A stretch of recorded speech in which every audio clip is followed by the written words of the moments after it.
Evening. I'd like to call the meeting to order. Confirmation of a quorum, Assistant City Clerk. Thank you, Madam Mayor. Confirming quorum. Thank you. We have one item for closed session this evening, City Attorney. Thanks, Madam Mayor. Yes, one item, conference with real property negotiators. The properties involved are 4220 Network Circle in Santa Clara, a potential acquisition of a parcel on that site, and then 1405 Civic Center Drive, potential disposition of a parcel on that site. City negotiators are as listed. Negotiating parties are the city and VOP Ag News LLC or their designee. Under negotiation are purchase, sale of real property interest, provisions, price, and terms of payment. Thank you. Do we have any public comments regarding the closed session? See none in the audience here. Do we have anyone online? All right, we are going to adjourn to closed session. We will be back at 7 p.m. for the regular meeting. Thank you.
Good evening, everyone, and welcome to the Santa Clara City Council Stadium Authority meeting. I'd like to call the meeting to order.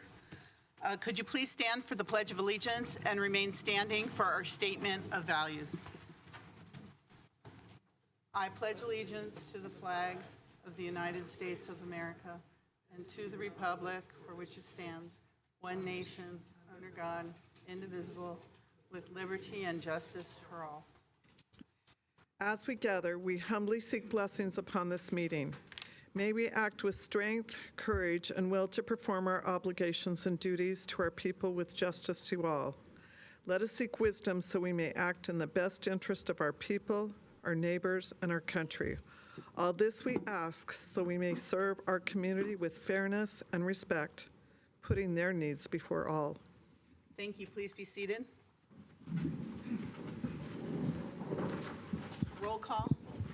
City Clerk, Assistant City Clerk. Thank you, Madam Mayor. Councilmember, Board Member Gonzalez. Present. Can't hear you. Thanks. The mics are on. There we go. Better. Okay, thank you, Madam Mayor.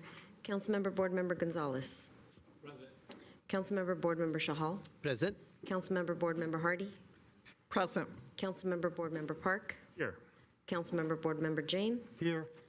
Vice Mayor, Vice Chair Cox. Here. Mayor, Chair Gilmore. Here. Thank you. Okay, the AB 23 announcement. Members of the Santa Clara Stadium Authority, Sports and Open Space Authority, and Housing Authority are entitled to receive $30 for each attended meeting. Statement of Behavioral Standards. The City of Santa Clara has adopted a code of ethics and values and behavioral standards for public meetings to promote and maintain the highest level of conduct. This includes mutual respect, robust discussion, and allowing city business to be done in an efficient and consistent manner.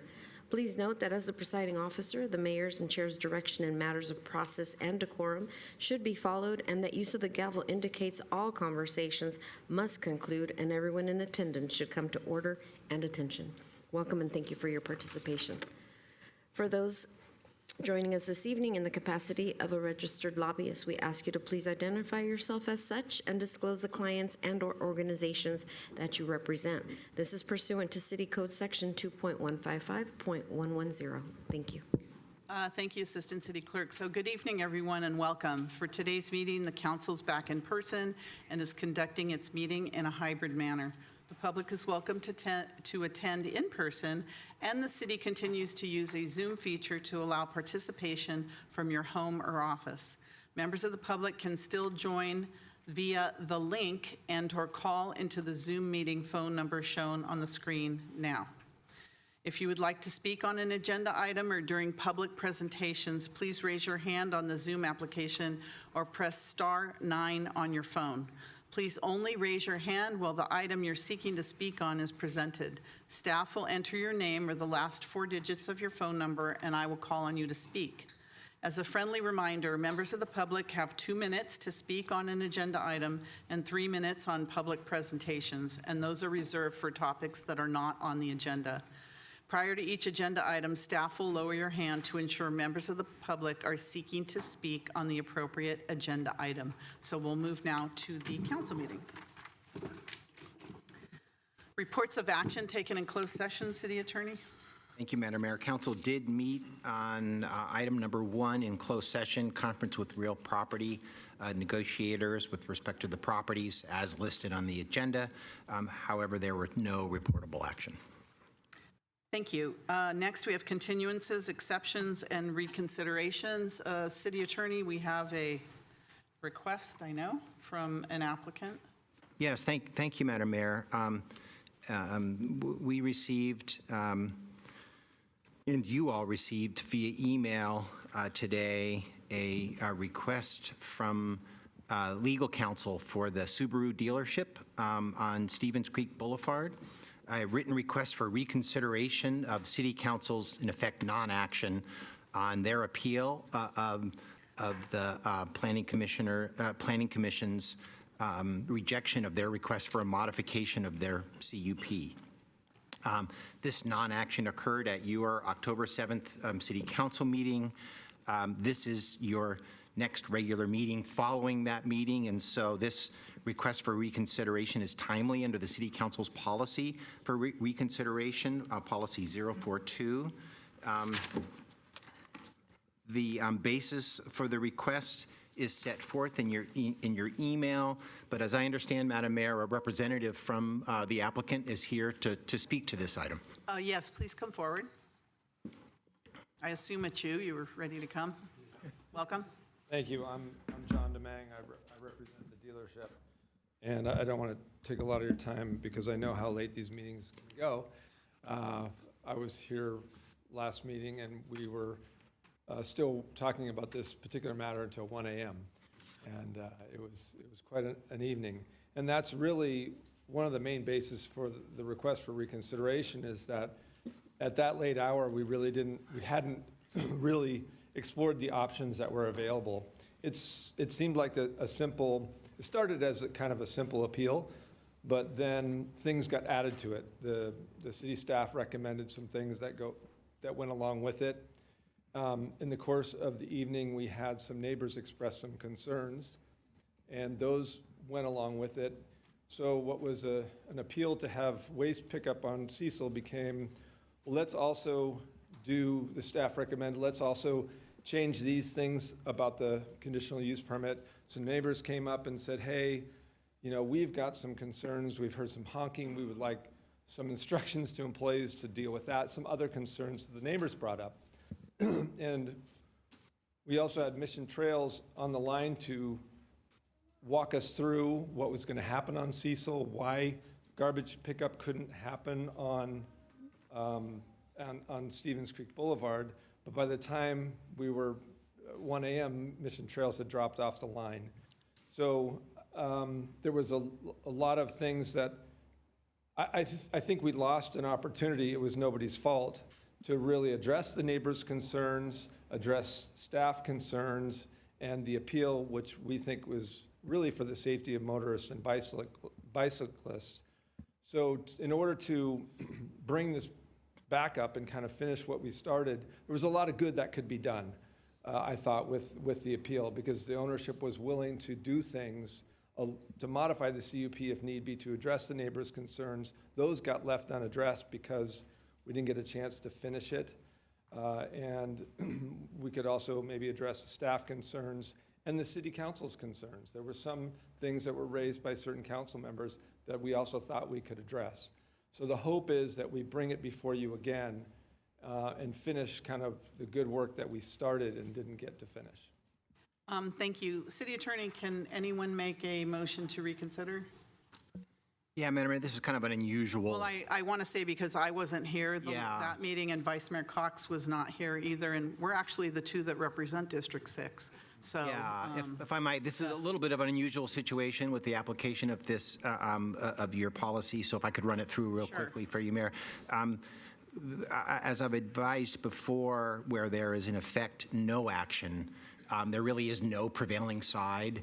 So any council member who participated in the vote on October 7th on this matter would be qualified to make a motion to reconsider, or second this. Per the policy, though, Mayor, while I would recommend that neither you nor Member Cox make that motion, the entire council is entitled to vote on that motion, for reconsideration.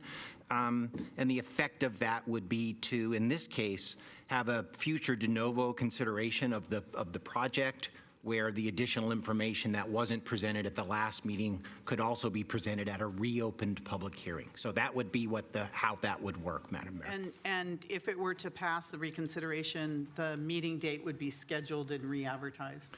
Yes, Mayor. We probably wouldn't know what that meeting date would be now, but no matter what, the hearing would be renoticed. And all the folks who got notices in the first place would get mailed notices again, what that future date might be. Okay, very good. Councilmember Hardy. Thank you. I'd like to make a motion for reconsideration of the Subaru application. And I will second. Okay, we have a motion by Councilmember Hardy, second by Councilmember Gonzalez. Do we have any member of the public that would like to speak on this? And Madam Mayor, just a reminder to you all up there and the public, it's really only on the motion for reconsideration, not on the substance of the understand that. project. Yeah, I knew you did. Thank you. Thanks. Is there any member of the public? Seeing none. Any other comments? Councilmember Park? No, I was going to second. All right, City Clerk, when you're ready, if you'd like to repeat the motion. Thank you, Madam Mayor. The motion on the floor is to approve reconsideration of Subaru application. Maker of the motion, Councilmember Hardy, seconded by Councilmember Gonzalez.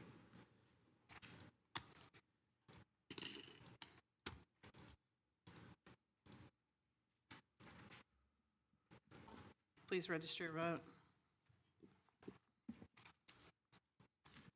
And that passes 6-1. Thank you very much. The staff will inform you as to when the meeting will be scheduled. Thank you very much. Thank you. All right, any other continuances, exceptions, or reconsiderations by anyone? Okay, go back to where I was before. All right, we're going to move on to our special orders of business. For our first special order of business tonight, the City of Santa Clara proclaims the month of October as Domestic Violence Awareness Month. October was first declared as National Domestic Violence Awareness Month in 1989. In the U.S., on average, nearly 20 people per minute are physically abused by an intimate partner. In 1 year, this equates to more than 10 million women and men. 1 in 15 children are exposed to intimate partner violence each year, and 90% of these children are eyewitnesses to this violence. This year's theme, With Survivors Always, allows us to explore what it means to be in partnerships with survivors towards safety, support, and solidarity. This evening, we are honored to have Tejaswi Dodu from Maitri with us. Maitri is a Santa Clara-based nonprofit dedicated to helping families and individuals from South Asia facing domestic violence, emotional abuse, cultural alienation, or family conflict. I now invite Tejaswi Dodu from, I say Maitri, it's Maitri, to the podium to say a few words. Welcome. Good evening, Honorable Mayor, Council members, and my fellow residents of Santa Clara. My name is Tejasvi. I've been a resident of Santa Clara since 2012. I stand before you as an advocate for survivors and victims of domestic violence.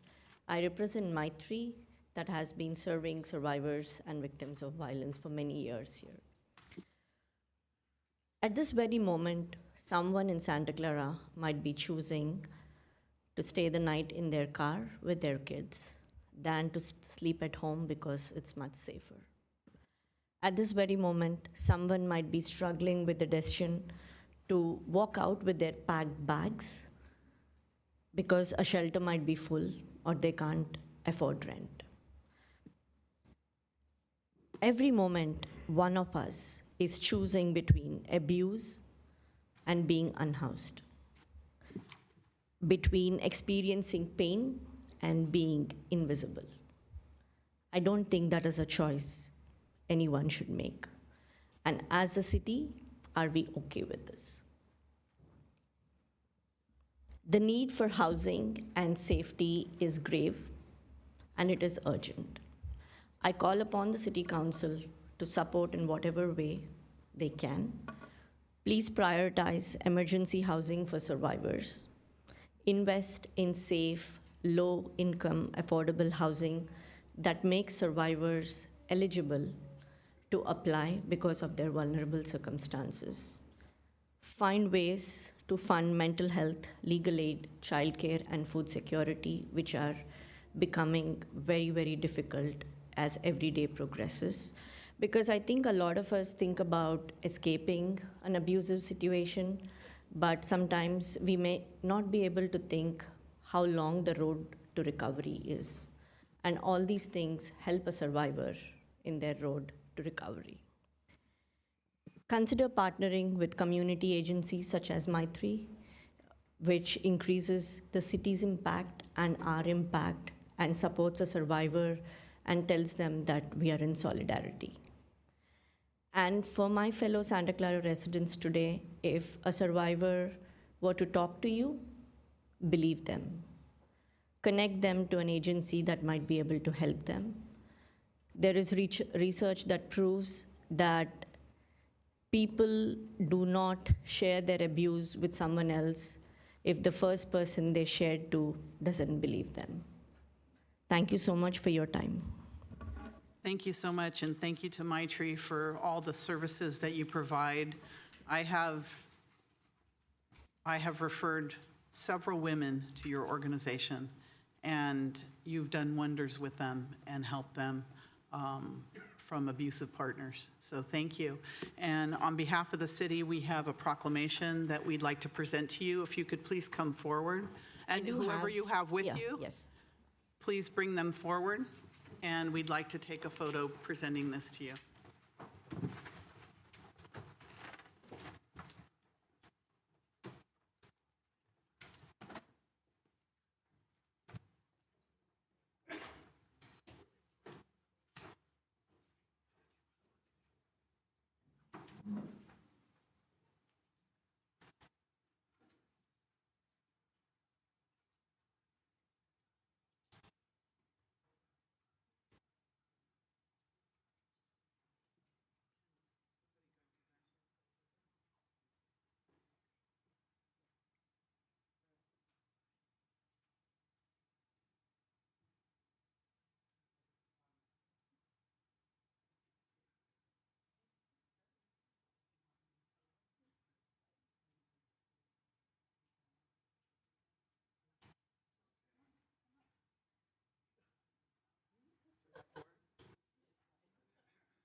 Okay, for our next special order of business, we are honored to recognize United Against Hate Week in the city of Santa Clara. On December 19th, 2023, Santa Clara passed a resolution in support of the United Against Hate campaign. The campaign has brought together state and local leaders, community members, activists, and so many others to stand united against hate. The message is clear. We reject hate of any kind and believe that building a safer and more equitable world starts by working together. As a city, standing together against hate is a critical part of the work we do to build a safe community where everyone can flourish. Everyone on our city team plays a vital role. I invite all of you to visit our lobby for United Against Hate Week to pick up posters, buttons, and other information that and you can proudly display them in support of this special week in your home or your business. Thank you for your continued efforts to be supportive and inclusive and efforts to continue to unite our community and celebrate our diversity. So I think we're going to give a proclamation to ourselves for United Against Hate. Thanks, everybody. Okay, city manager, did you want this? Oh, do you want a photo? No. Okay, there you go, thank you. Okay, and then moving on. Okay. For our final special order of business, this evening, the City Council recognizes the celebration of Diwali, the Festival of Lights. Diwali is one of the most celebrated festivals in the world with great significance to Hindus, Sikhs, Jains, and Buddhists. It symbolizes the victory of good over evil and wisdom over ignorance. During this holiday, celebrants renew their commitment to the values of truth, non-harm, and restraint. It is a time for charitable giving and service. Tonight, we have multiple leaders with us.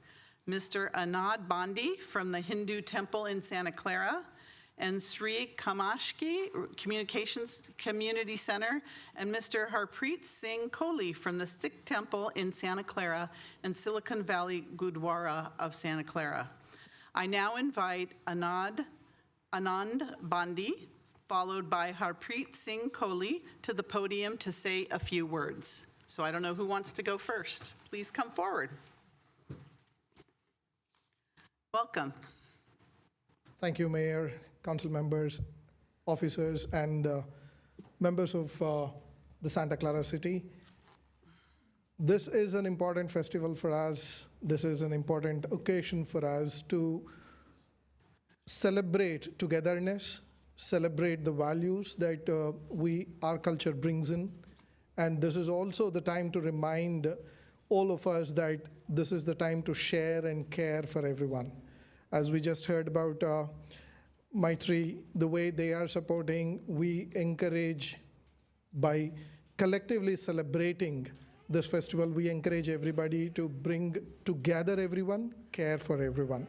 And I thank the mayor, council members, and the city for recognizing our organization, Sri Kamakshi Community Center, where we teach our kids the values that we bring along and how we should assimilate with the culture and the values of the city and this great nation. And we thank you for your recognition. Thank you so much. If you kind of step aside, we're going to ask you to come up here in a minute for a photo. Harpreet, please come forward. Whoever's speaking, Madam Mayor. welcome. Good Madam evening, Mayor, council members. I would like to invite my friend, another community member, Gurpreet Singh Lali. He'll be speaking on my behalf today. Welcome. Sorry for the mix-up. Oh, that's okay. Waheguru Ji Ka Khalsa, Waheguru Ji Ki Fateh. Honorable Madam Mayor, council members, members of city, friends and neighbors, thank you for giving us this moment and recognizing Bandi Chhod Divas. I'm representing Silicon Valley Gurdwara. This week around the world, we celebrate this day, Bandi Chhod Divas, which also means Day of Liberation. Over 400 years ago, our sixth Guru, Guru Hargobind Sahib, was unjustly imprisoned by Mughal Emperor Jahangir. He remained in Gwalior for 12 years. When Emperor fully recognized his power, he ordered to release him. But Guruji refused to go back because he learned there were other Hindu political prisoners who were held locked inside the same fort. He could have walked free, but he instead said, "I will not leave unless they are freed with me." He stayed until every one of them were allowed to walk with him outside. That moment became known as Bandi Chhod Divas, a celebration not of one man's freedom, but of courage, compassion, and collective justice. It reminds us that true freedom is not walking out alone. True freedom is ensuring everyone walks out together. During COVID's dark days, the same spirit guided us right here in Santa Clara. Our Gurdwara started what we called Sikh Pantry, and it wasn't only for Sikhs. It was for everyone who ever called in need. We delivered groceries to seniors who could not step outside, to families who lost their jobs, and to those without homes who were not seen, who were silenced. We distributed baby food, diapers, hygiene products, because compassion means not just feeding people, but also helping humanity with dignity. We also helped Uber drivers stay employed by delivering food through our pantry. Through that effort, we were recognized both by the city of Santa Clara and even by the President of the United States. But the true honor was not that, but knowing that our Guru's message was fulfilled. As we learned today about Metri, we would like to partner with them, and we would love to extend our help as we can, as much as we can, by providing food, legal counsel that we provide, and also by housing, if we can. With that, that means we would be able to do Sarbat da Pala, the welfare of all. Today, as our Gurdwara family grows, we face a new chapter. We are working to remodel and reopen at a new location where we, we are losing the lease at the current location. We have been doing our best to follow every rule and process, but navigation through permits, approvals, rising costs have been incredibly challenging for volunteer nonprofit like ours. We completely understand the city has standards, regulations, and we respect all of them. We are not asking for special treatment, but partnership. A chance to work with city hand in hand so we can continue to do what we are doing best, serving the community in times of need. Because when we lift others up, we lift the entire city with us. Santa Clara has a heart of service. We have seen it before and we will believe in it. We simply hope to continue being the part of that shared story of compassion.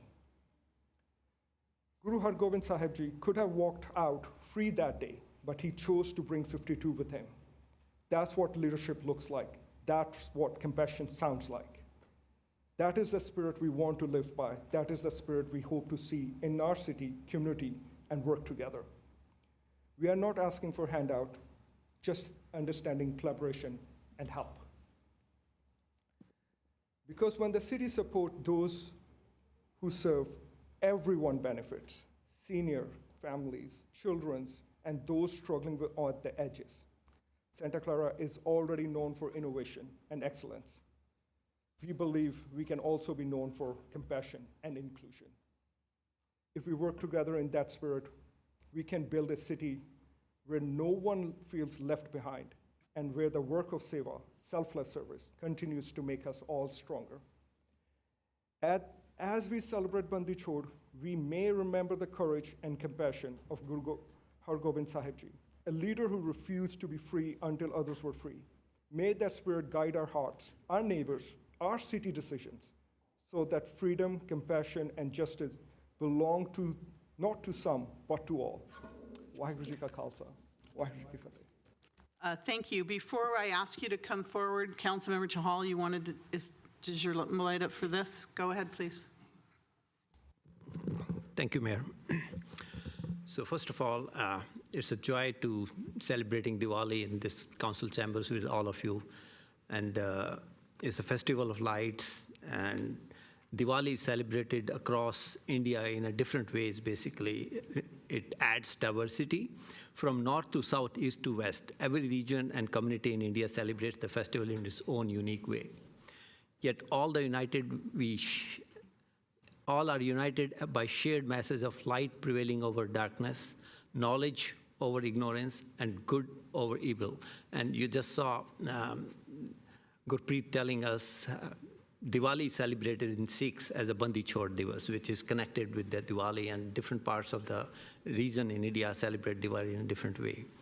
So, and on top of it, I'm happy to let you all know, in California, from January 1st, 2026, Diwali will be a state holiday. So that's a big one from our, thanks to the state legislature as well to the governor for doing that, basically.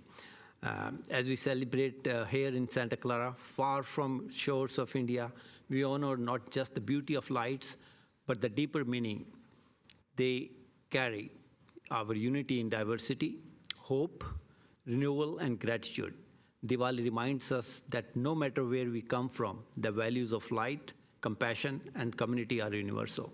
And with that, I congratulate you all, and I thank my colleague over here to issuing proclamation on Diwali at the City Council. And I'm not sure if Councilmember Jain, who is a Jain, here, Hindu, Sikh, Jain, everybody is sitting over here, if you want to say a few words. Well, for those of you who don't know, Diwali is actually the new year for Indians. So there's renewal, there's Seva, there's Festival of Lights. It's, you see people with their Christmas lights up here in Santa Clara so early. It's actually a celebration of Diwali for some of those that you don't know. But it's really just a way, it's 1 billion people around the world that are celebrating Diwali. And yesterday was actually the Diwali day. And I just think that we should be celebrating all of the cultures in Santa Clara. They add to the richness of our city. So happy Diwali. Thank you. So I was going to ask if, I don't know how we're going to do this, but if people can come forward so I can present you with these certificates, the best we can fit in up front here. I don't know. Let's see. I think we should, depending on who's that whole group. Thank you very much. So if we're back behind. Thank you so much.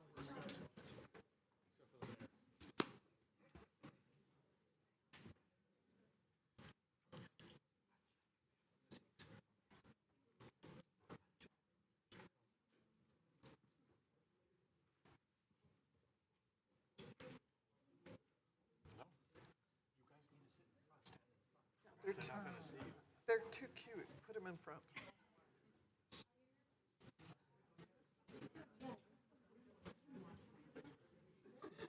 Yep. That's why I said the cute kids have to be in front. It's not by cuteness, otherwise I'd be up there. You know it.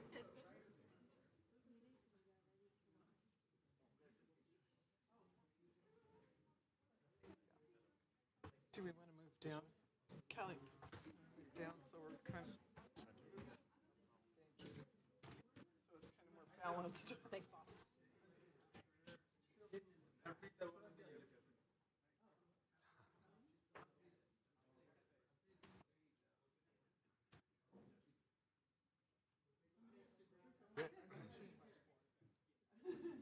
There are a lot of kids I can grab it. There are a lot of kids I can grab it.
I understand this is Thursday at the park.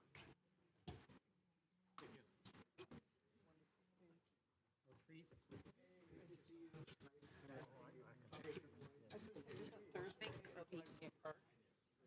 That's one of them that I know. Oh, I will definitely come out.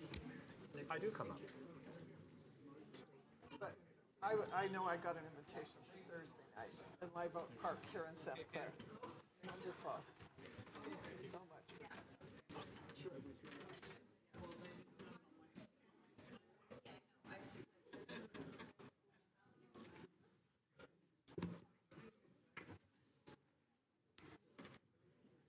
This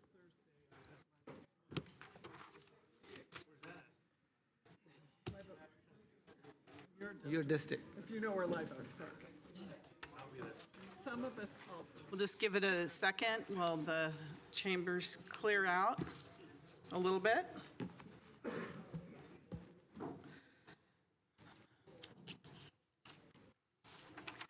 So we are very honored this evening to have with us two of our Valley Water District Board of Directors.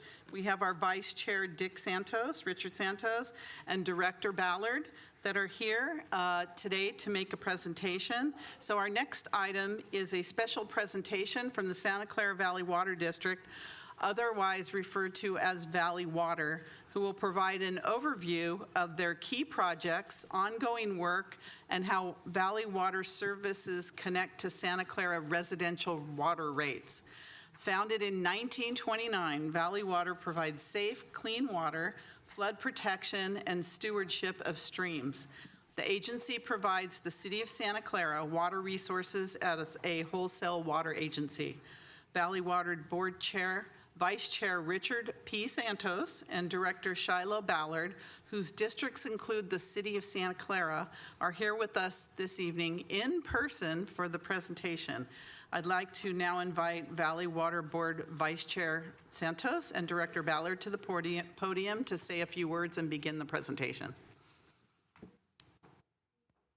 Great to see you again.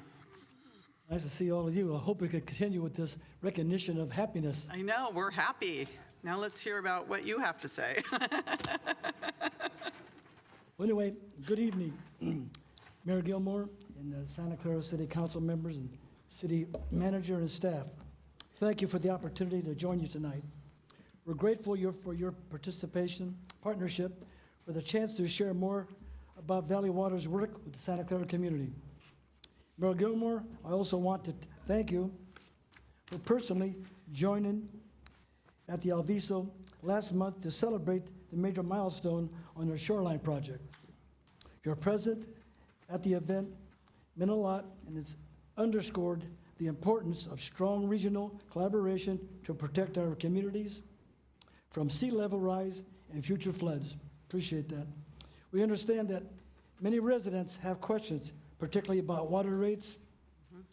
And we appreciate your suggestion, Mayor Gilmore, to bring this information forward to a public forum. We hope tonight's presentation helps provide greater clarity on how Valley Water work supports the community and why continued investment in our infrastructure is so important. We will all work together to turn on that tap and have consistent water quality for 724. And with that, I will introduce Director Shiloh Ballard. Thank you. Welcome, Director. Good evening. Again, I'm Shiloh Ballard. And Vice Chair Santos and I, as you mentioned, we split Santa Clara. So we're both here representing this fine city. I actually wanted to start by thanking you all for your adoption of the Mowendo Ordinance. I don't know how many of you know what that stands for. I get the words mixed up, but essentially it's the Model Water New Development Ordinance. So thank you for doing that. You did that a while ago, and you're the only city to have adopted it in whole. Many cities have adopted pieces of it, but you did the whole thing. I also just wanted to reiterate what you framed the conversation around. Tonight, our staff is going to provide an overview of Valley Water and focus a bit on water rates, which is, I don't know, in the spirit of Diwali, it is an uplifting topic. It's light. And then also support for key projects, infrastructure improvements, progress we're making together with you to expand recycled water through what you all know as pure water. So with that, I'm actually going to hand it over. I think I'm going to hand it to our money guy, Darren Taylor, to talk rates. Thank you, Director. Welcome. Thank you, and good evening. Honorable Mayor and council members, I'm Darren Taylor. I'm the Chief Financial Officer, Valley Water, and I want to thank you for the invitation to speak to you tonight. And that looks okay. I guess it's kind of half. We'll work with it. We'll work with it. Okay. And so, so we have two topics on the agenda for tonight. The water charge projection, I'll be talking about that.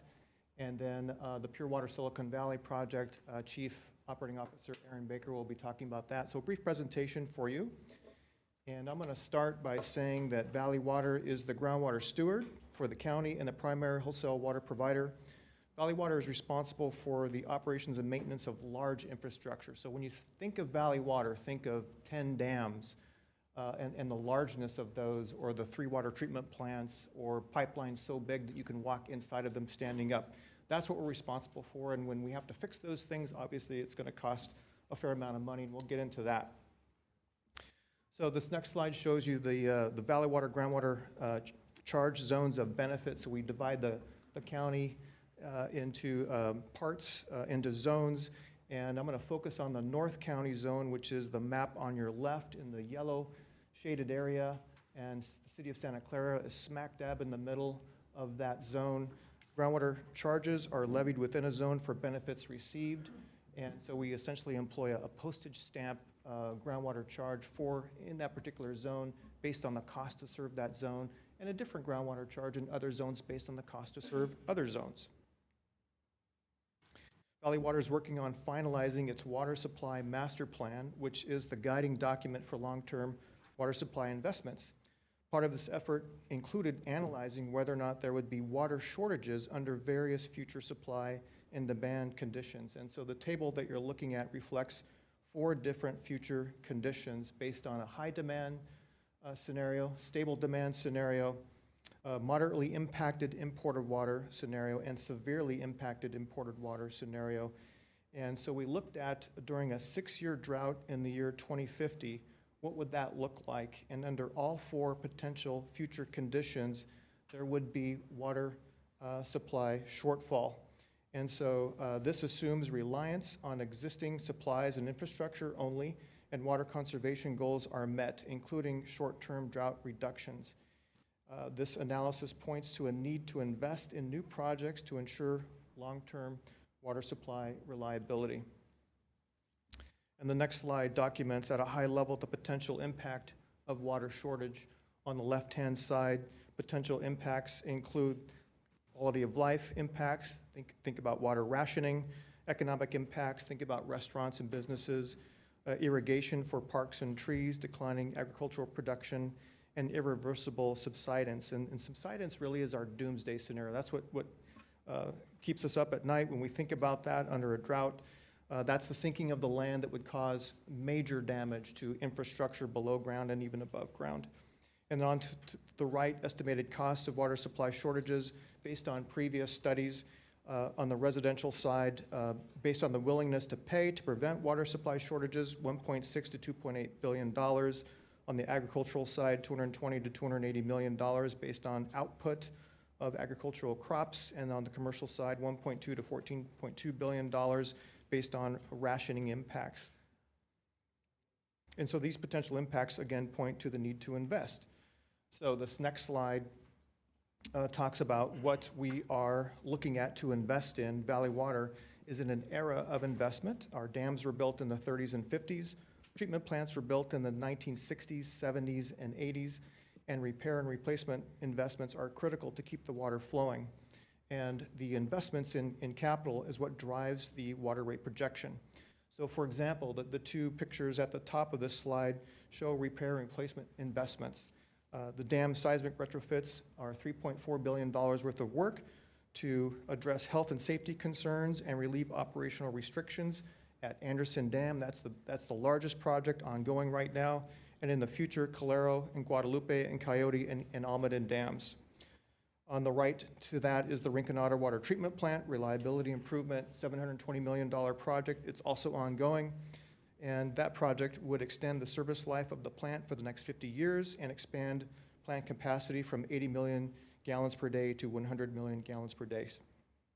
In addition, climate change is another driver of this era of investment, as more volatile weather patterns mean more frequent droughts and thus the need for new investment. And so the pictures at the bottom of the slide show examples of new investments, starting with the Pure Water Silicon Valley at $2.6 billion investment that would provide incremental drought-proof water supply for the county. And then to the right of that is the Pacheco Reservoir expansion. As you all have probably heard, the board made a decision in late August to suspend that project, which would have added more local storage to the county.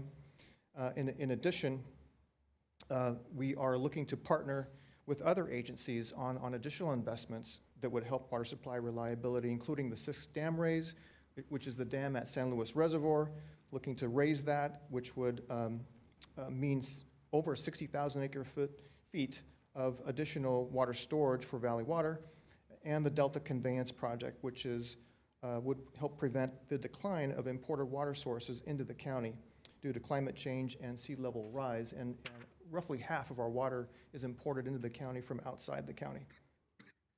So you might be asking yourself, well, do we need all of these investments? And the answer is definitely yes to the repair and replacement investments. The existing system, it's imperative that we maintain the existing system, and also definitely yes to at least some degree to the new projects that we're looking at here. Many of these projects are in the planning stage. There's uncertainty around them as to whether or not they'll be successful.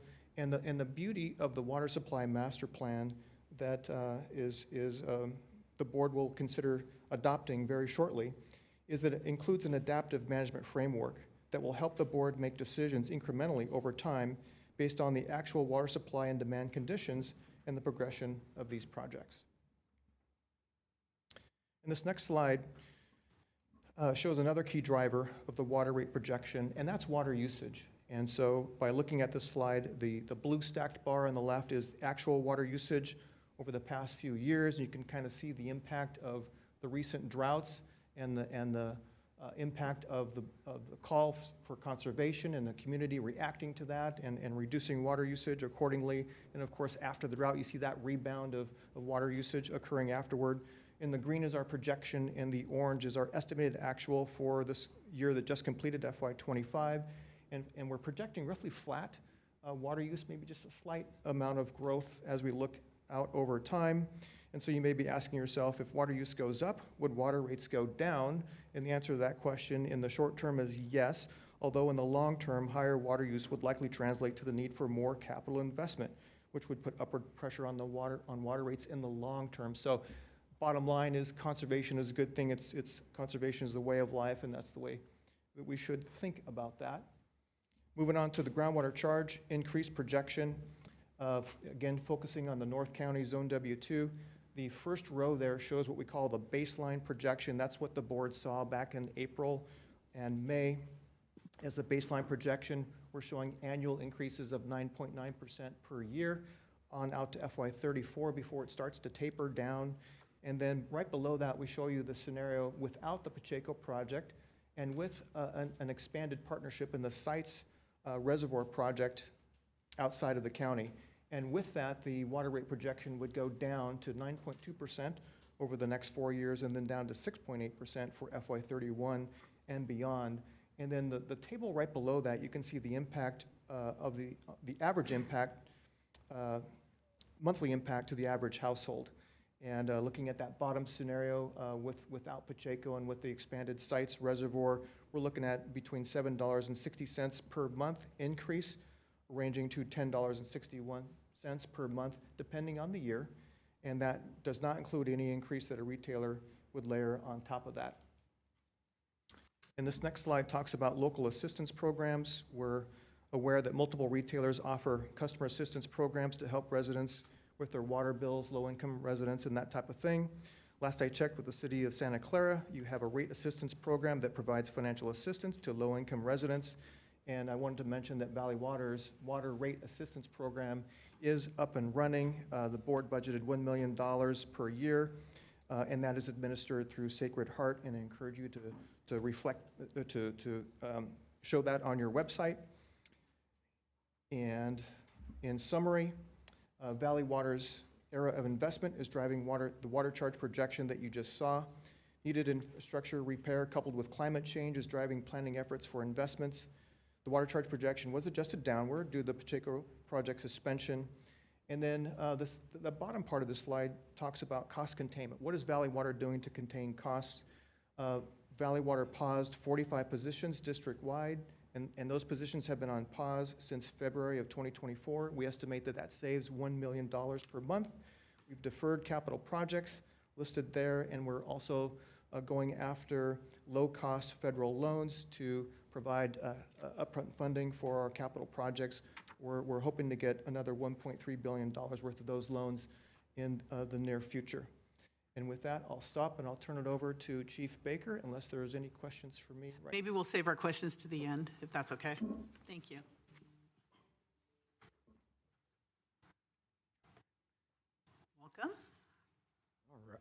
All right. Well, good evening. I'm Aaron Baker. Good evening, Mayor Gilmore and honorable council members. I'm Aaron Baker. I'm the Chief Operating Officer of the Water Utility Enterprise for Valley Water. Darren gave you a great overview of what we're dealing with financially and where things are going and some of the things that we're doing. As the COO, I also want to say that we are proud to work with you as the groundwater manager and serve you treated water from the Rinconada Water Treatment Plant, which you saw is under upgrade there, and then coordinate with your staff on your SFPUC supplies. You've been a great partner. Working with your staff is great, and I'm going to talk a little bit about the Pure Water Silicon Valley project, which we're working with you all on. So as Darren alluded to, when droughts are coming, we need more water. And so with climate change and with other things that are going on, the import of water is less and less, and we need a locally controlled, drought-resilient source. And Silicon Valley, Pure Water Silicon Valley is that new source. And so one of the things that we'll be doing is we use our master plan. Darren talked about it a little bit. And so there is shortage identified, and one of the projects that we are looking at to meet that shortage is Silicon Valley, Pure Water Silicon Valley. Our master plan will be going to our board in November or so, but as Darren mentioned, as things change, the water supply master plan will also adapt with it. In our water supply master plan, there are actually dozens and dozens of strategies, but these are some of the main strategies that we have been looking at. That's the lower cost, local control, and the diversified strategy. And what you'll notice in the star there is that Pure Water Silicon Valley is part of all those strategies.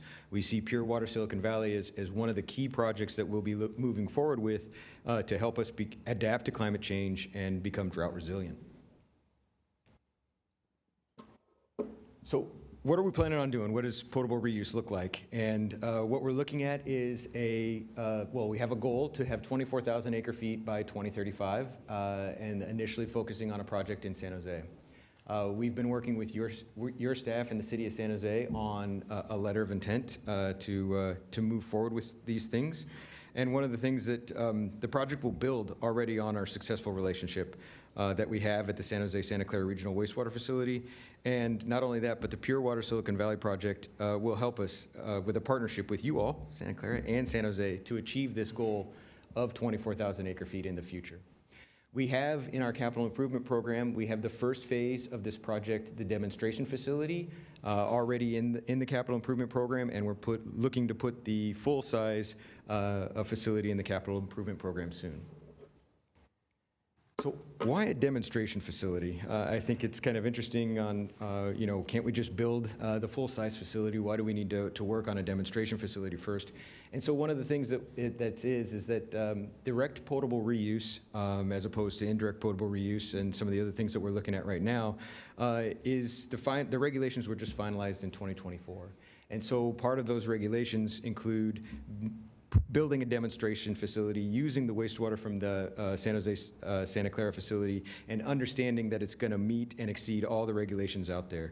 So we've got studies related to RO concentrate management. We've got studies, pathogen and chemical control, and all those other things to ensure that when we have a demonstration facility, and when we build the full-size facility, we'll be ready to go. And of course, some of the other things that we've been working on with you all is some staff funding agreements and some other amended agreements that we've been working with the City of San Jose on for this demonstration facility.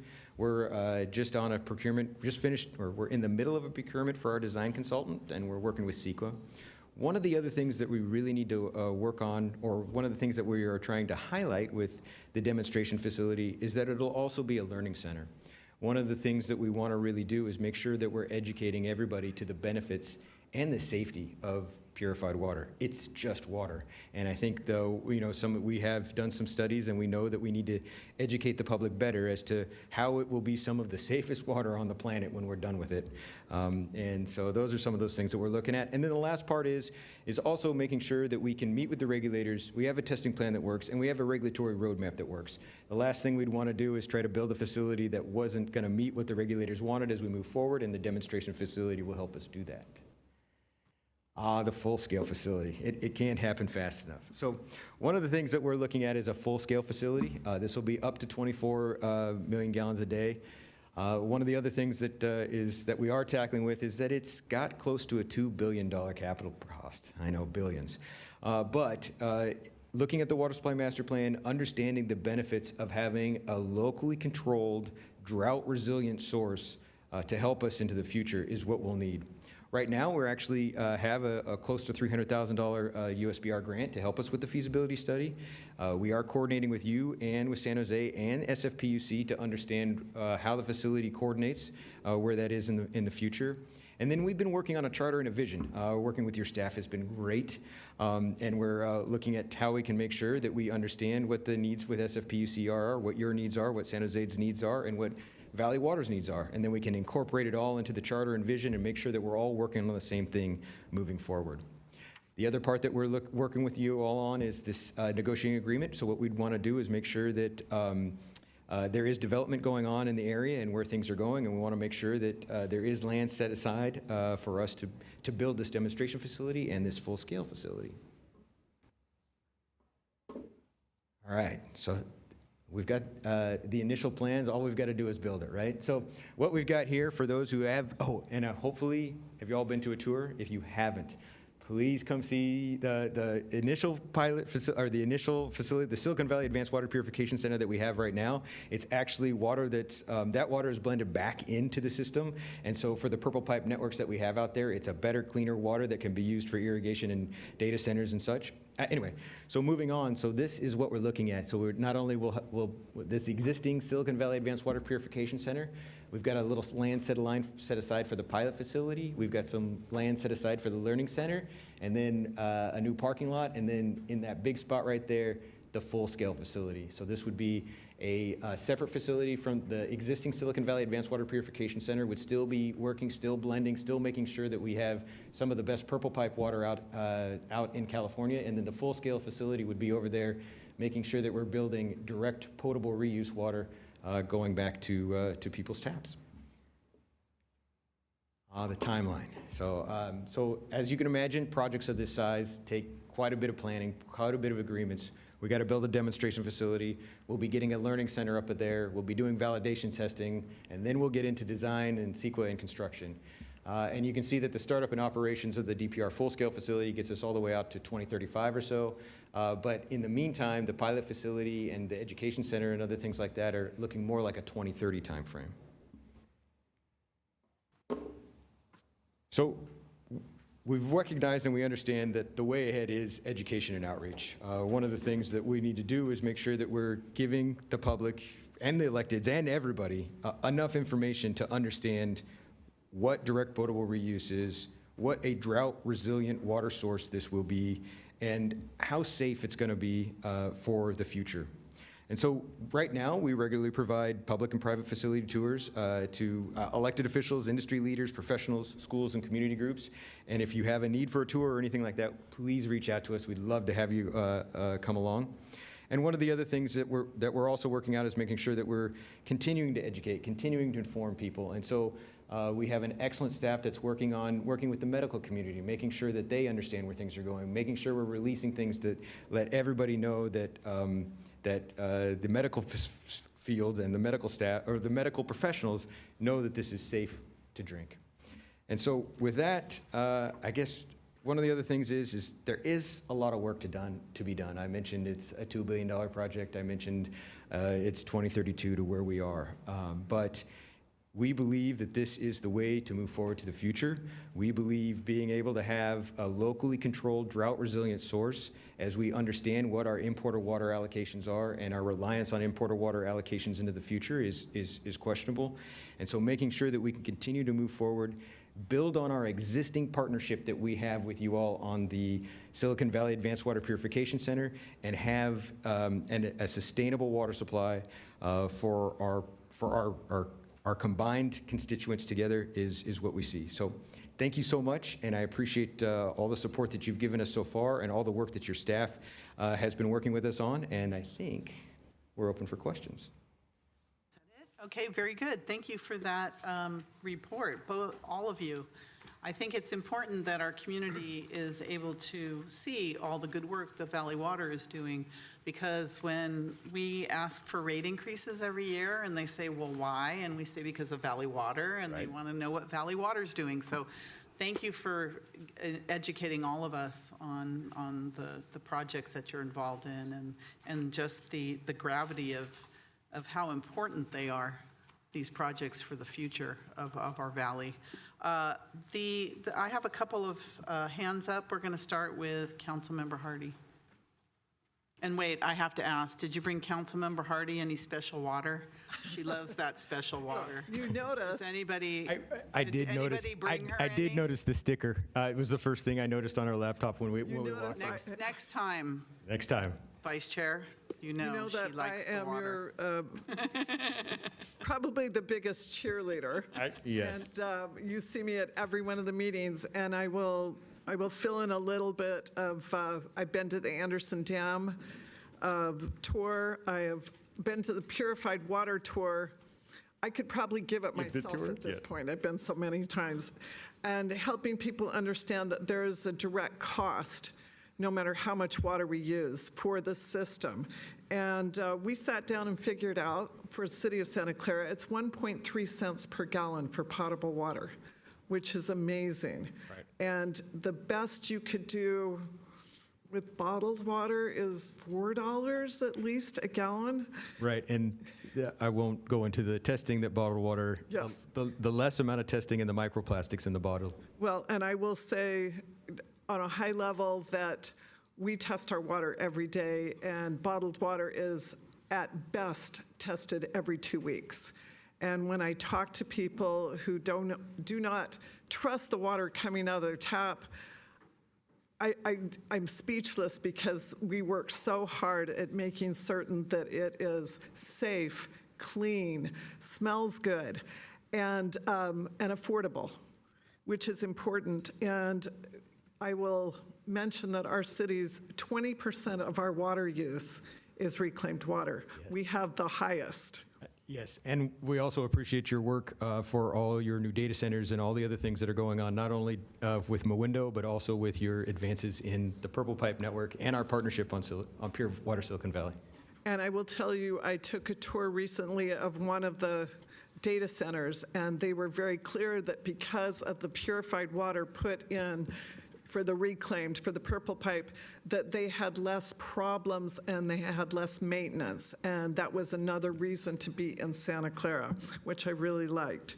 I will say, I have a lot of people say, well, why don't we just do desal? That's so much easier. You look out there, there's a whole ocean.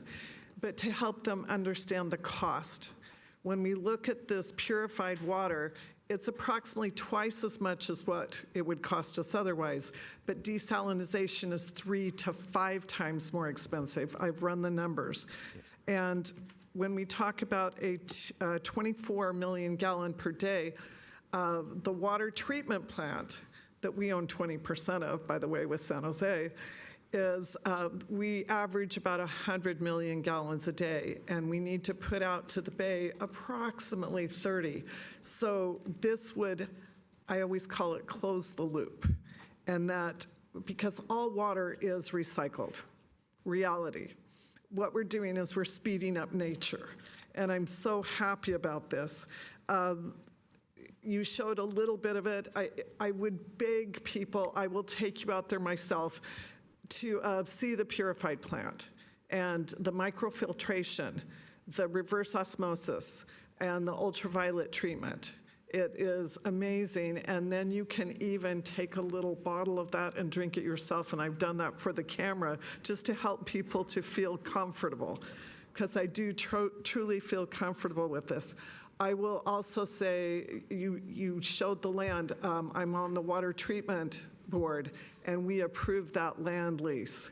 Thank you. And we are so excited to see this go forward, and it is helping our residents to understand that their water is clean, it is safe, and we can drought-proof ourselves even better with this project. So thank you.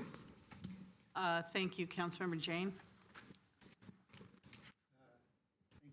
for the presentation. Can I get slide 9 up, if possible? I don't know if that's possible. I have been very critical of Pacheco. It doesn't add supply, it only adds above-ground storage, which evaporates. I'm hugely in favor of below-ground storage. So the advantage of killing Pacheco or suspending it is you can look at in fiscal year 31, 32, 33, the rates went down from increases of 9.9% to 6.8%. So those big capital projects that aren't adding supply we shouldn't be using them. Adding supply is like the purified water. My question is that we already are doing reverse osmosis, and we're putting that water into our recycled water network to reduce TDS, average TDS. So why are we doing the demo facility? Is that a different technology? Why can't we just use the existing reverse osmosis facility to create the purified water that goes into the tap? That's an excellent question. I'm going to phone a friend here, Kirsten, to talk about advanced oxidation and the two additional systems that need to come online to meet the DPR regs. Good evening, council members. Kirsten Struve, Assistant Officer for the Water Supply Division. As Aaron said, the DPR regs are more than just RO. We have to implement at least 2 additional processes that are not currently in the purification center that we run. And then we have to prove that all of that together will always meet the regulations. The regulations require 2 years of studies, and so we're hoping that a small pilot facility will help us reduce risk and cost and expedite the permitting that we have to do with the Division of Drinking Water. Okay, thank you. That explains it. So I'm very proud of the city of Santa Clara because, as Councilmember Hardy said, Santa Clara uses 20% of our water as recycled water, whereas the county average is only 5%. So if we can get the county to go up to 20%, that would create a huge supply. And what Valley Water needs to do is incentivize other cities to expand their purple pipe network like Santa Clara has done. So that's what I would hope that you would be doing because, again, recycled water costs half to consumers as what pure water, fresh potable water does. And then the last question I had was the full-scale direct potable use. Where will the energy come to run that? So that's still yet to be determined. Right now, Valley Water is part of a PURPA. It's a power pool. It's a bunch of water agencies that have power pooling agreements and other things that we can do where we're able to bring carbon neutral power from various other solar farms or other areas in that realm. There is a Microsoft data center going in right there, and so maybe there could be some synergies on making sure that we can find a cheaper carbon neutral source of power for the plant. Kirsten, do you want to? And then just to double back, your comment about the purple pipe network, while we don't have incentives, what we are looking at is making sure that we're partnering with others to understand that we are building it out to its maximum benefit. We aren't looking to jump directly, make sure that it's all DPR, the right water for the right use. A golf course should be using, recycled water. And so we do see that making sure that, short of, once the pipes get too long or wherever all those other things go, but making sure that we continue to invest and grow where reasonable. The purple pipe network is part of the plan. In terms of, the energy source, it's likely going to be the PURPA that Aaron explained. We will also look at solar. It's a bit of a challenging site because we have a lot of landfills and dusty operations around there, so solar may not work out, but it will be a flat roof, and so we'll definitely look at that as well. Thank you. That's all I had. All right, Councilmember Chahal. Thank you, Mayor. Thank you for the presentation. I appreciate that. And we can tell our residents why our rates are increasing, basically. So I had the same question with Councilmember Jane asked, like, why can't we convert our existing facility, save some dollars into a demo? I think you answered that question. I was trying to save some dollars on the $100 million. Even if we save 50 million of that, that would help, right, basically? Exactly. Yeah, okay. My second question is, Darren mentioned that we are expecting $1.3 billion federal loan, federal aid or investment into our valley water, right? So is that already approved, or what is the timeline on that? And I know so many of our grants and things are hampered right now with the atmosphere, what's going on. So I have a question. Are these secured grants, or are they still in limbo somehow? Yeah, thank you. So what I was referring to was low-cost federal loans, not grants. And so loans, right. So right now we have what we call a WIFIA loan, a federal loan. It's a low-cost loan, very flexible, to the tune of $579 million for the Anderson Dam seismic retrofit project.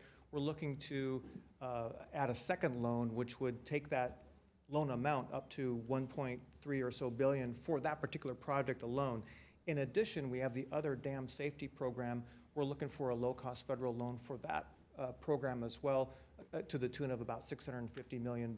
So those two loans that I mentioned that we're looking at, we have applied, and we're waiting for the federal government to get back to us. Oh, okay. So we are still waiting for those. Okay, good. And if you give us more water, we can stop our wells and use your water for whole of our city. That's other comment. We'd love to.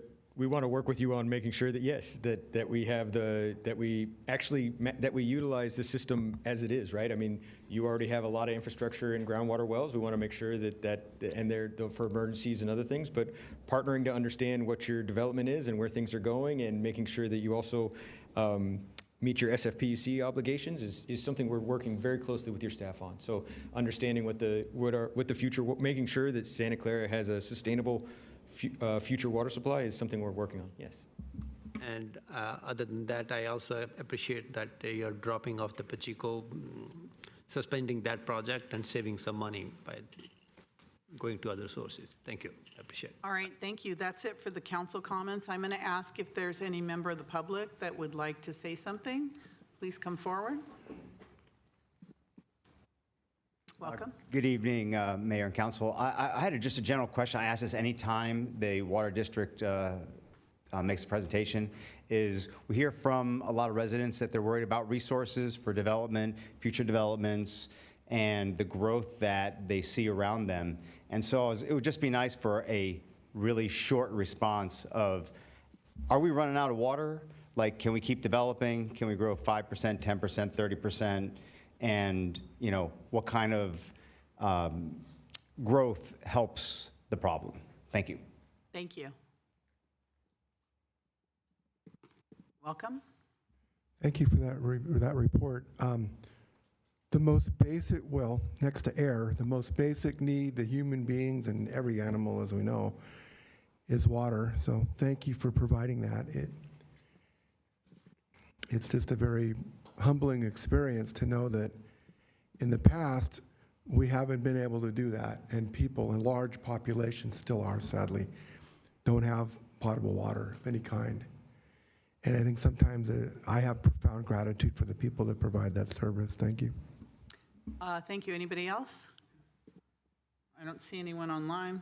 All right, the billion-dollar question. I used to say $1 million, now it's $1 billion. Do we have enough water to develop for the future? I did see your one chart that had it pretty steady over the few years.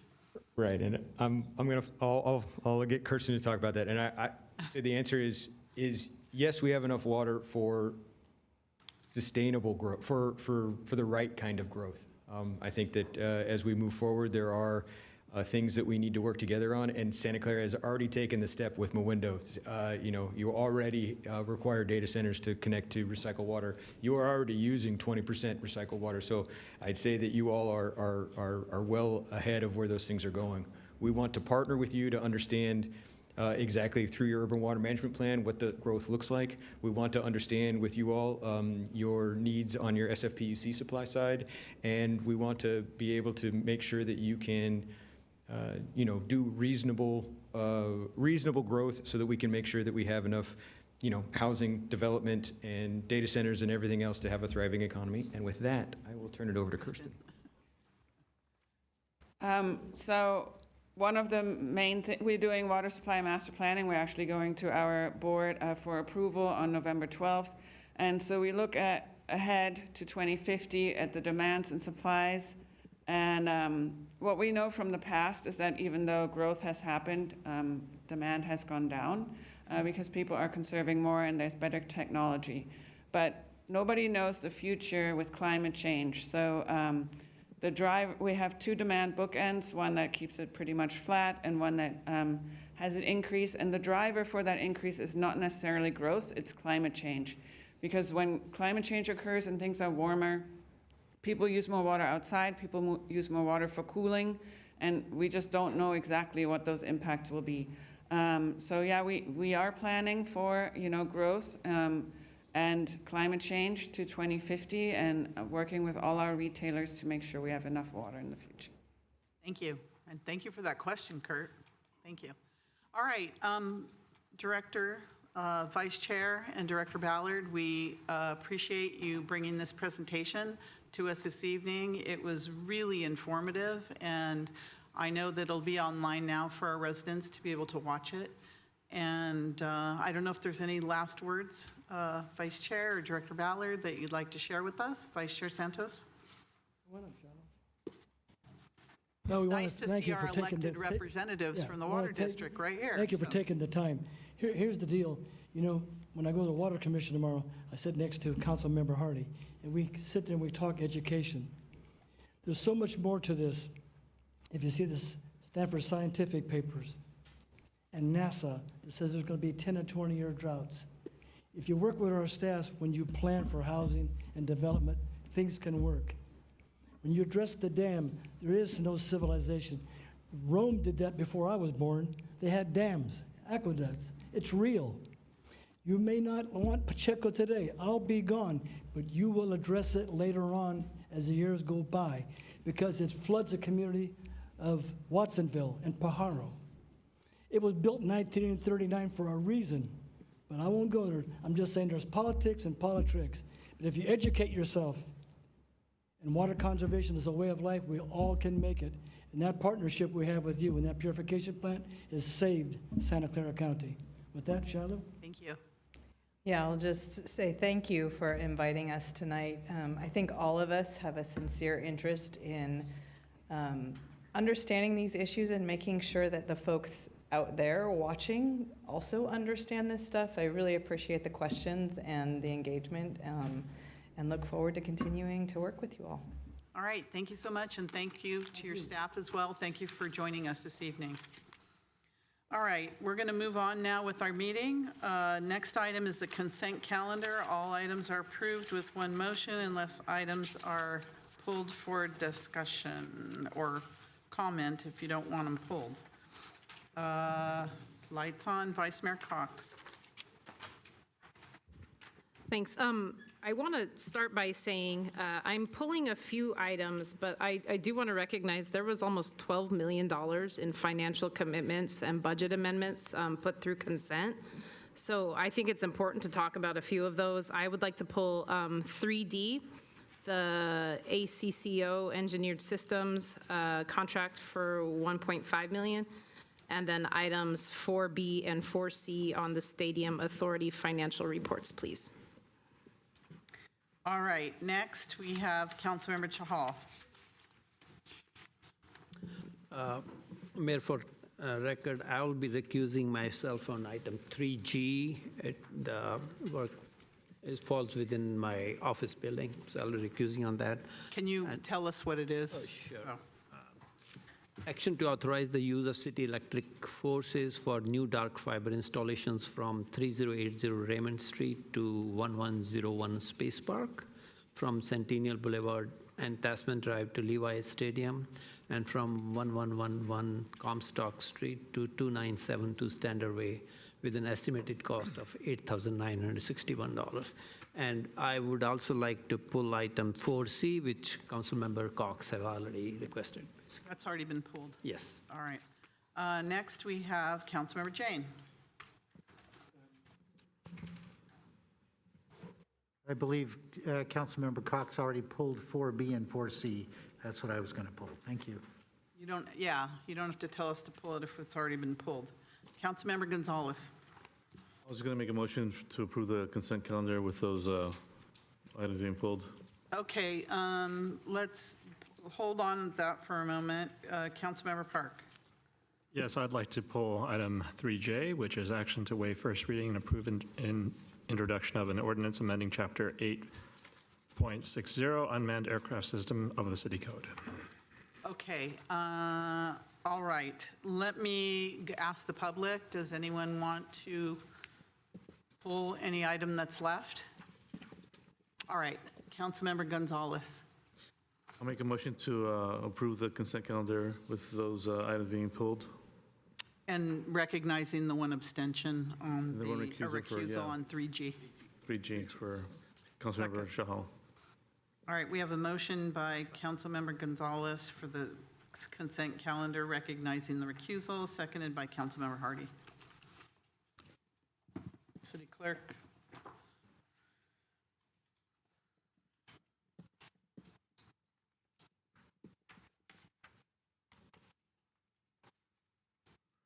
Okay, the motion on the floor is approval of the balance of the consent calendar and recognizing the recusal on 3J. 3G, thank you. Please register your vote. And that passes unanimously. Thank you. All right, next we have public presentations. And I think we might have a couple of public presentations. City Clerk? Thank you, Madam Mayor. Yes, they are already listed there. Brian Darby.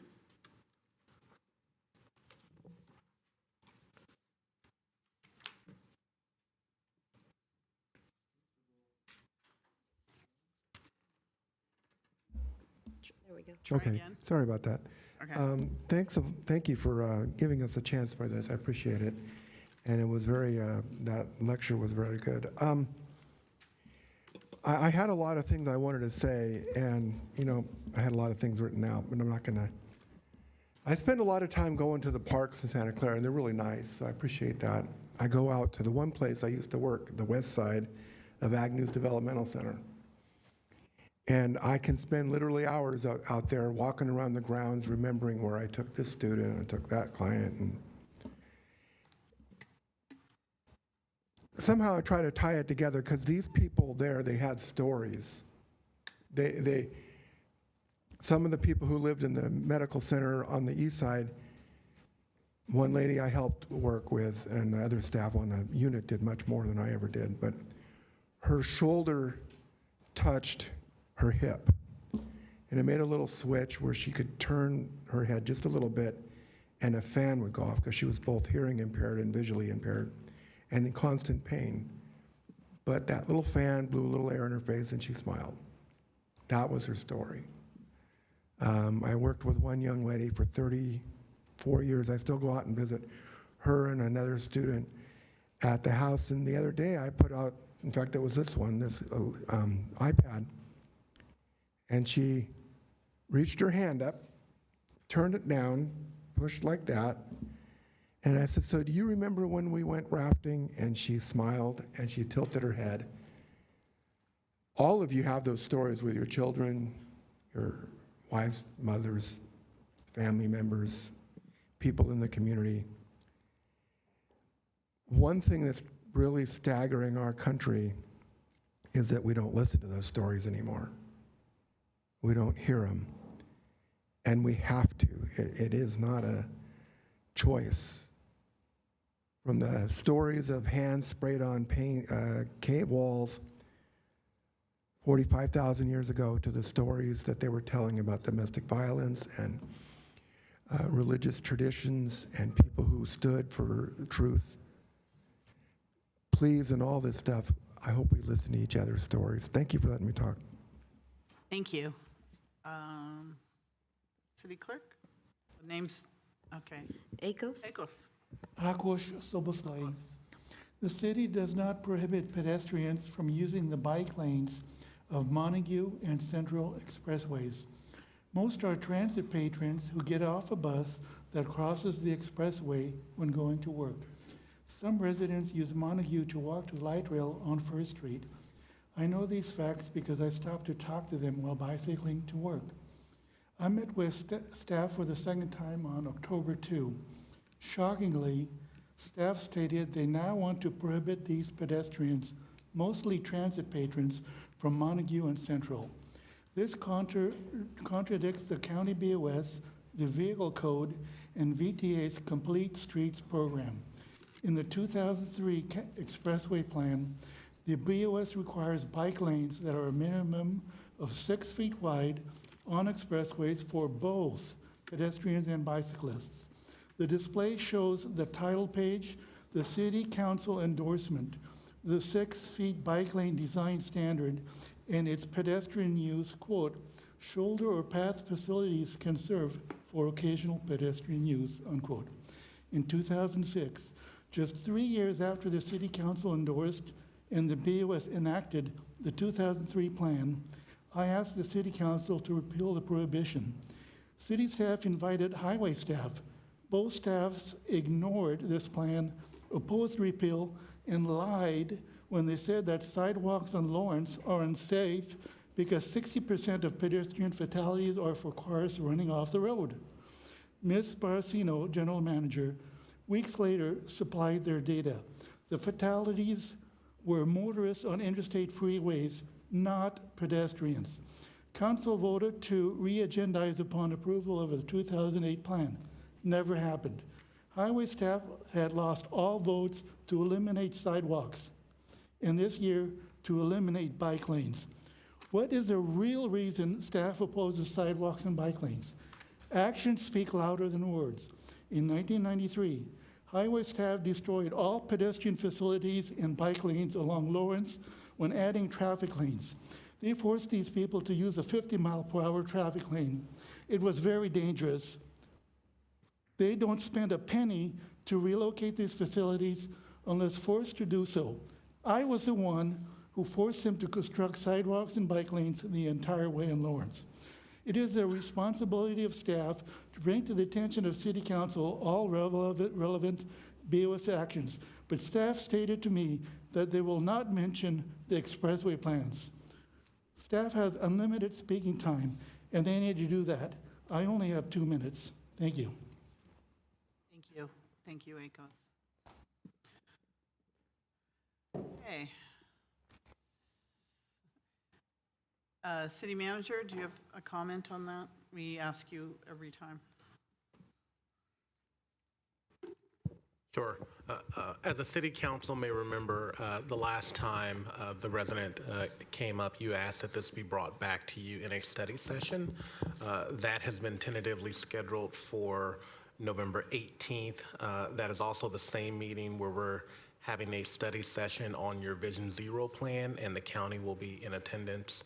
And so staff has informed the resident of that. We've also been coordinating with the county. I will say that that is a very packed agenda for you. You currently have 3 study sessions scheduled that day, as well as at least 3 public hearings and potentially the Benton and Lawrence project. And so we are adjusting your business calendar. And as you know, after tonight, you only have 4 meetings left through the end of the fiscal year. So we are we're trying to keep that November 18th date, but You're saying there's a potential it could there's a move. potential that it may Okay. move. We got it. Thank you. Thank you very much for that information. So it will be brought up at a future date, possibly November. All right. I don't see any names, so. Do you have your microphone on, City Clerk? I can't hear you. Howard Gibbons. Oh, Howard. Yes, you, Howard. Please come forward.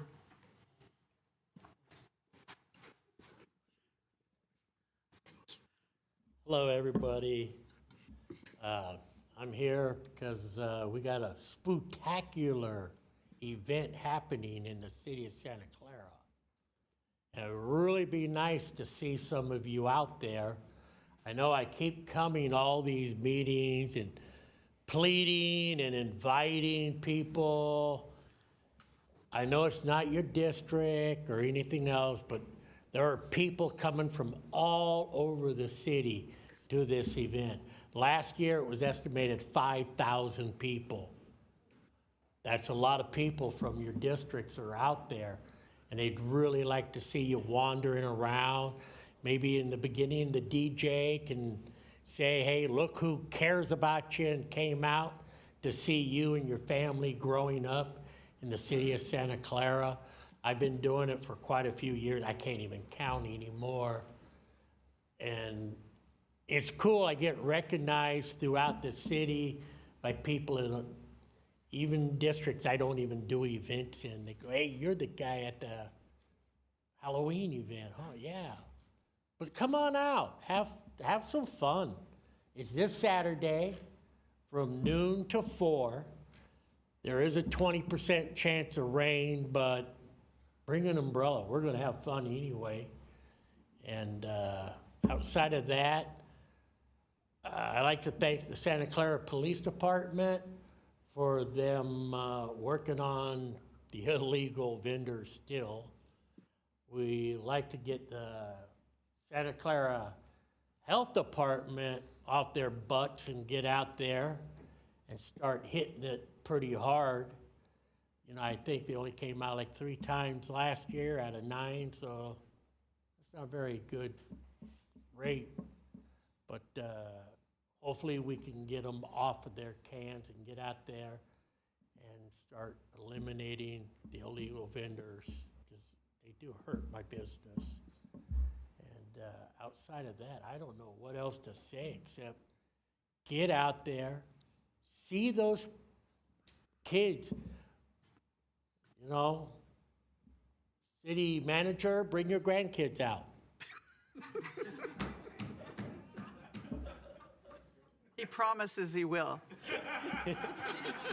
He knew there was something up my sleeve when we... I know we have aged him, but really, Howard? Really? I always got to save it for the end. That's just pure love.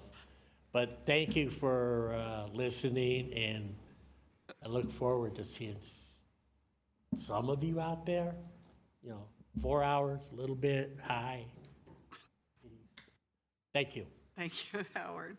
I even left time. Your contracts may be canceled, but thank you. Just kidding, in case anyone thinks I'm serious.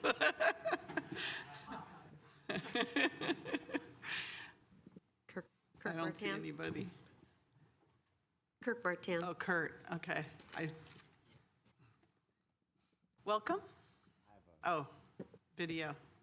No, it's a presentation. Okay. Good evening, Mayor and Council. Before I get into this, I just wanted to say we're doing what the city calls a minor tenant improvement at our pizza shop, and we're paying what sounds like over $16,000 in permit fees from the city. Application fees, each department has their own pound of flesh that they're extracting out of us. And if you wonder why people don't get permits or people undervalue their projects, this is why. We're telling you this is what it's going to cost. Things are outrageously expensive. It's not. I'm adding a bathroom, some seating, and 2 ovens. And you guys are putting us in the grave. Anyway, that's not why I'm here. I just felt like that just happened. So what I'm here to show you is a little bit of context on the agri-hood, some of the process that we went through as a community. It was a lot of space. It wasn't just that one site. We're looking at how things could grow over time, looking at over a 7-acre opportunity. Even Julio, the former city manager, had something to say about that. If you can start him. It's open to be creative and see what you have to offer. So open means have at it, and they did. And so this was the space that we looked at. What's currently discussed right now is that little green spot. That's undeveloped. This was what was going to be there. That building was slated. And the core companies have decided to change that design because of economic choices or whatever it may be. But they haven't been very forthcoming with the public. But they have put up on their website these kind of renderings to show how they've basically dumbed down the project. They've reduced the density, they've reduced the public amenities, and they've reduced the overall experience and expectations of what this project was supposed to deliver on for the city of Santa Clara. And when I look at something like this, like these might be a little outrageous to look at because they're so different, but in terms of what the vision of this site was, it was how can we push the boundaries, and rather than lean out of it, why aren't we leaning into it? And so do we look at having additional facilities for the people on site that need care, maybe assisted living, wellness facilities, care facilities? How do you take care of the people that are on site, and how do you make community grow on this site? You've invested a lot into this project. The city itself has invested over $16 million. Besides selling the land, you still are landowners. You ground lease the senior building. So why not hold the core accountable to deliver at least what they've done? But if they're not going to do what they did, let somebody else step in and do something a little more creative than just townhomes. Thank you so much. Thank you. That's it. No, that's it? Okay, thank you very much. Any other public presentations from anyone? Something that's not on the agenda? Okay, none online. All right, very good. Okay, we're going to move now to consent items pulled for discussion.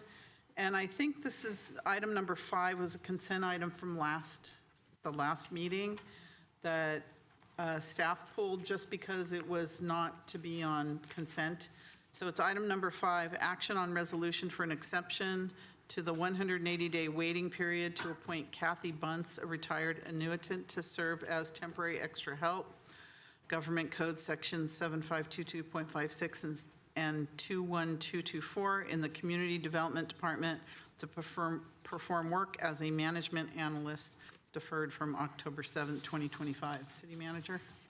Yes, Mayor, you've done an excellent job reading the intro, and so I'll just turn the presentation over to Marco Mercado, our interim, our acting Director of Human Resources. Thank you. Honorable Mayor, Council, good evening. Marco Mercado, Acting Director of Human Resources. The item for consideration before you is with regards to bringing back a recent retiree, Kathy Bunce, in the Community Development Department, CDD, as a management analyst. She recently retired. Per CalPERS rules, a retiree has to wait 180 days before they're able to be rehired back by their agency as a rehired annuitant. There are exceptions to it, including seeking an exception from City Council in open session. Previously, this was placed inadvertently on consent. It was pulled, so we're returning back to you with this item in open session. Okay, do we have any questions? Anybody have questions? Councilmember Park? Yes, thank you very much. I actually pulled the item. Yep. And I mean, the reason, we get a lot of these requests. We get a lot of requests for exceptions because of we want to, go around the 180-day waiting period that's required. And like when we get a lot of these, well, not a lot, but when we get a number of these, I tend to look because I think, well, it seems to be really hard to find people. But in this case, it seemed like we knew that we were going to bring this worker back on the day of retirement. I mean, this person retired like literally a week before this was put on the agenda, I believe, something like that. And my questions were like, what did we do to plan for this? I mean, I don't think anyone just retires in a week. From the private sector, if we had something like that, we would try to do some kind of deals. I know that you said there's no golden handshake or no golden, but at some point, what is it costing the city to do something like this? I mean, my other questions were like, how long had this person been in that position? And what position were they in when they were promoted? I mean, do we have other people in that position with that kind of experience that we could promote? Because it seems to me that it's harder to find senior positions than more junior positions. And if we promoted somebody, then we would actually be moving that that gap from a senior position to a more junior position that we could possibly fill later? I mean, we'll start with those questions. Yeah, we had not done this in a long time. The last time was for a senior dispatcher in October of 2024. As you know, dispatchers have been a challenge to fill. With regards to Ms. Bunt's position, she had been in this position for several years. When we did learn that she was retiring, management analyst is a citywide classification. We have started and ended the recruitment since, and we are going through the recruitment process now and going through the applications. There are 10 open management analyst positions. The reason we are asking for the exception to bring back Kathy is to fill that gap while they go through the selection process for her replacement, and to also allow her to remain and on board and train her replacement as she was retiring. Okay, but I guess my questions were, I mean, how long had she been in the position? You said a couple of years. What other people do we have in that position now that could possibly fill that, through a promotion? As opposed to, and then we don't fill a more senior position, a senior analyst, we fill a little bit more junior position. I mean, it seems to be easier to replace the more junior roles over the senior roles. And at some point, my question is, what is the expectation for advancement from people who are already working in that department, in that job? That how many people are slated, are capable, are scheduled for promotion? I mean, have we looked at that? So just for the recent management analyst position, again, it's a citywide classification. It includes Ms. Bunt's position in CDD. There were 170 plus applicants for 10 positions citywide, and so we are parsing through those now. A lot of them would have been indicating interest in multiple positions. But again, if anybody internal was interested, they would have applied for the position. Sure. Javon Grogan, City Manager. Let me just articulate and potentially re-articulate a couple things. One, these requests are, in my estimation, not frequent. I think we have do less than 2 a year. The last one we did was in 2024, as the acting HR director mentioned. This is, again, intended to be a limited duration.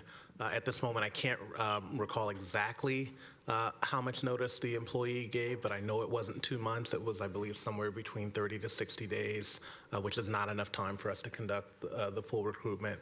I think, as the director mentioned, we are actively going through the recruitment process and vetting out applicants, and certainly internal candidates can apply as well as outside candidates. In addition, this position is extremely helpful with federal grants, and we do not have an existing person trained up and ready to step into the administration of our federal grants. And I do think that we are at a fairly precarious moment with our federal grant administration, including our nonprofits that rely on our grants, including our home and CDBG funds.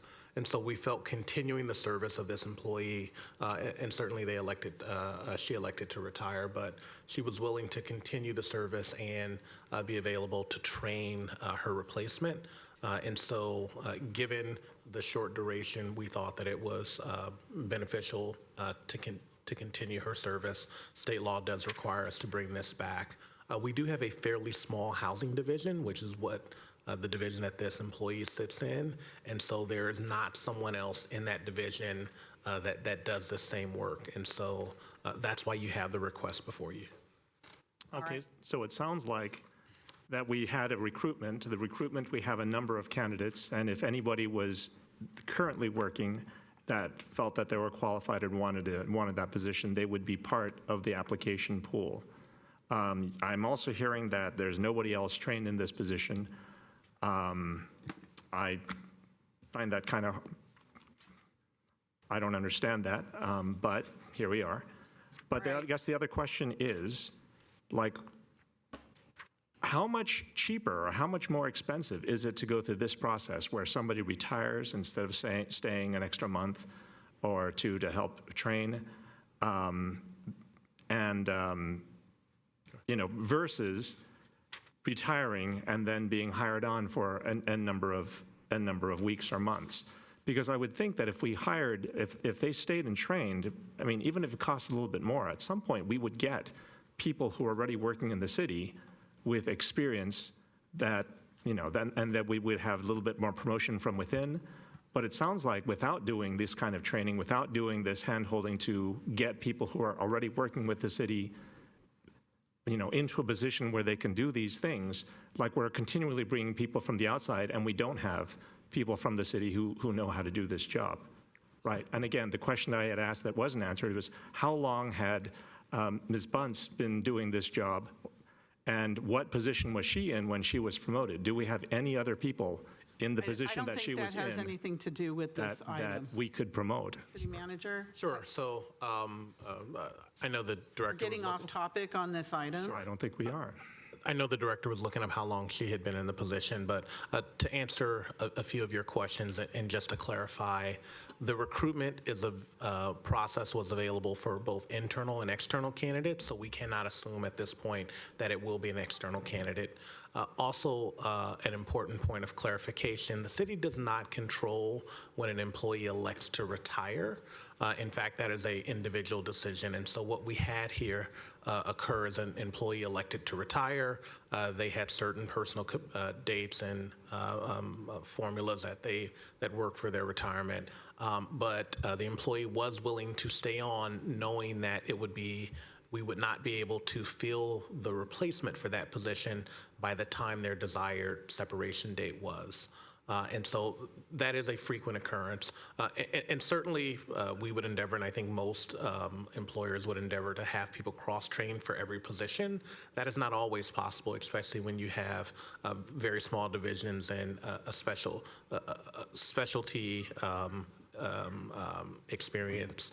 But again, it's meant to be for a limited duration until we can bring someone on board and have that knowledge transfer.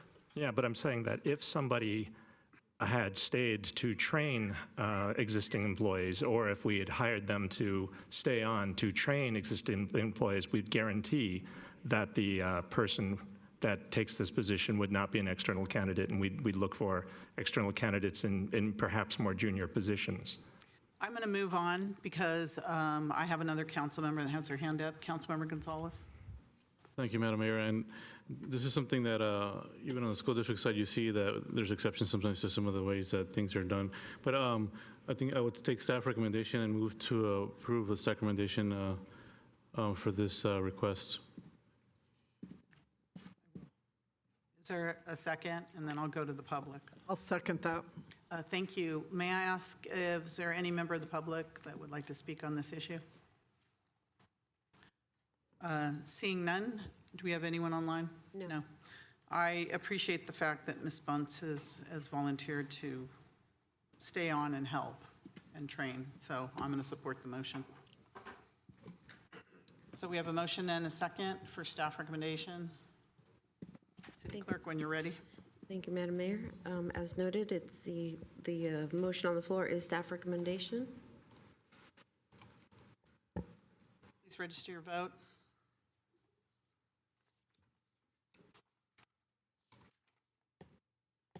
And that passes 6 with 1 abstention.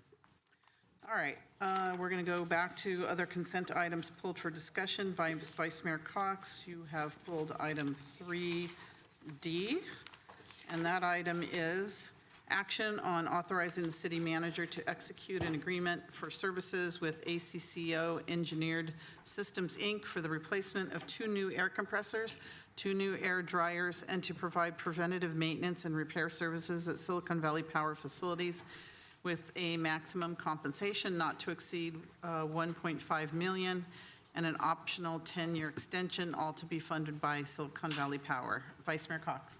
Thanks, and I do appreciate that staff answered a lot of these questions already. So I think this is a good opportunity to really just get more clarification about our preventative maintenance program. But I did want to understand, specifically, we're purchasing 2 brand-new replacement air compressors, or are we now purchasing the one we've been renting as well? is one question, and if so, has that been factored into the cost analysis? And then again, thinking about our asset management practices, this first compressor failed in 2023, and we've been renting since then. So you guys did address that we have CMMS as our asset maintenance regulation company, I guess. Did we know before 2023 that this one unit was going to fail, or did our own system fail us? And then I want to know what's our policy on replacing critical equipment if we're doing this proactively based on the data that this agency provides or this program provides, or do we operate equipment until failure and then respond? We'll have the Director of SVP, Nico Prokos, respond. Welcome, thank you. Welcome, Nico. Council members. So the assets in question are, we have 2 compressors at our Donald Von Raesfield power plant, and one of them failed approximately around August 2023. And we did enter into an arrangement with an entity to rent a replacement.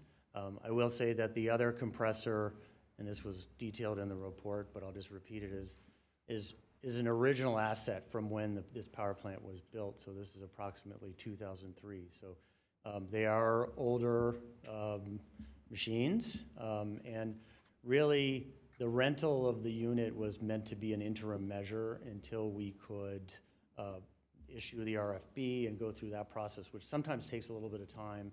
And we want to make sure that we're selecting the right entity as well to replace those machines. And I think you had a question about our CMMS. It's a computerized maintenance management system. So it's not an outside vendor. That's actually a software package that we use. And all of our assets are in there. I will say that we are doing a little bit of catch up on some of that. It's still relatively new. And there's some hiccups along the way, which I think is to be expected.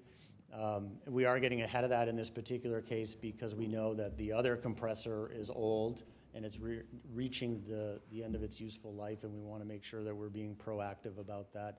And then to answer another one of your questions, is that we don't wait till these assets fail, especially if they're very critical. So this compressor is really needed it does a variety of different things, but one of the main things it does is it's for startup and shutdown of the engine itself at DVR.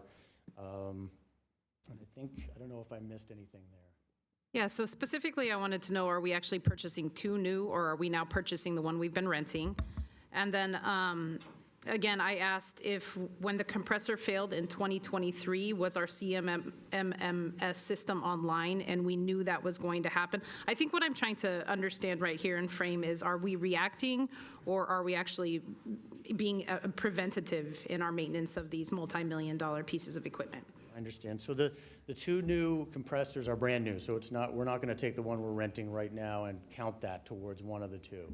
So they're going to be brand new. And then in terms of are we being proactive about this? Yes. I mean, we do try to be as proactive as possible, but there's some of the things we do experience failures, and we just had a recent failure with the engine. And so we have all this baked into the system, but the system isn't foolproof. So we do experience some challenges there, and as I mentioned, it's like we're implementing a lot of new systems, and there is a little bit of catch-up involved there. But in this particular case, because of the critical nature of the asset, we want to make sure that we're getting ahead of this and replacing it. And as we go along, there'll be more of this as well to make sure that we don't run into any problems, unforeseen failures and that nature.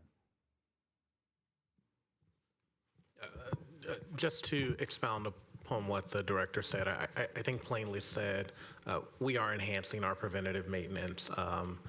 We had one compressor fail in 23, and as we looked at replacing that compressor, the second compressor is of the same vintage, and so replacing both is important, but also with some of the new systems that are being put in place, enhancing what we do for preventative maintenance is extremely important.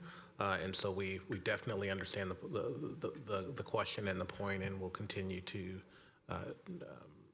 do that as we look at the entire system, not just DVR, but we've had internal conversations around other SVP assets that need preventative maintenance. If I That's could just great. add, oh, sorry. Would you be able to assess kind of how much of our equipment is now online in the CMMS system? I'm gonna look to Chris Carwick for, And, again, I just, in framing this in preventative maintenance altogether, I think that it's a good opportunity for you guys to say what you're doing right here, so. before Chris gets up here, I will say that, I mean, it's not a foolproof system, so we have all the assets in there and we take a probabilistic approach, but we are going to run into problems where we have something that fails, and so in this particular situation, we're trying to get ahead of that, but and that's not uncommon in the power plant business. It happens to everybody. Thank you. And I'll be done now, and thank you for coming up. And maybe my last question, and then I'll wrap this up, will be for you. When we have stuff like this on consent, is there a threshold for like a dollar amount that we would need to bring it back to council? Like I said, consent was 11 million, over 11 million, so I'm trying to understand better when it becomes something we vote on and when it goes through. Thank you. That's it for me. Yeah. Excuse me, any other questions on this item from the council? If not, I'm going to ask if there's, hold on, Councilmember Gonzalez? Approve staff recommendation. Okay, we have a motion to approve staff recommendation. Is there a second? I'll second that.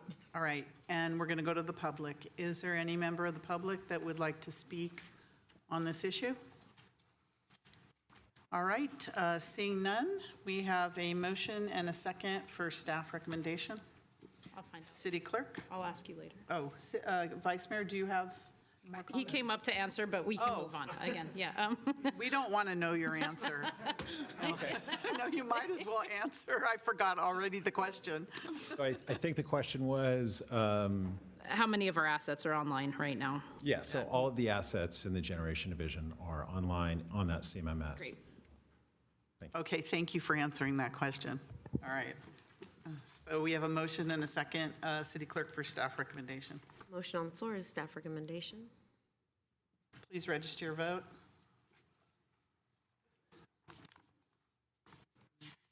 And that passes unanimously. Thank you.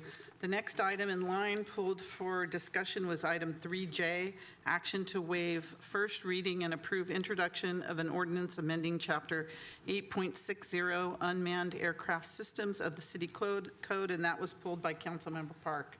Councilmember Park.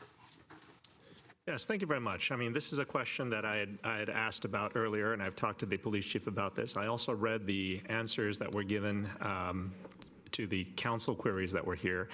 And I still have a number of questions. I mean, the question is, I mean, there were several issues such as if a private pilot is running a drone during an event day, we would tell them to if they could push that off. For example, they want to do a flyover of their property, they want to take roof pictures, whatever they want to do. But without requiring the permits, without requiring something like that, how would we even know that somebody's intending to do this? Like at some point, the only way that we would know about these things is that we actually saw somebody flying, and then we'd have to locate that person, which is darn near impossible unless it is the resident of the house that it's over. And like all the other things as well. For example, with events, the same question, it comes up, which is we don't require permits. Most of the stuff that we would ask would be handled by the FAA and not by the police, meaning that they would have, authority over our authority. We would,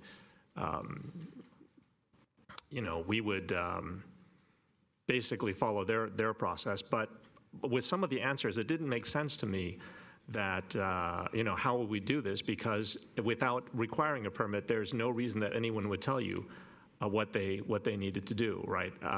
And I just thinking that if we had more time to discuss this, then we could actually get these kinds of questions. We'd have more of these types of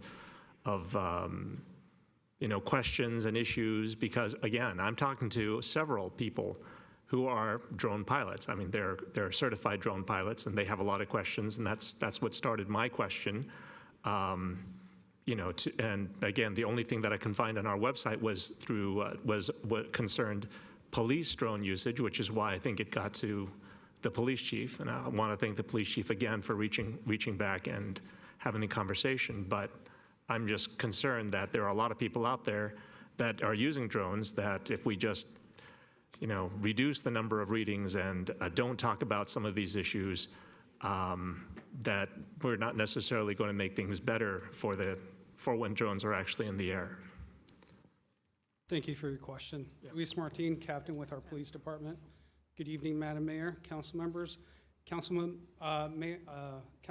Park, I kind of want to reconfirm what your series of questions are. So please confirm that I understood your question. First and foremost, I think one of the questions there was, how are we as a city or police department going to know if somebody has a drone out there to begin with, right? That information could come through a series of different venues. It could be simply our public safety or staff at some of these events could see it. We could get reports at major events into our command post or information center that drones are out there.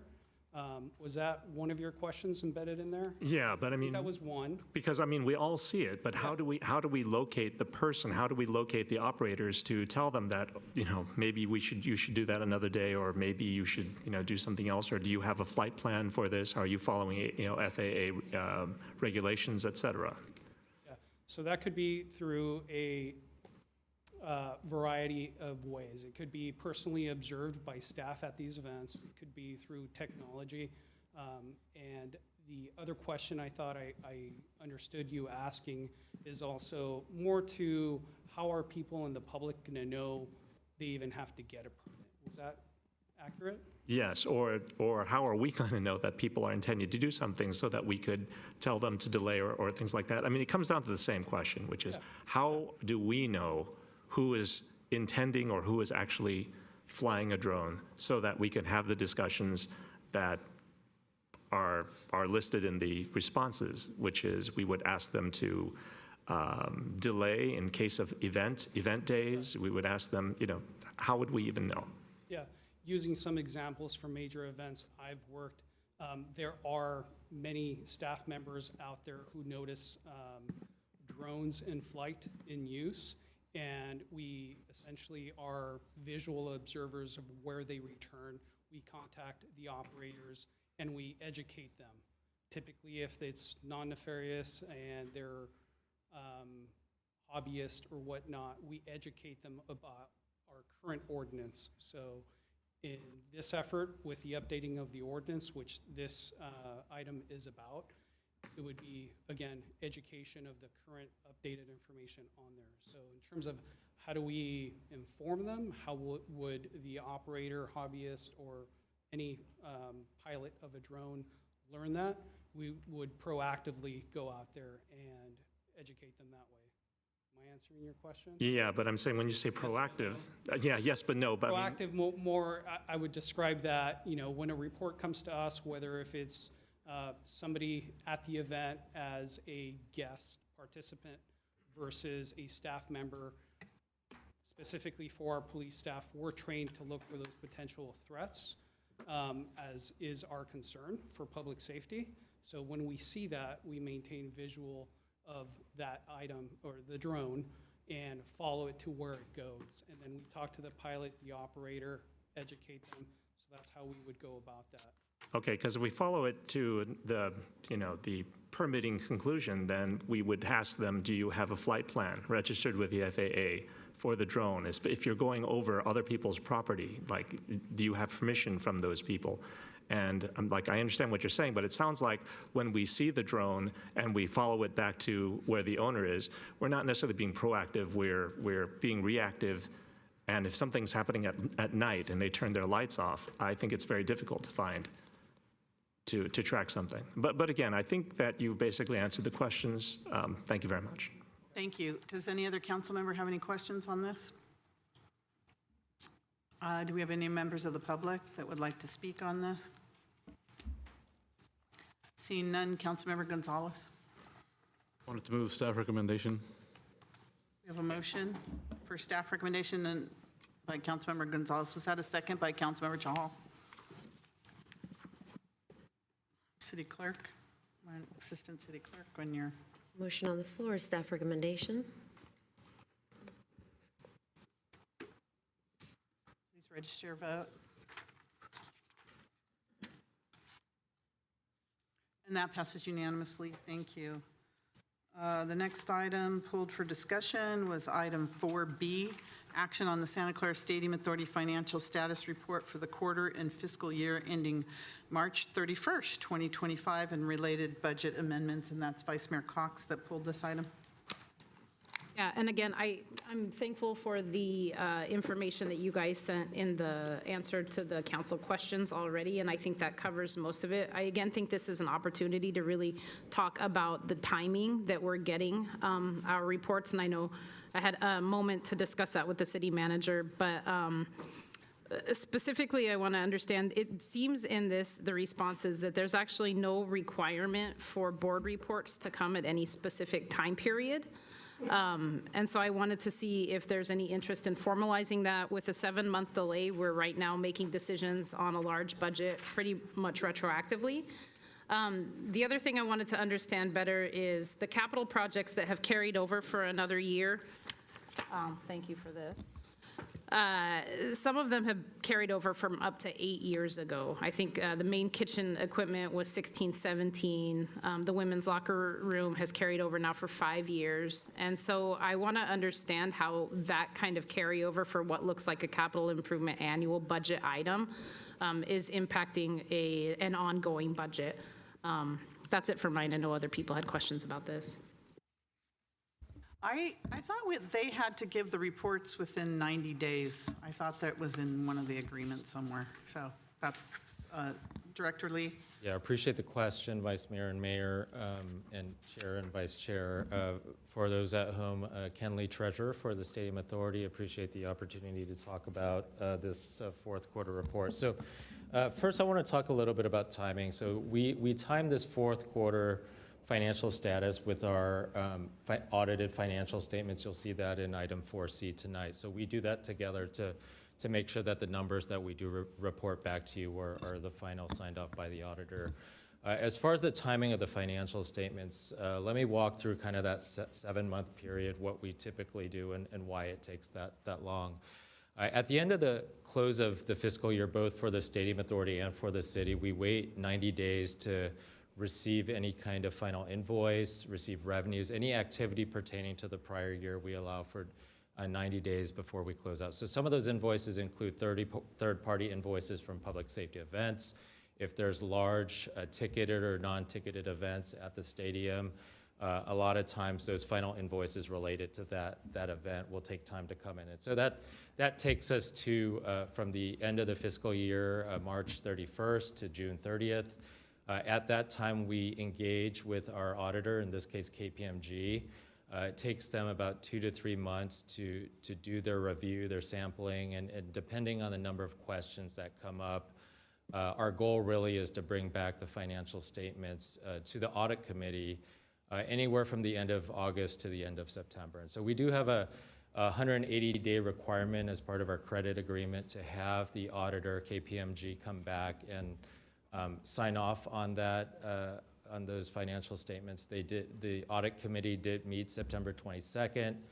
Our KPMG signed off on the financial statements September 29th. Because of the timing of the council agenda, we weren't able to get it onto the October 7th agenda, so that's why it's here before you. Ideally, we would like to close out that audit, bring it back before the board by the end of September, but in this case, as kind of talked about in item 4C, we had a reinterpretation of how we book some of the SBL revenue. So that took some time with our auditor, required more sampling and then a revision of some of those numbers, both in the prior year and this year. So this year, it did take a little bit longer.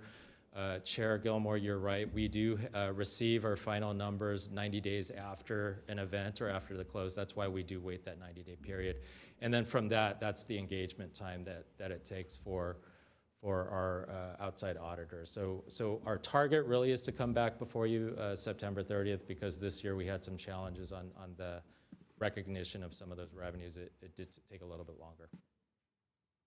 What about the first quarter of this fiscal year? We don't Yeah, have that either. So we do shift gears right after this fourth quarter. It's the same small staff that do that. So our target date to bring that performance to you is the first meeting in November. So in a little bit less than 3 weeks, we'll have that before you. And then quarter 2 and quarter 3, a pretty typical cadence is roughly 90 days or so after that close. We'll bring that forward. But the fourth quarter is always a little bit later because we time that with our audited financial statements.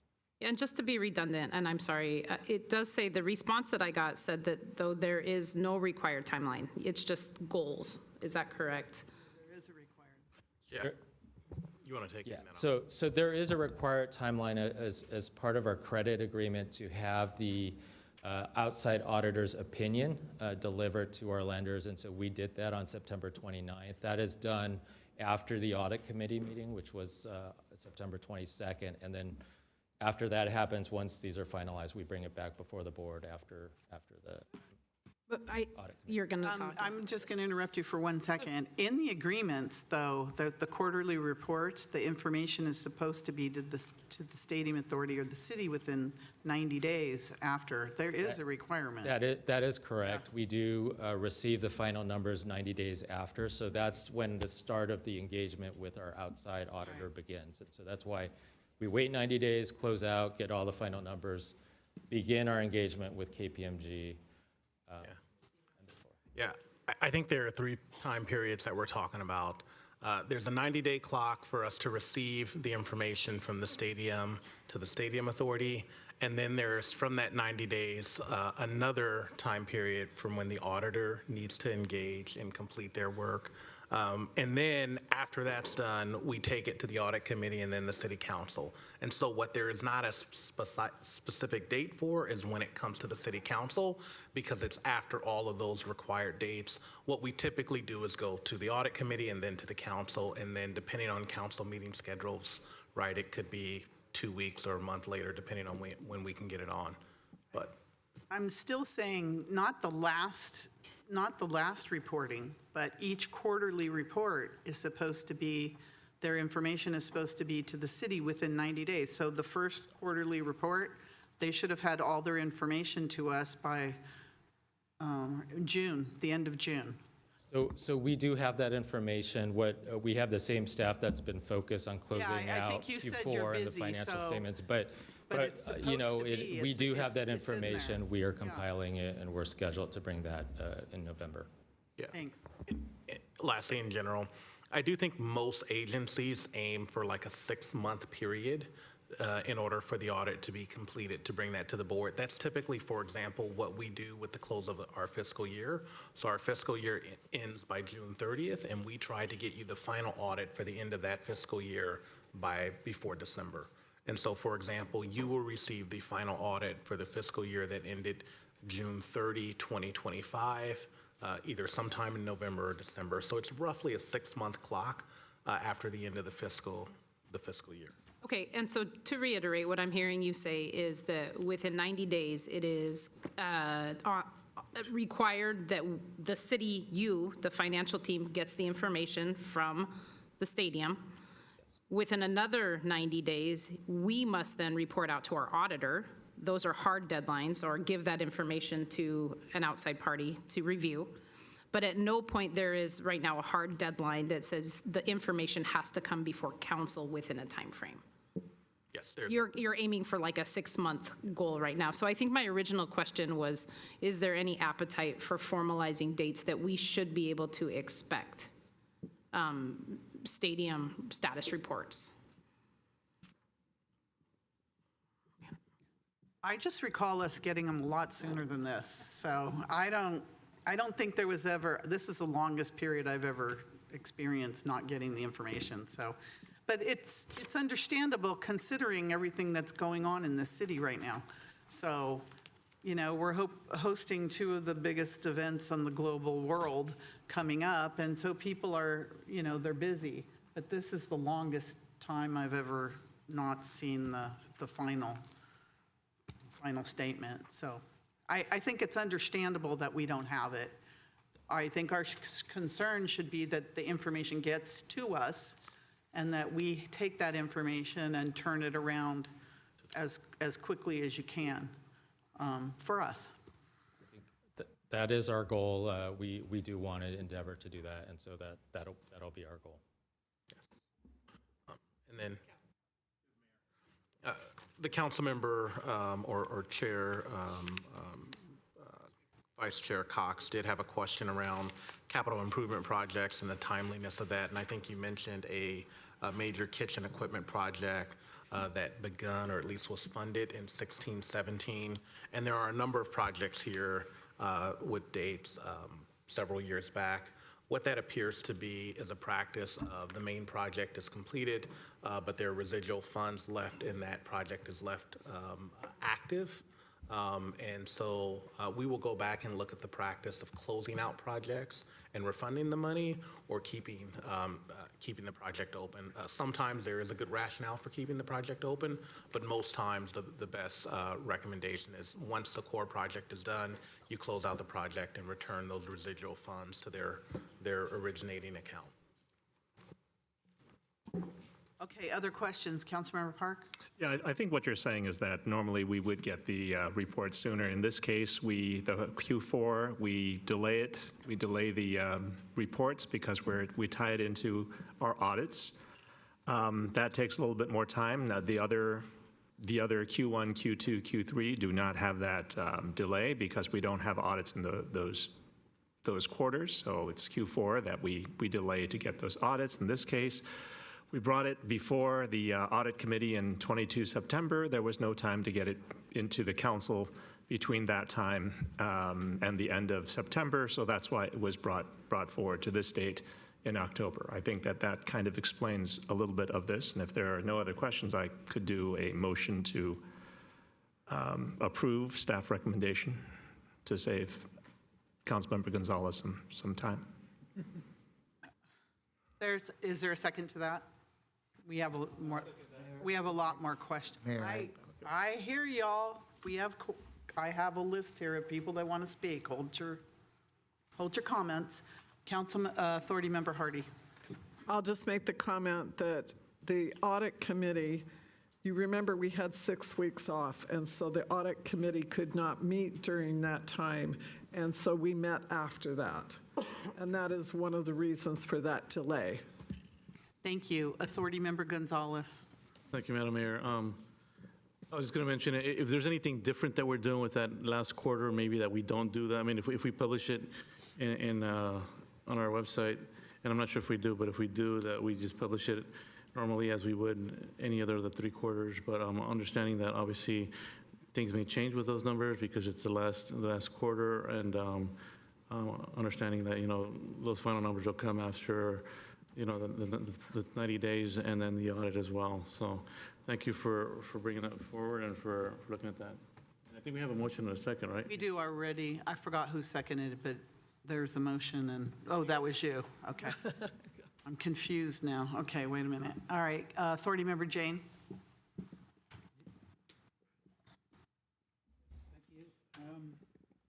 I know there's a presentation here. We don't need to go through the presentation, but there are a number of tables in the official report. So I had asked for the official report to be available. I want to go to table 2.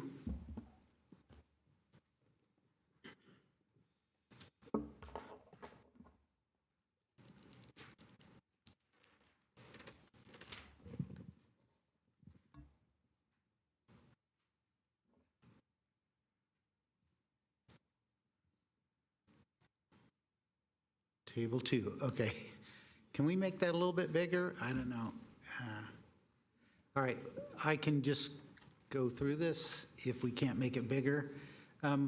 What I see here is that the stadium public safety costs for 10 NFL games is $5.947 million, and that we get a credit for the money we make off of off-site parking of $545,000.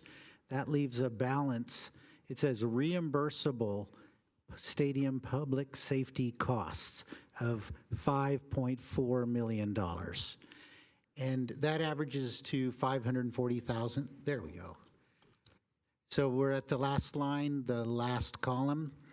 That's $5.4 million for 10 games. That's an average of $540,000 of public safety costs that are reimbursable. And the confusing part here is who's reimbursing that? And I believe that those are costs incurred by the city that will be reimbursed by somebody. And I just want to clarify that split between the Stadium Authority and Stadco, right? Because Stadco has a threshold or a limit of $360,000 out of the $540,000. So the balance is made up by this basically non-NFL revenue. Is that correct? And I can keep going, but I'd prefer for these to be answered because I'm going to reference about 7 tables. If I may, on that specific table, $5.9 million total public safety costs. Those initial costs are borne in the general fund. Both police and fire costs are budgeted, and they're all of those costs in the general fund are reimbursed by Stadco. And what happens with the Stadium Authority side, based on the threshold for public safety costs, there is a reimbursement between the Stadium Authority and Stadco for costs above the threshold. And so that's where you mentioned non-NFL events. In this case, in this fiscal year, we did use the discretionary fund, about $2.4 million or so, to reimburse Stadco above and beyond that threshold. But all the costs borne in the general fund are fully reimbursed. So they're incurred by the city, then they're reimbursed by Stadco or Manco, then the city or Manco reimburses Stadco for the excess above the threshold. Is that the correct understanding? No, the costs are incurred by the city, fully paid for by Stadco, and then the Stadium Authority reimburses Stadco for the costs above the threshold. Right, the Stadium Authority from non-NFL profits. Various sources, either a discretionary fund or the Stadium Authority has different options. There's a surcharge that we're going to start collecting this fiscal year, so various sources. If I can, I just ask us to define Stadco, Manco. I know we all know, but for the public that may be hearing this for the first time. So Stadco. The 49ers. Stadco is an entity set up by the 49ers. They are the lessees to the stadium. And so when we say Stadco, it's the 49ers reimbursing the city. Okay, very good. Can we go to table 4?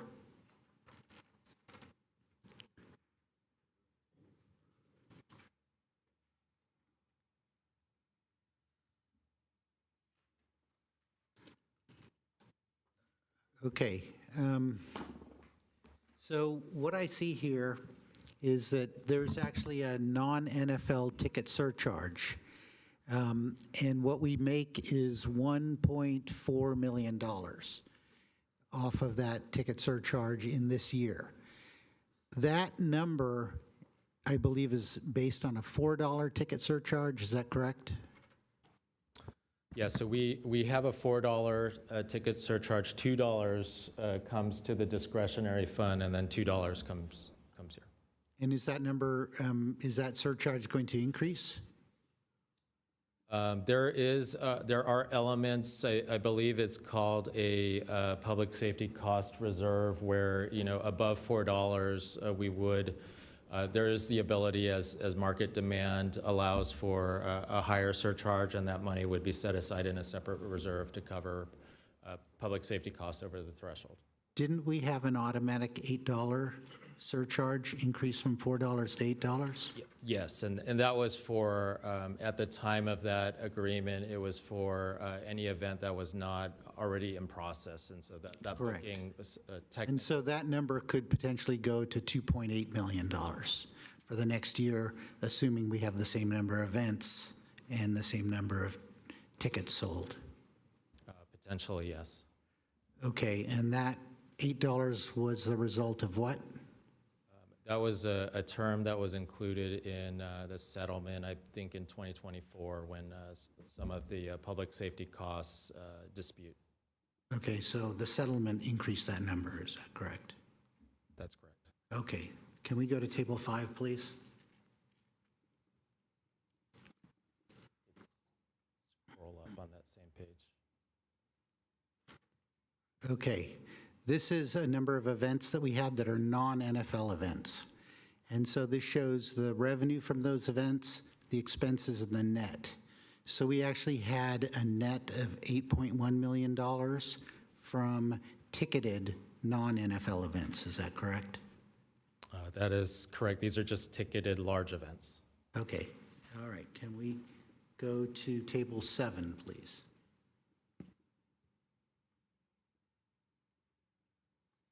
Okay, so this shows the total, I think there's one more line. There we go, okay. So this is the non-NFL total. This includes tickets, parking, food and beverage, and such. So the total revenue was roughly 24 million. And then the expenses were 13.6 million. So the total non-NFL net revenue was $10 million. Is that correct? Yeah, so this combines both large ticketed events and the private parties, the non-ticketed events. So table 6 and 7 summarize a non-NFL event revenue for 24-25 at 10.1 million. Profit. And where does that money go? So there's a formula that where some of that money stays with this the Stadium Authority operations, and then depending on outstanding balances through the waterfall, public safety costs, or demo fund, they can flow through there. Okay, and can we go to table 13, please?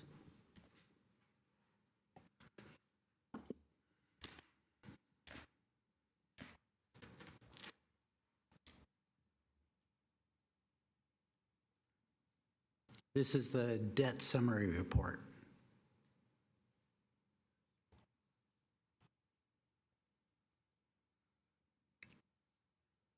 Okay, so just a little bit further to the graph. Chart 1, sorry. Chart 1. Okay, so I think this shows that in March 2014, the debt from the Stadium Authority for the stadium was $653 million. And that now it's down to 219 million after 11 years.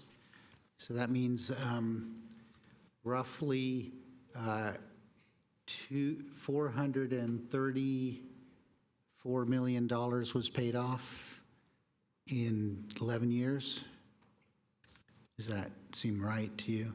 Yeah, so so one of the highlights here with regards to stadium debt over time, as I've reported through both quarterly and annual reports, we have made considerable progress with the debt, in terms of the different terms. Term B is paid off, and so what's remaining is our Term A. This is the fixed debt. There's no real option here to prepay, so this is a fixed amount. We'll be paying this for quite some time. And then the other outstanding piece here is the CFD, or Community Facilities District Advance. This is based on hotel rooms and how much we generate from hotels. And so as those hotels generate monies, those are advanced and paid back. So there's two outstanding debt issues as summarized in Table 13. 219.6 million outstanding. And so in this last year, we paid off about 9 million of that debt, is that correct? 9 million of principal, yes. Of principal, yes. The last table I want is 17, please.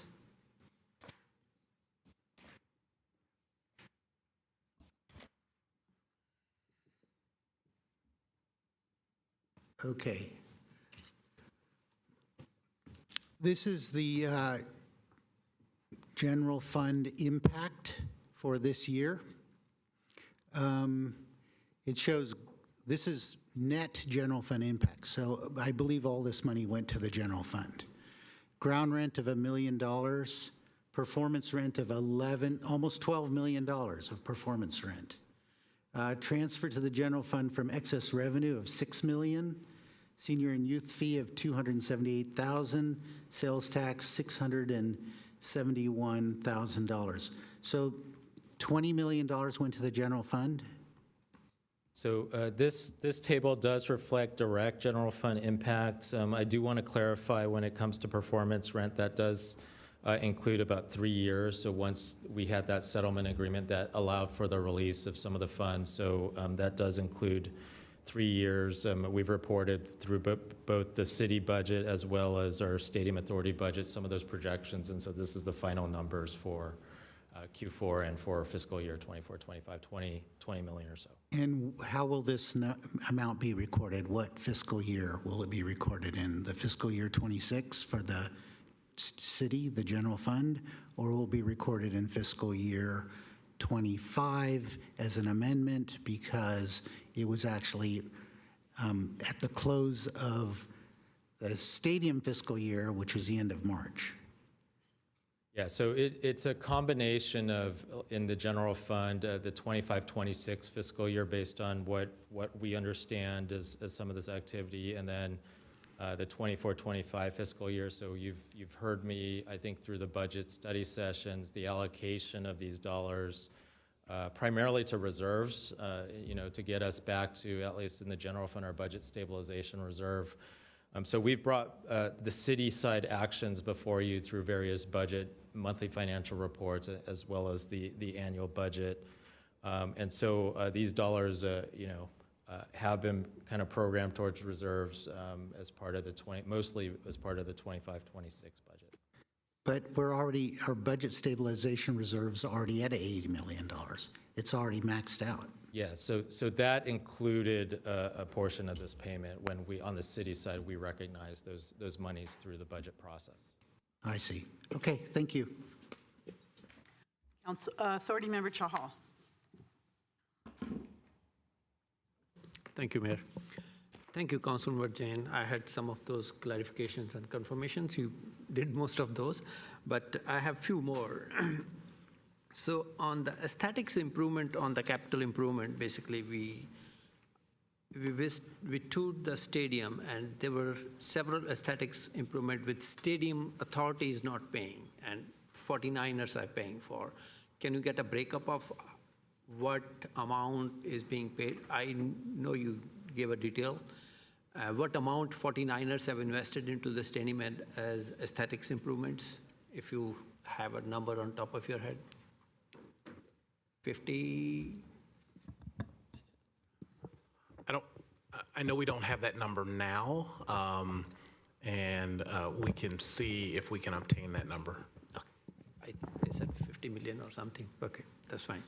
And I know we did some, from data point of view, we did some calculation of how much sales tax does it generate. And I know last time I asked that question, and I'm glad you mentioned that generated 672,000 sales tax, right? I have a question regarding the TOT during event days, major events, concerts. So if possible, I would like to see that number, like what is the TOT generated during those major events, like 10 NFL games plus whatever 10 or 15 concerts we hold or other non-NFL events we hold. If there is a way out to find out plus or minus 2 days before and plus 1 day after, if we can find out what's the impact of that TOT to the general fund, that would be good. So if I may comment, I know that's something that the council's asked, and we've worked closely with our destination marketing organization, and there are some challenges with obtaining some of that information. It's a very manual process to survey why patrons come to our hotels. I know that there is a strong correlation with events and that data. We are working on an RFP for economic review for a consultant to come in and develop some of those methodologies. I think TOT is an area that we're going to focus on to come up with a methodology. I know it's more of an art than a science, but because of, unless you survey every resident that stays in a hotel, we have to make some assumptions about activity and then the resulting TOT. But that's something we're looking ahead as part of an RFP to do an economic review of some of those direct revenues. Okay, yeah, that's fine. I know you can't be 100% accurate, but you can give us a percentage of number, non-NFL days, non-even, this is the average, but during this period, this is the average. That can give us the delta, basically. Yep. A broader number would be fine. Yep, thank you. I appreciate it. So I have a couple of questions. The first one is, after the settlement agreement, there was over $14 million that the Stadium Authority owed the 49ers for back public safety costs for football games, and I didn't see it in the presentation, so I'm wondering where that is and how we're repaying that. And secondly, I didn't see where the staff costs, where we're billing the Stadium Authority for work for Super Bowl and World Cup. I didn't see that referenced anywhere. I think those are my only two questions at this time. Oh, the third one was I think it was Stadco paying for the field improvements, or Manco, one of them. 49ers paying for the field expansion and improvements at the stadium, which was, I think, $50 million or so. How do we know that's been paid back or paid for? I didn't see it in the budget at all. So those are my three questions. Great. Thank you, Chair, for those questions. So the first question on the 14 million or so outstanding public safety costs. So on page 37 of the report, table 19, there is a table that shows that outstanding balance and how much we paid by fiscal year. So in fiscal year 24-25, we paid approximately 9.5. There it is on the screen there. We started out with a balance of 14.8 or so. We paid about $9.5 million in 24-25, and that was a combination of both cash that was available at the time of the settlement, and then there was a portion of the excess revenue at the end of the year, the waterfall. I think it was 25% of that could also be used to pay for the outstanding balances. So what remains, at least at the end of 24-25, is that $5.3 million. We will look ahead this fiscal year, based on the formulas and methodology in that settlement to pay this off as quickly as possible. But that is the summary right there on the screen. With regards to staff costs, this report includes just a higher level, all of the general and administrative costs related to the Stadium Authority. I know that both in the general fund, as well as I think there's a separate website with some of that information, and our city manager's office is tracking very closely some of those activities on a month-by-month basis, as far as how much has been spent, how much is reimbursed by our Bay Area Host Committee, how much is planned or in process to be reimbursed by our Bay Area Host Committee, and then how much is not, as far as some of the duties from general staff that then the Stadium Authority is covering. And so that website, that information is online. I know our general fund is online, but is the Stadium Authority online? Is that on the dashboard? And if not, it should be. Yeah, I'd have to look. Off the top of my head, I don't know, but I think it is, but we'll have to double check. Yeah, because that's all part of the transparency. Yep. And then your question on the field improvements. So those are capital improvements entirely funded and managed by Stadco. They did not, both the expenses and the revenues did not flow through the Stadium Authority, so that's why they're not in the report today. We, as the city manager, executive director mentioned, we are working with their team to determine what was the final number, what was that amount, and then from an asset perspective, those would be booked on Stadco's financial statements. I just want to make sure to guarantee that they paid for them, so nobody comes back after the Stadium Authority. That we continue to dialogue with our stadium team. All right, I'll just keep asking until I know that they're paid for. Thank you very much. All right, do we have any member of the public that would like to speak on this? All right, if not, City Clerk, we have a motion by Authority Member Park, second by Authority Member Gonzalez, to, I guess, note and file the report. Staff recommendation. And approve the budget amendments. That's right. Thank you, Mayor. Staff recommendation. Please register your vote. And that passes unanimously. Thank you. Next item was also pulled by Vice Mayor Cox. Item 4C, report on the audited Santa Clara Stadium Authority fiscal year 24-25 annual financial statement. Vice Authority Mayor Cox. My questions were answered in response to 4B. Do you have a motion? Didn't know if anybody else had 4C as well, I'm sorry. What was that? I didn't catch that. I think other people had 4C as well. I'll resend my questions. Oh, I see. Okay.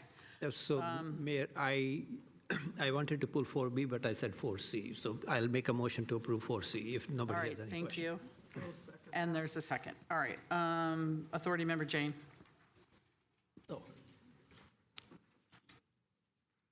Yeah, I believe this is an audit of the report that we just discussed in the last item. And I wanted to understand this term. KPMG expressed an unmodified, i.e. clean opinion on the financial statements. What does that mean? And I have another question. Who is KPMG? Get all the questions first. Yeah, who is KPMG? I think you know the answer to that, but okay. Is there any other questions? All right, go ahead.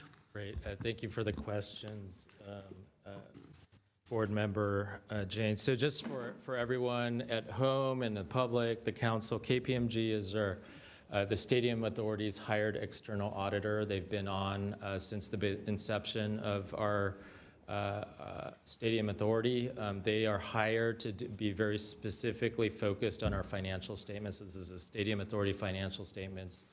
They have a methodology, they have a sampling, and their goal is to determine whether our financial statements are accurate, free of error, and they do also a review of our internal controls. The highest standard that we strive to achieve, and any agency strives to achieve through an audit, is a unmodified opinion. That means they stand behind the statements that we're presenting to them. And some other lower kind of thresholds is if they have modifications or if they can't stand behind any of the statements. And so in this case, KPMG, while they have some findings and some statements in terms of how we've booked and we've corrected, they have issued an unmodified clean opinion. They can stand behind the work of the Stadium Authority, that it's based on their sampling, their methodology, it's free of error, and accurate to the extent that they are able to issue that opinion.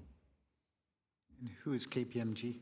KPMG is our hired external audit firm for the Stadium Authority. It's one of the top Big 4, Big 5 accounting firms in the country. Okay, thank you. I'd like to make a motion to note and file. Didn't we already have a motion in a second? Okay. We already had one on the floor. Okay. Is there any member of the public that would like to speak on this? If not, City Clerk, I forgot who made the motion, but we did have one on the floor. Yes, the maker of the motion was Board Member Shahal, seconded by Board Member Park for staff recommendation. All right, very Oh, good. sorry. Hardy. Board Member Hardy. I was looking right at you. Just a moment here.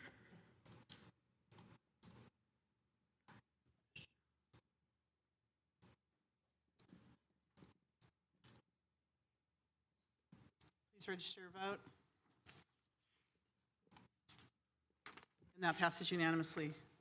Please tell me we're through the consent calendar. Are we through the consent calendar? I think we are. Okay, very good. We're through the consent calendar. All right, next is item number 6, action on adoption of a resolution establishing the necessary findings of fact for modifications to the California Building Standards, action on introduction of an ordinance amending Title 15, Buildings and Construction of the Code of the City of Santa Clara, California, for the adoption of the 2025 California Building Standards Code, including updates to the city's REACH code, and setting November 4th, 2025 for a public hearing on adoption of such ordinance. And this is deferred from October 7th. Okay. Wow, okay. Okay, thank you, Mayor. And Yes. As you saw, we have probably half of our core building team that just came up to the front of the room. Important to note, Title 24, or what's referred to as the California Building Standards Code, regulates the design and construction of buildings, structures, and facilities throughout California. The code is updated periodically, and the next update is set to take effect January 1, 2026. The code recognizes that conditions may vary from region to region, and local amendments may be necessary. Local modifications allow for the city to continue implementing our REACH code, which are local amendments to the California Energy and California Green Building Standards Code to support sustainability. Tonight's presentation will be provided by, first, our Community Development Director, Afsha Hamid. She will present on the building code, and Economic and Sustainability Director, Rena Brio, will present on updates to the REACH code. Thank you. Thank you. Welcome. Thank you, Mayor and council members. Before I begin, we have David Tran, who is the acting building official, Jake Tomlin, fire marshal with the fire department, Jen Panko, who's the deputy chief with the fire department, and Ria Brio, economic development and sustainability director. There's a lot of collaboration going on here. So thank you for the introduction, City Manager. The City of Santa Clara adopted the current 22 Building Standards Code, or Title 24, which included the REACH code, and those standards have been in effect since January 1st, 2023. Title 24 of the California Code of Regulations is referred to as California Building Standard Code. Title 24 is organized into 12 separate chapters or parts, and it's updated every 3 years. So now we're getting ready to update the next portion. The current 2022 code covers January 2023 to December 2025. The 2025 code, which is now going forward, will cover from January 2026 to December 2028. So cities can follow the state code mandate or adopt these regulations with local amendments to address the local geographic, topographic, or climatic conditions. So Title 15 of the Code of the City of Santa Clara provides regulations pertaining to design and construction of buildings, and staff is proposing local amendments to Title 15 to be responsive to the local climatic, geological, topographical conditions. And these local amendments are pretty typical throughout the state as local conditions vary. Throughout the code adoption cycle, there was a lengthy public participation process. The 2025 California Building Standards Code itself became available on July 1st of 2025, and it will become effective January 1st, 2026, even if we don't adopt any local standards.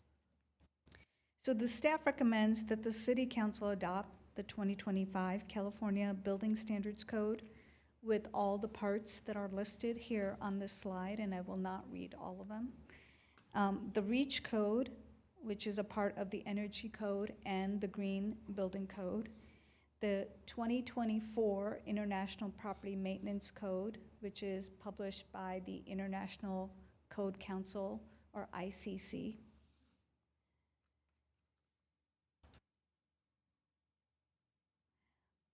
So the local amendments that are proposed are in 4 categories, and these align with a practice that is already occurring, and we're now just formalizing this practice. The Building Division collaborated with the Community Risk Reduction Division of the Fire Department on these local amendments, which primarily concern fire sprinklers and egress paths to align with the fire code. So this is a carryover from the previous adopted amendments in the previous code cycle.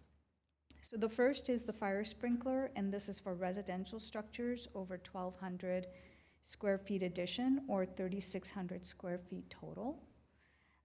This is aligning the fire code amendments with the building code. The second is the safety code requirements for emergency egress for stairways for multi-story buildings.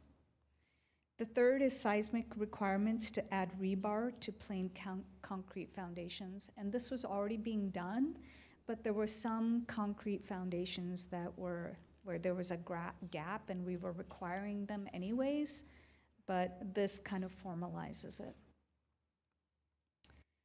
And then the fourth, this is a sprinkler requirement for the residential code, such as single family and duplexes.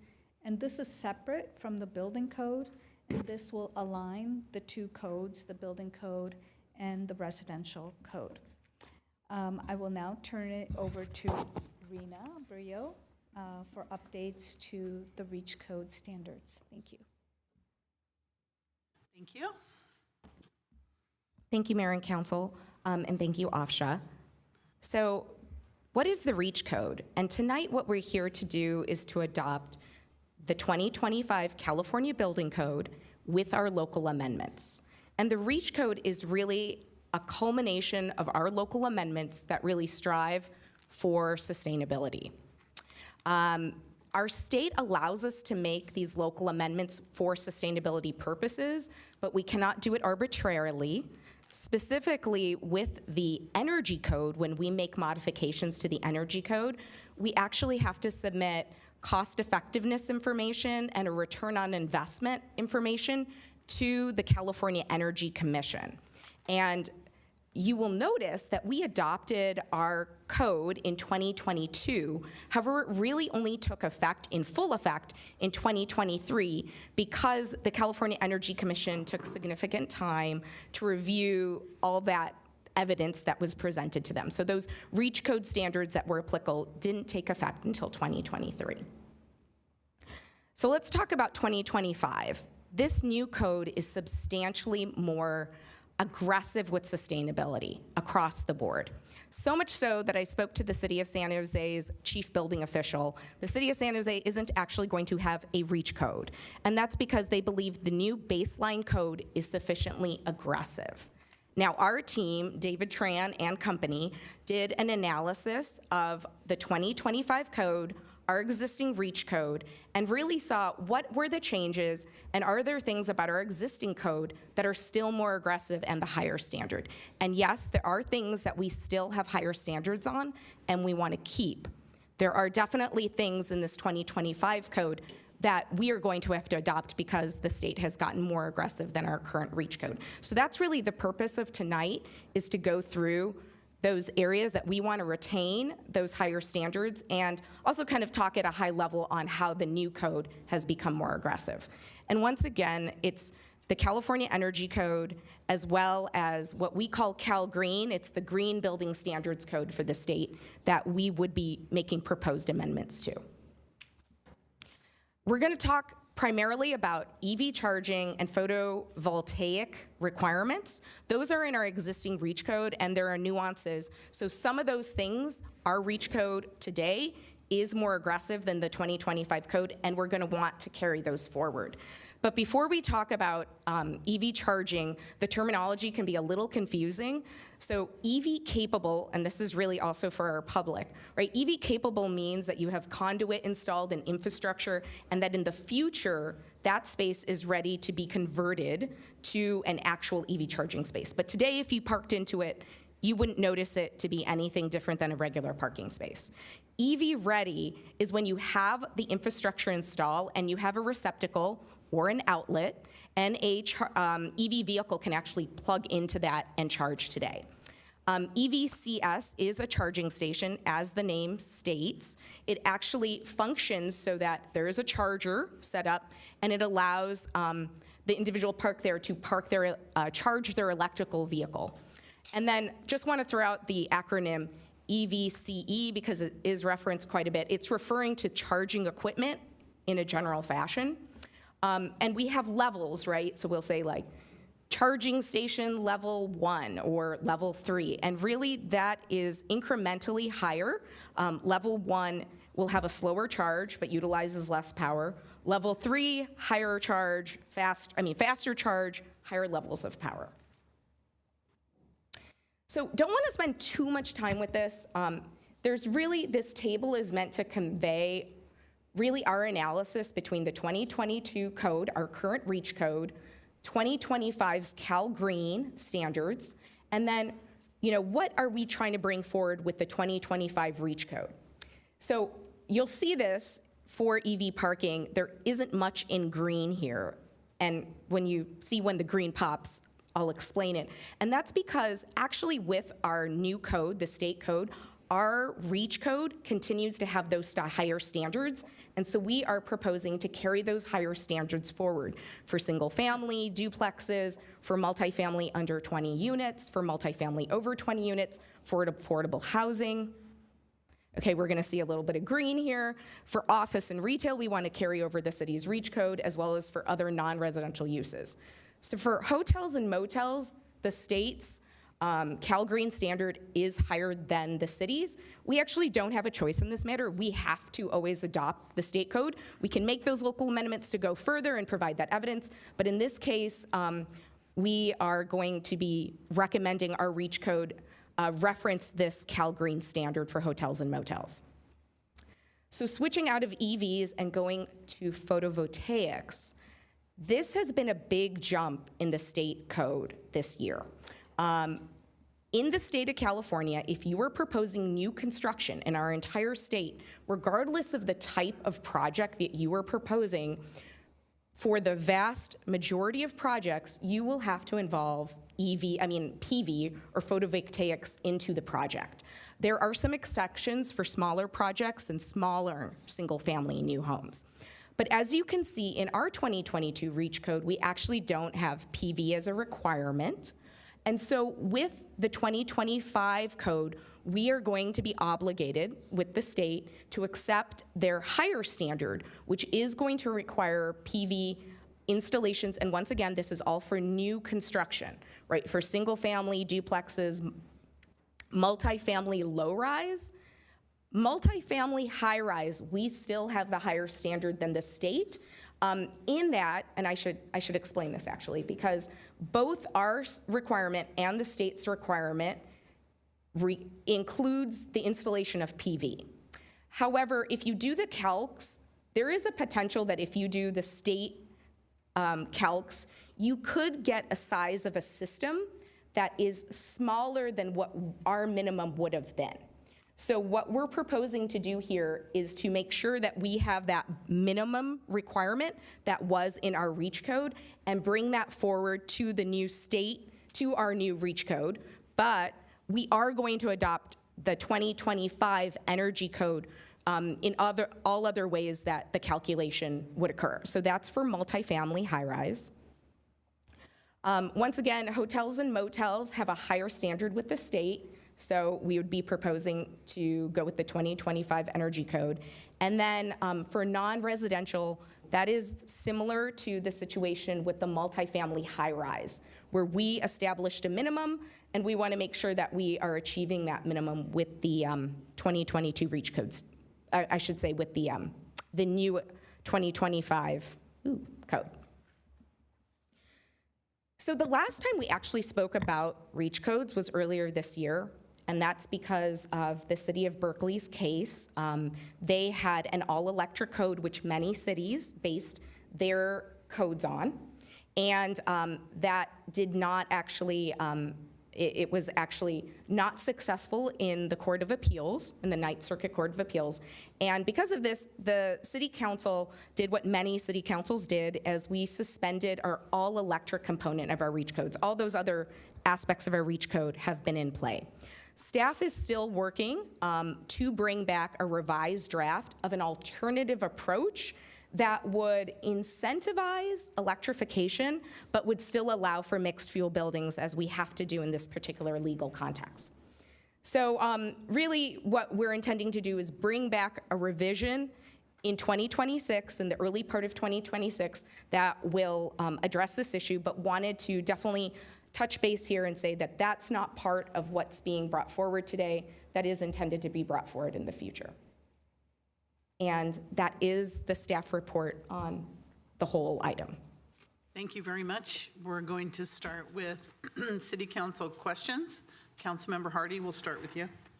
Thank you. I was the one that pulled this. So I would like to go back to the comparison table for the EVs. Are you able to do that? 'Cause that's where my questions are specifically. Okay. All right. I understand the 1 and 2 family dwellings, multifamily, please go to the next page.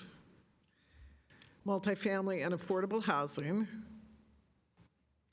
See, it's all on one chart in our report. Okay, we get to the hotels and motels. I understand that the code is more specific, more aggressive for the state. Office and retail, this is where and the non-residential uses. I understand for office because people are there all day, they work. But a retail situation, I'm not going to be there very long. I'm not going to be there hours and hours and hours.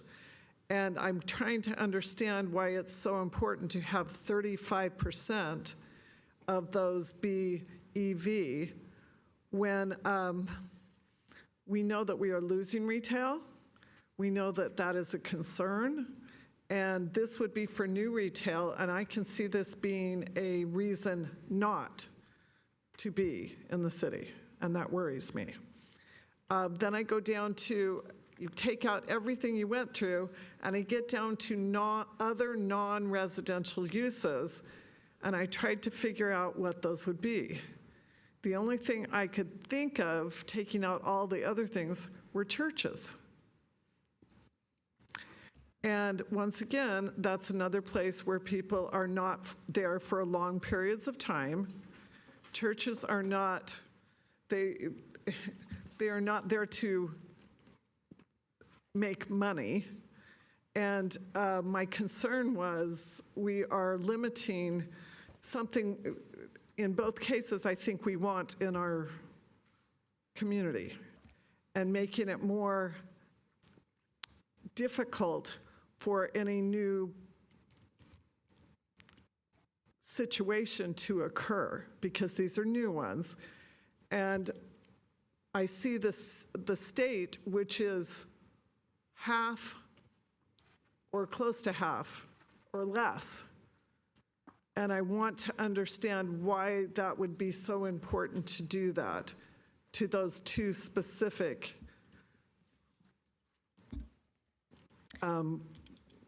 categories, I guess. Thank you. We're going to get all the questions first, but the charts were necessary. Councilmember Jane. Questions? Councilmember Hardy and I actually discussed this, so I have essentially the same question, but my analysis is slightly different. What we're experiencing in SVP is and throughout the country, there's a lot of vandalism of EV chargers. People cut off the heads, all of that, and it becomes very expensive to replace, repair, maintain those. And so I fully understand for office, we do want the 35% and 35% because people drive to work. It's better to charge during the day because you're basically throwing away electrons on the grid. So it's the lowest carbon electricity, so you want people to charge during the day. But for the retail, you're not going to get that much of a charge if you're just going to go shop for an hour. And so it doesn't make sense to burden the retail stores with having to install, which is expensive, and then maintain that many chargers. It just doesn't make sense. If you really need, I mean, if we go to like the Cal Green standard, 15% is 1 out of 7. Can you imagine if you went to a shopping mall and 1 out of 7 chargers were for EVs? I would think that would be sufficient, and I would prefer that we have 15 and 15. 15% EVCS and 15% capable. That would allow for expansion capacity, but it wouldn't burden the retail for that cost at this point. And so that would be a change that I would recommend to staff's recommendation, just for retail, not for office. And I believe we won't have any issues with the state because we're exceeding the Cal Green Code. So as long as we're exceeding this Cal Green Code, I believe we're fine there. And then that was the only change that I had. I sort of agree with Councilmember Hardy's take on churches. But I think there are other non-residential uses like schools, and schools I think are ideal for having lots of chargers because teachers commute long distances. If they have cheaper EVs, they don't have a lot of range. They might have range anxiety. I know Los Altos High has probably 30 EV chargers. The teachers have all gotten electric vehicles. They're teaching their kids about the benefits of electric vehicles and, range anxiety and such. So, if I were to, I would like to split out the office and retail and then split out maybe the non-residential uses into finer categories. Thank you. Any other questions? Vice Mayor Cox. I just have a comment about that. As somebody who drives an all-electric vehicle, there are 2 places I charge. One is at work and one is at the mall. And most people I know, even when we're buying a car, will say one of the most efficient places to charge, because usually they're level 3 at the mall, is in retail spaces, because they're either level 2 or 3 there. So the majority of people I know who drive electric are using retail spaces to charge their vehicles. And it's the ones that are at the residential units that are super slow. So I would say if you go to Valley Fair Mall on the weekend, every one of those EV charging stations is completely occupied most of the day. So just a perspective on that. Then come to City Hall. Yeah. All right, Councilmember Gonzalez. Thank you, Madam Mayor. I was going to concur with Vice Mayor Cox. I forgot the number, but I think it's something like 54% of Santa Clarans are renters. Obviously, these are for new spaces and new hotels, new offices, new retail, new residential. But do we know the existing number of spaces that would not be updated? Because you have existing apartment buildings, you have a lot of existing infrastructure that we're not going to mandate folks to update. So you do need folks to be able to basically charge retail spaces in places that they don't currently reside in, because there might be limited or no EV charging in their residence. So I don't know if you know what that number is, as far as current number of apartment buildings and other areas that are currently there that don't have any option for charging.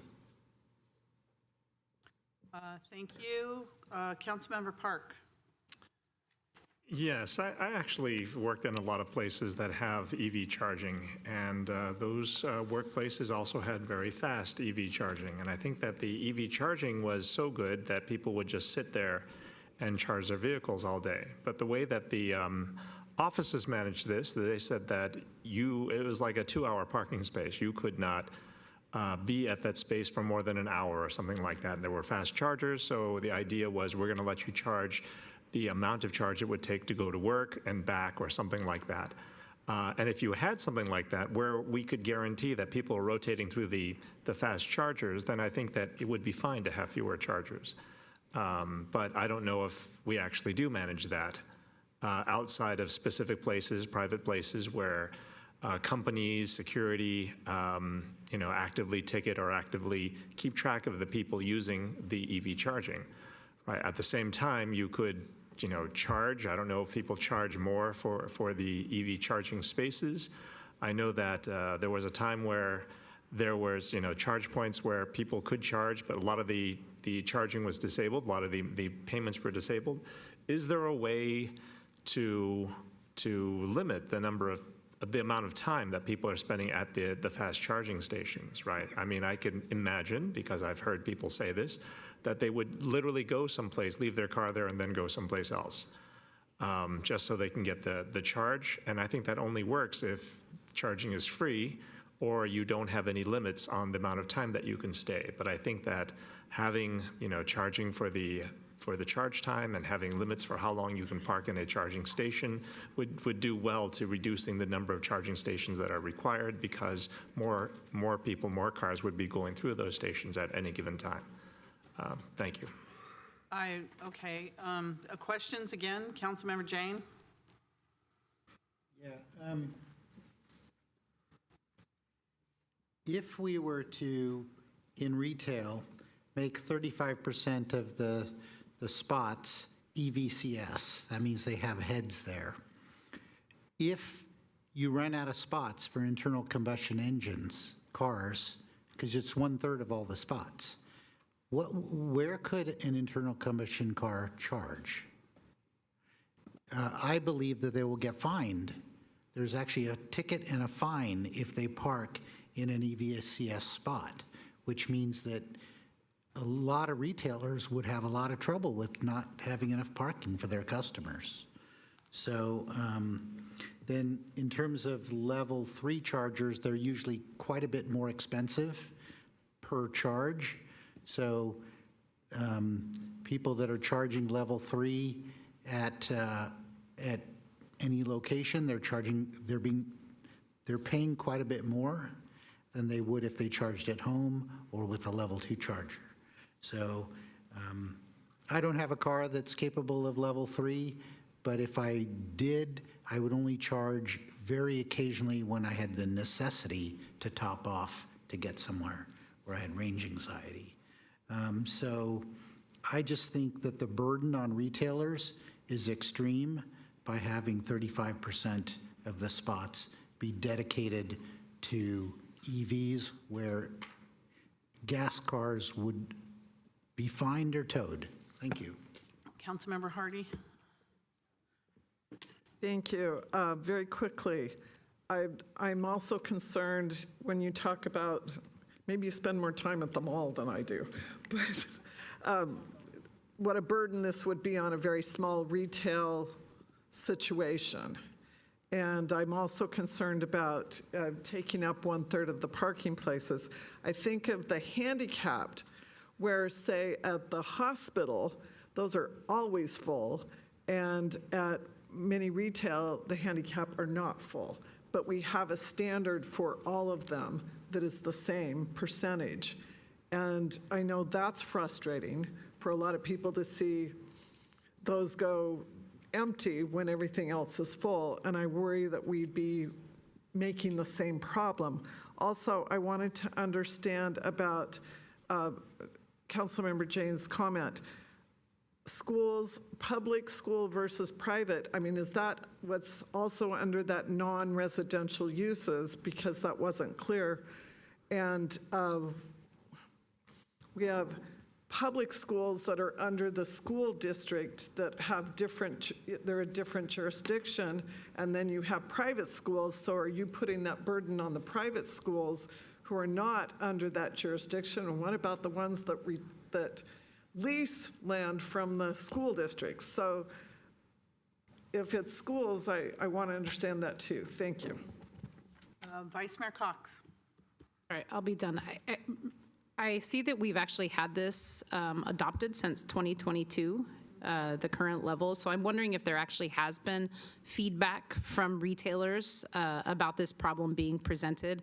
Obviously, electric car use is going up, so, but our codes have stayed the same for the last 3 years, so what has the feedback actually been? And those are the questions. There was some sprinkled in there somewhere. Great. Thank you. Many of you have a similar mindset, so I can handle these questions kind of efficiently.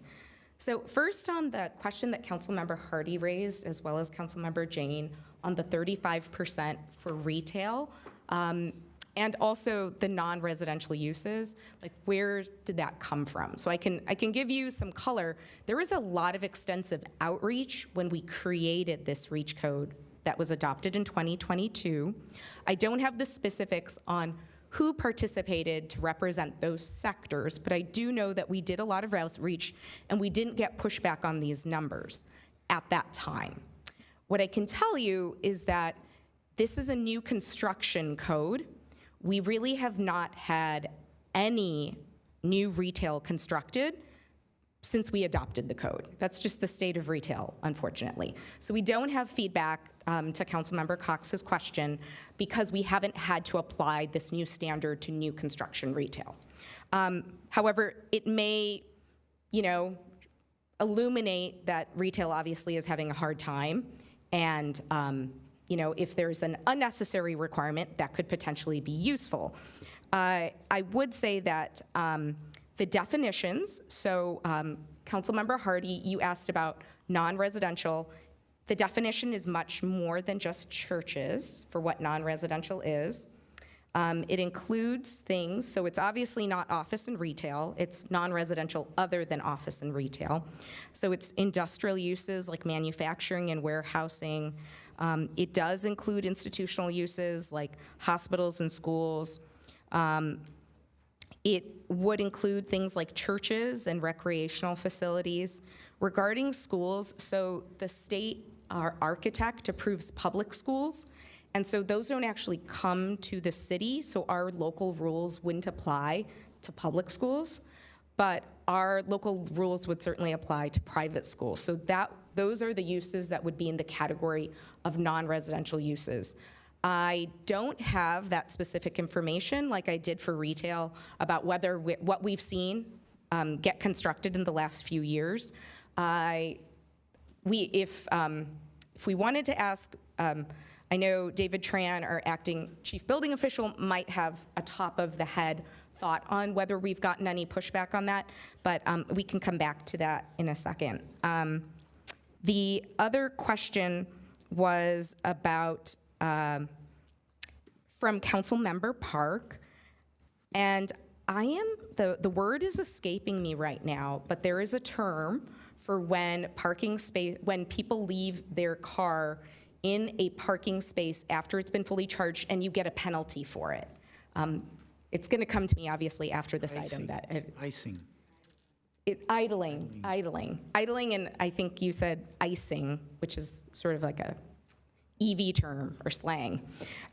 So idling. What I do know about idling is I don't know of any other community that has tried to regulate idling. Usually that is very much done by the private property. I know that I actually spoke to Westfield, our mall, to ask them about their practice, and they said that they don't have a penalty charge. They don't want to disincentivize people from getting out of their car to move it. They want them to continue to shop. So people have different motivations for why they want to incur a penalty or not, but the California Public Utilities Commission actually regulates charges with EVs. So it wasn't really clear to me, because I did a little bit of research on this concept before, it wasn't clear to me that we would even have the authority. It might be something that CPUC preempts us on doing, because they have authority certainly on those charges. But I don't have a definitive answer on that, but I did want to just have you understand that a lot of the private property owners work with the company. Often it's like a company like ChargePoint to figure out whether or not they want to pass on a penalty fee or not. And then I think Councilmember Cox, I addressed your question. I don't know if Councilmember Hardy, your second question I got to. I can't read my handwriting on that. I wanted to understand what the other non-residential, and you did answer Okay, that. great. Is there anyone else's question I didn't get to? Javon Grogan has a question. City No. manager. Just a additional bit of information. So with regard to office, we have had at least one, but I think a few developers that have asked to go EV capable when we could not provide enough power for the charging station. And so in office, it's 35% with the station and 35% capable. And we've had discussions about adjusting that until we have enough power. Also want to make the note that when I know everybody knows this, but when we decide to be more aggressive than the state standard, that differentiates us from our neighbors. And so just as we make those decisions, know that we may have developers that come in and say, hey, you're more restrictive than the other cities. And, we're making a decision to do that because we want to achieve those sustainability goals. And so the dialogue and direction is really what we need, because you will set the policy and we will implement it. And to that, I did want to tag on to what Councilmember Jane had made a comment about related to if the council wanted to change and drop the 35% to something lower, like Councilmember Jane suggested, with 15% capable, 15% EVCS, that would be allowable. Our CEC standards, the standards that we have to take back to the state for cost effectiveness, are actually related to the energy code, not to this code, so we could adapt a different standard if that's what the council wanted to do. And of course, we would have to have that standard be equal or higher than the state's standard. Okay. Is that it? Thank you. Do we have any member of the public that would like to speak on this issue? Anyone online, City Clerk? Okay. Council. All right, go ahead, please. I would like to make a motion to adopt all of staff's recommendations, 1, 2, 3, and 4, but amending number 3 to change only for retail, the number of level 2 charging to 15% EVCS and 15% level 2 capable.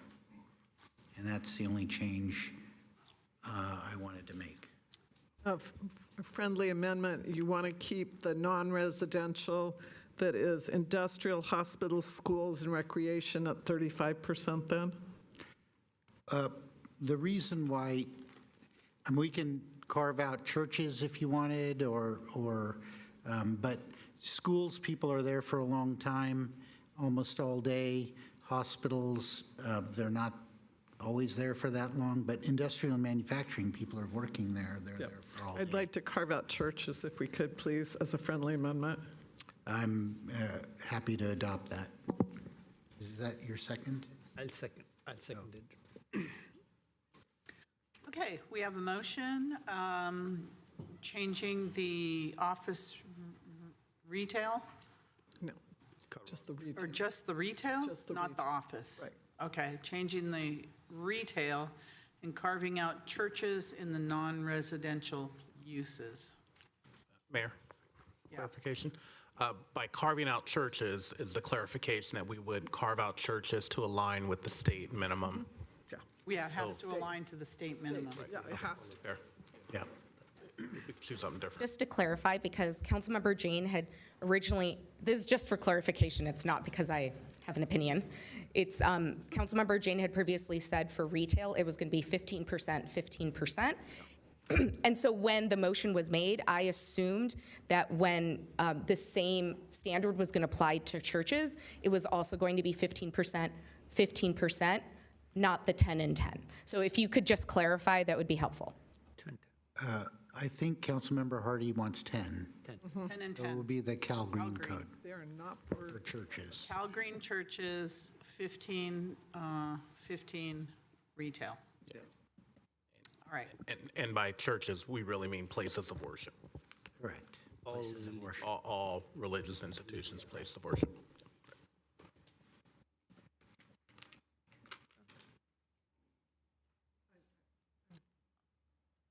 I'm sorry, if you need to say religious organizations, yeah, because synagogue, temple, whatever. Yeah. Okay, so now I have a whole list of speakers. So, Councilmember Park. Yeah, just a comment. I mean, at some point, I'm like, are places of worship registered as such? I mean, I know that there's other academies that aren't necessarily places of worship, but they sure feel like that. So I just want to make that clarification. But the bigger question I have is, I mean, we don't have to wait for new uses or new retail to test some of these numbers. At some point, have we done a survey? Have we asked existing retail and existing offices and existing, if people want more charging stations? I mean, you can look at the charging stations that are there and see how much charging, how many charging spaces, how many capable spaces that they would want. I mean, have we done a survey like that? Have we considered a survey like that? I mean, we shouldn't wait for, retail to come and then take the one or two examples that we have if we can ask all the retail, all the offices that are currently here. I don't know if there could be a city survey to do that. Thank you. Councilmember Gonzalez. Just a comment, as far as the numbers, because a lot of this was done with input from, I'm assuming, the community and stakeholders back in 2022. I always hate to shoot from the hip, as I would say, as far as trying to, make these recommendations and numbers and just saying that, kind of carving out one of the aspects. I think it was mentioned previously that somebody had asked for an exception. I think it was an industrial, somebody mentioned, I don't know if one staff member, as far as an industrial application for if we didn't have enough power at that location.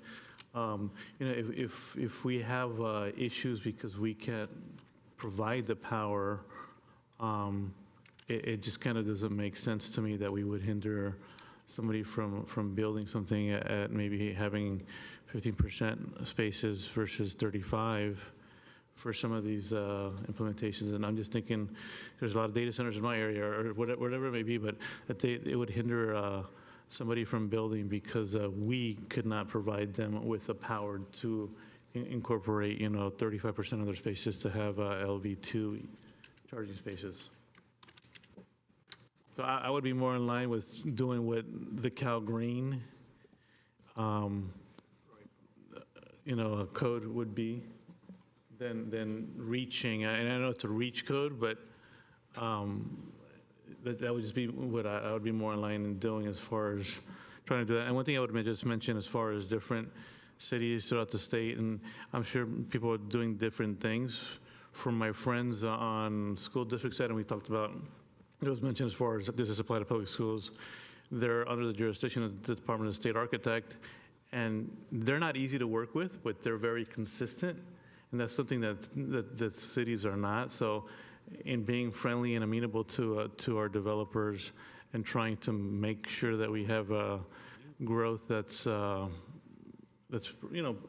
somewhat needed and always progressive, and that we do things in line with what's going to make it easier sometimes for them, but also keeping us in line with at least the 2025 Cal Green codes.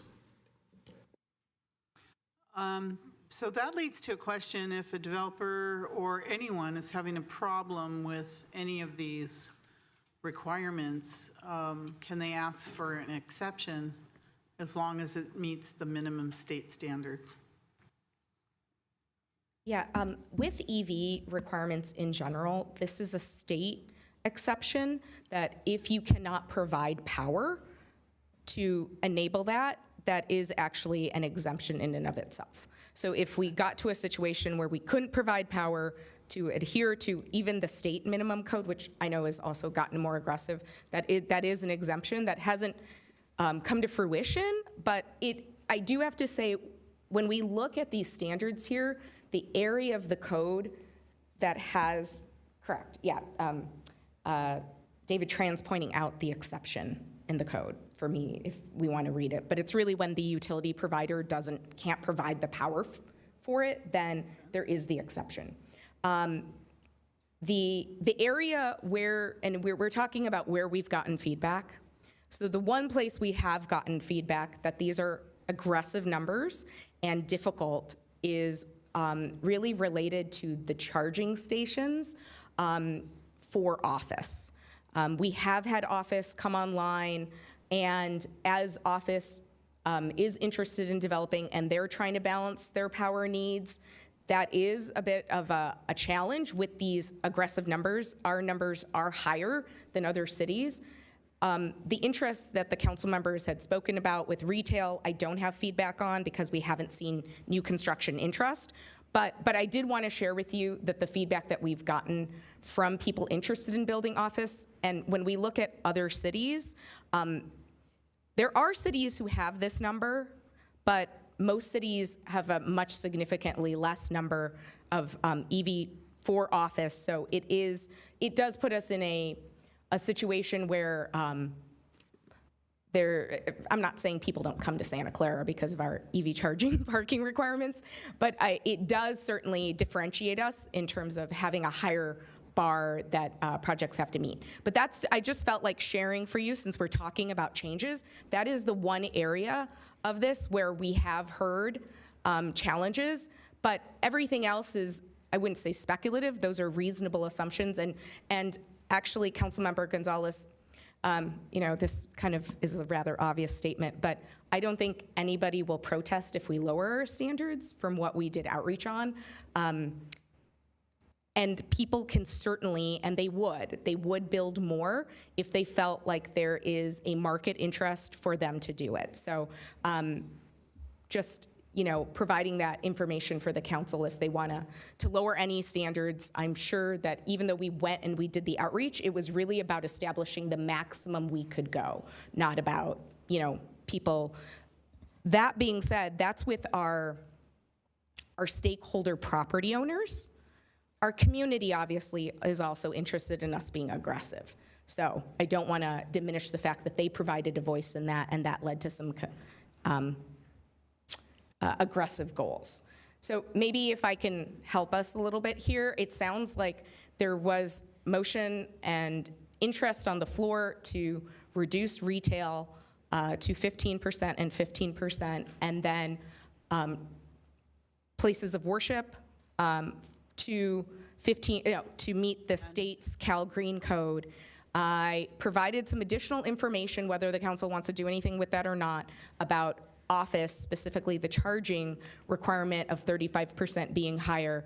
People tend to be supportive of the EV capable. When they're building new construction, it's more the actual charging. So that's just some additional information for you, whether you want to do anything with that. Thank you. Councilmember Jane. Yeah, I wanted to say that if there are places like offices and retail that don't have the power, the code actually provides for ALMS, automatic load management system, so they don't have to provide a dedicated, say, 8 kilowatts to every car. They can share it among the cars, and so you can actually drop the load requirements. Cal Green Code says that if somebody wants to, they can substitute level 3 chargers for 11 level 2 EVCS. I'll say here, section 3, installation of each level 3 direct current fast charger with a capacity to provide at least 80 kilowatt output may substitute for 11 level 2 EVCS spaces after a minimum of 11 level 2 EVCS spaces are installed. So it does provide for that because I actually love the idea of DC fast chargers, especially at retail. But we do not have enough DC fast chargers in the city of Santa Clara. I can just say that. All right, we're gonna move on, but I have two more, but we have a motion and a second on the floor. We have other items, and it's 11:45 already. Keep that in mind, please. Count, and then more lights go on. Councilmember Chahal? Yep, quick question, Mayor. If we go to state exceptions that we don't have a power, let's say we give a permit to somebody in March 2026, right? And under that exception, we tell them, okay, no worries, we don't have a power. But in December of that 2026, we provide them the power. Can we mandate them to go to the state Cal Green standards at that time? Okay, if there's more That's a questions, question. I'm going to keep going. Vice Mayor Cox? I wanted a little clarification on if we could get in any trouble with the religious carving out of non-residential there based on, I guess, what constitutes a community gathering place. Does that look like a prejudicial act towards, one group getting favoritism or discounts? Just to be clear. Thank you. Councilmember Park? Yeah, I have that question as well, meaning this isn't about existing churches or existing retail. This is about new retail and new uses. And I think that if we wanted to do that, we would keep the requirements, our reach codes. I mean, we would like to keep those requirements high. I guess I want to know what the difference in power between charging and capable would be, because, I mean, whether you have a charger or not, even being capable means that you have some power that's required. And then how do we know that there's not enough power? Meaning we know what the power requirements are for level 2, level 3 chargers and for capable, but is there a power requirement or a power allocation for each office or room or piece of machinery in an office or industrial setting? How would we know if people are not just setting their power requirements for, other things much higher, putting a piece of machinery in that they intend to take out later? I don't know. I don't know how we'd police something like that. I almost feel like these kinds of exceptions should not exist. They should be built into the design of whatever you're putting in. And if you don't have the design that matches the power that's there, then it doesn't fit. Meaning, and you need to resolve the requirements first before you do anything else, right? I mean, it almost seems like that's the way we should be going, instead of saying, well, we should just build whatever's there, and if there's enough power left over for parking spaces, then we will add those kinds of parking spaces. That doesn't make any sense to me. All right, is there answers to any of those questions? I'll take the question on the religious, our places of worship. Really, really good question, and that very much comes into play, particularly when we're trying to make regulations that restrict those types of uses. And often the term that's used there Could you speak in the microphone, please? is community gathering places. In this case, we believe that because this is actually identified in the building code as a separate use, it has attached to it, in effect, non-secular kind of standards for how those secular standards for how those places operate that are more use-based as opposed to the nature of the religious organizations. So because it's actually an identified separate use in the building code itself, we're comfortable with carving that out as a distinctive use for EV requirements. Okay, is there an answer to those other those other questions? So the question regarding, and this is rather nuanced, but in the event the city didn't have power, or I say city because we have SVP, right, to provide for these parking spaces, the process is really that the project has a power requirement. And that power requirement is provided based on the use that they intend to use the building for.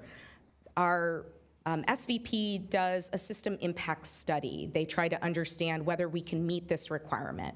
And the reason, this hasn't really come up in the past because we haven't had such substantial EV charging requirements. And It may come up in the future because we're actually saying that 70% of parking spaces could have the wiring for EV charging. And so there is a much more significant demand on parking with the standards we have. We haven't really been applying them because of where we are with the market and new construction projects. But what I would say is the way that we evaluate the power needs is to understand first what the primary use of the building is and also what these needs are. And I think it is not hey, you absolutely provide no parking spaces.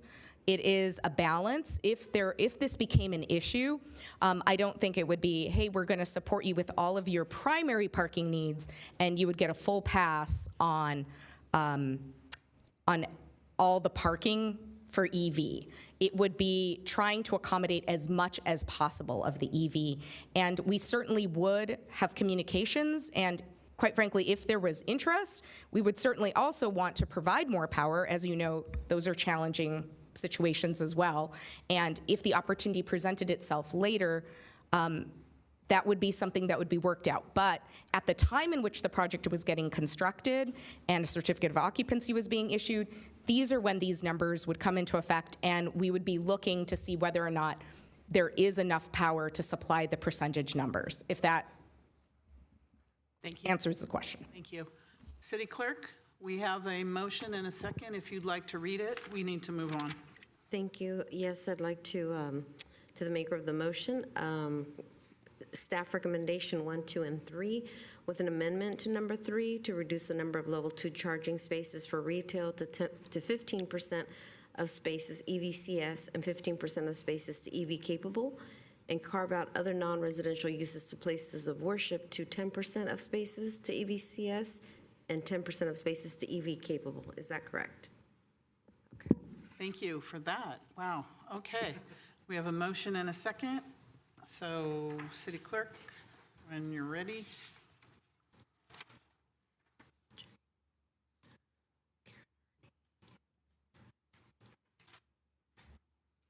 Please register your vote. And that passes 6-1.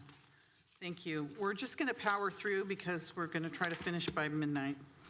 Next, we have a public hearing, action to accept the 2025 report on the city's water quality relative to public health goals. And this is a public hearing, so the public hearing is open. City Manager? Sure. This is a public hearing as required by state law to report out several items with regard to our drinking water quality. We'll note, and we will go through in detail, while we are over the detected level for reporting for all potential contaminants, we're below the maximum contaminant level. And I'll turn the presentation over to John Ramirez, our Director of Water and Sewer Utilities. Okay, thank you. Thank you, John, for your patience and staying with us so late. Thank you.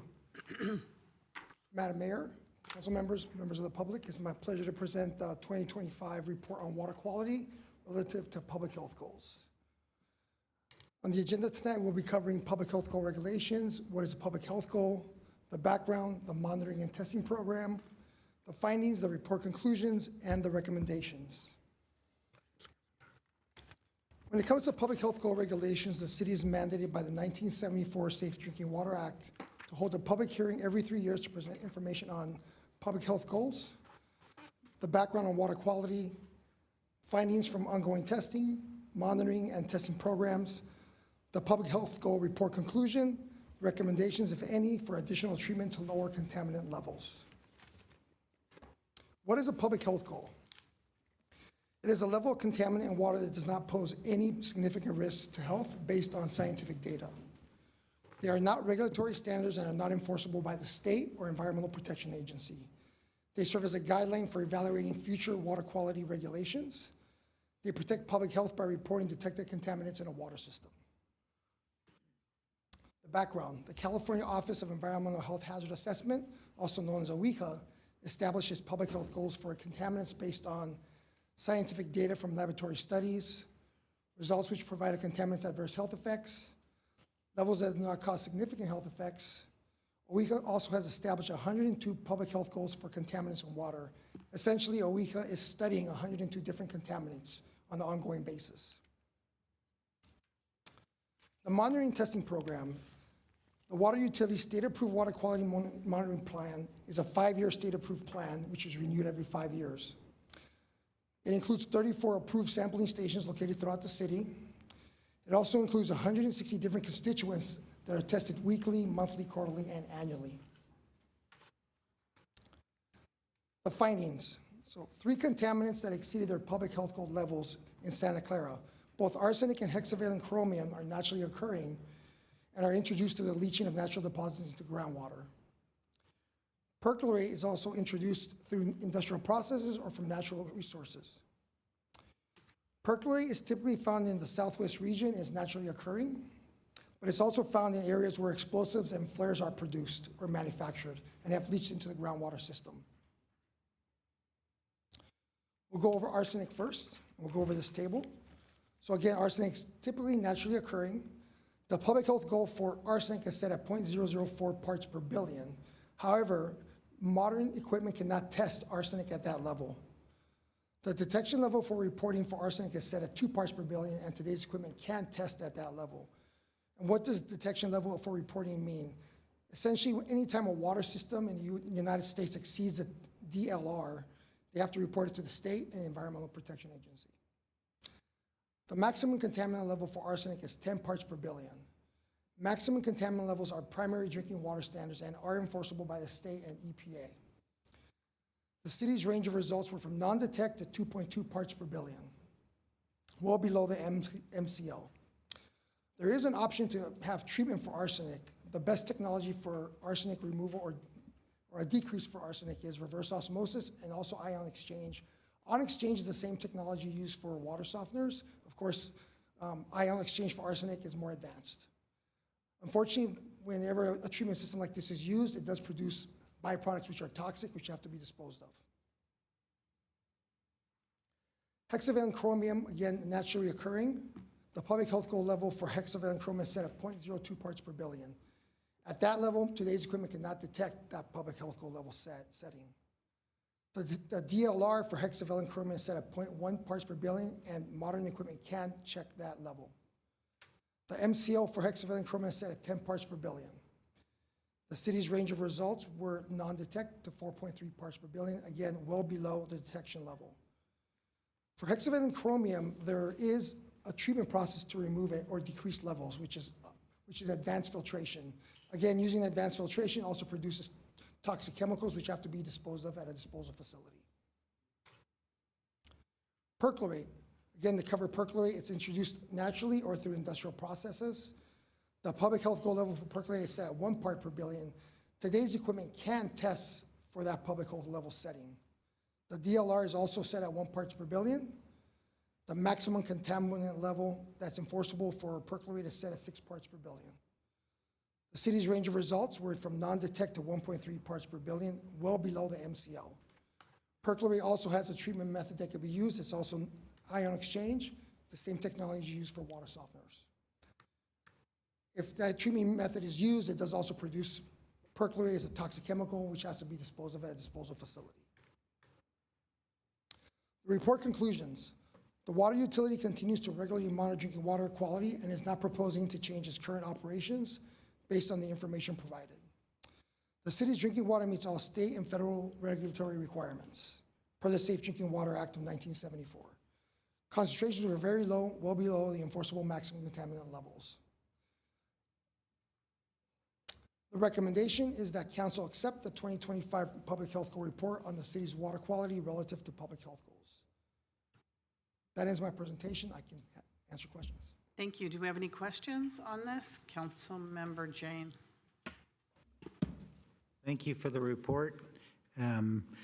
Our water is tested much more often than bottled water, and people spend 100 times more for bottled water, and they get nanoplastics and microplastics in their bottled water.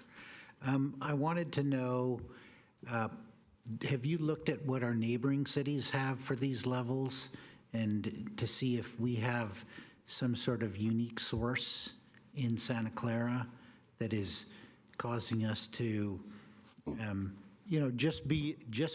we're basically just above the detection levels for most of these. But since the goal is below detection levels, which is kind of odd, I just wanted to see how we compare with neighboring cities. Thank you. Thank you. Councilmember Hardy. Thank you. You mentioned ion exchange. If I'm understanding the basic ion exchange, it would put more sodium in our water, if I'm not right. Please let me know. And if we do this purified water that was alluded to, that has microfiltration, reverse osmosis, and UV treatment, and that would take even more of these contaminants out of our water if we blended that with, say, even up to 20%. I just want to make certain I'm correct on that. Thank you. Councilmember Chahal. Thank you, Mayor. Thanks for the presentation. My question is, you mentioned for all the three categories, arsenic, hexavalent, and perchlorate, we have no detection to some levels. So we use three types of water in the city. Do we have a statistics, okay, which water has those non-detection and which doesn't, which has the detection basically? And if we have to, I know you mentioned that if we find out a solution, it's hard to dispose of the hard chemicals basically. What would be the expense to the city if we want to eliminate these to the PHG level, basically? Thank you. Those are the questions. Okay, Councilmember Jane, to repeat the question, comparison with other cities. So for perchlorate, arsenic, and hexavalent chromium, those are typically found in groundwater systems. It's not commonly found in surface water systems. So for other cities that might be using surface water, they typically wouldn't have detections of this type. So these type of detections are more common with groundwater systems. I haven't had a chance to really look at those other systems yet, but it's something we could do and have a comparison. But this is typical of a groundwater system.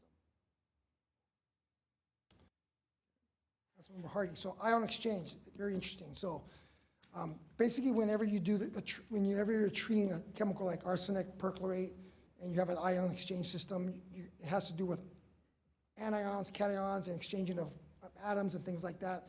So it's very technical in nature.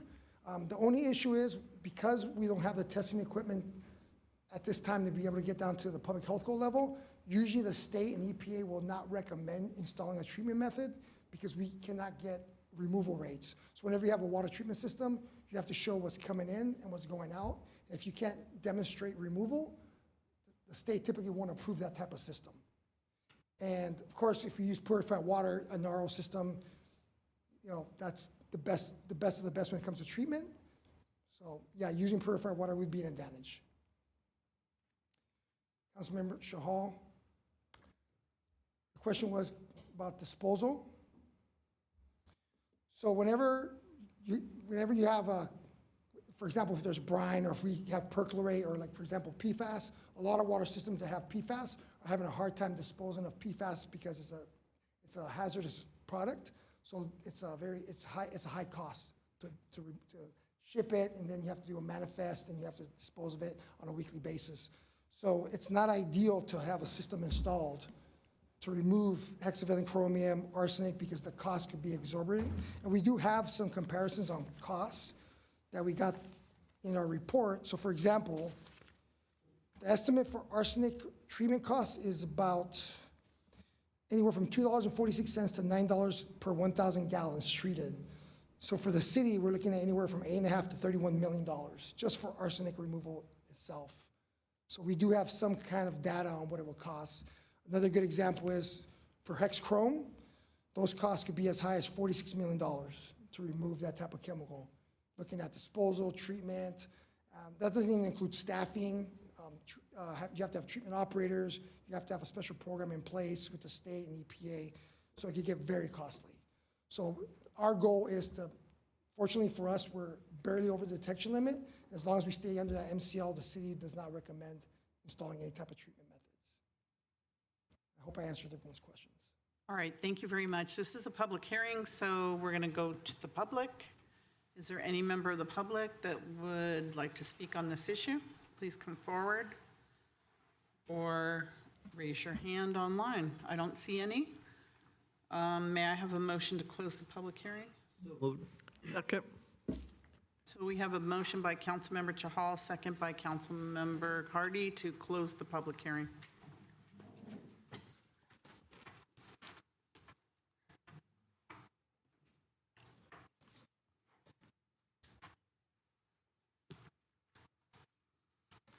And that passes unanimously. Councilmember Hardy? I'd like to make a motion to accept the 2025 report on the city's water quality relative to public health goals and let people know we have very safe water, they can drink it. All right, we have a motion by Councilmember Hardy, second by Councilmember Gonzalez for the staff recommendation with some comments.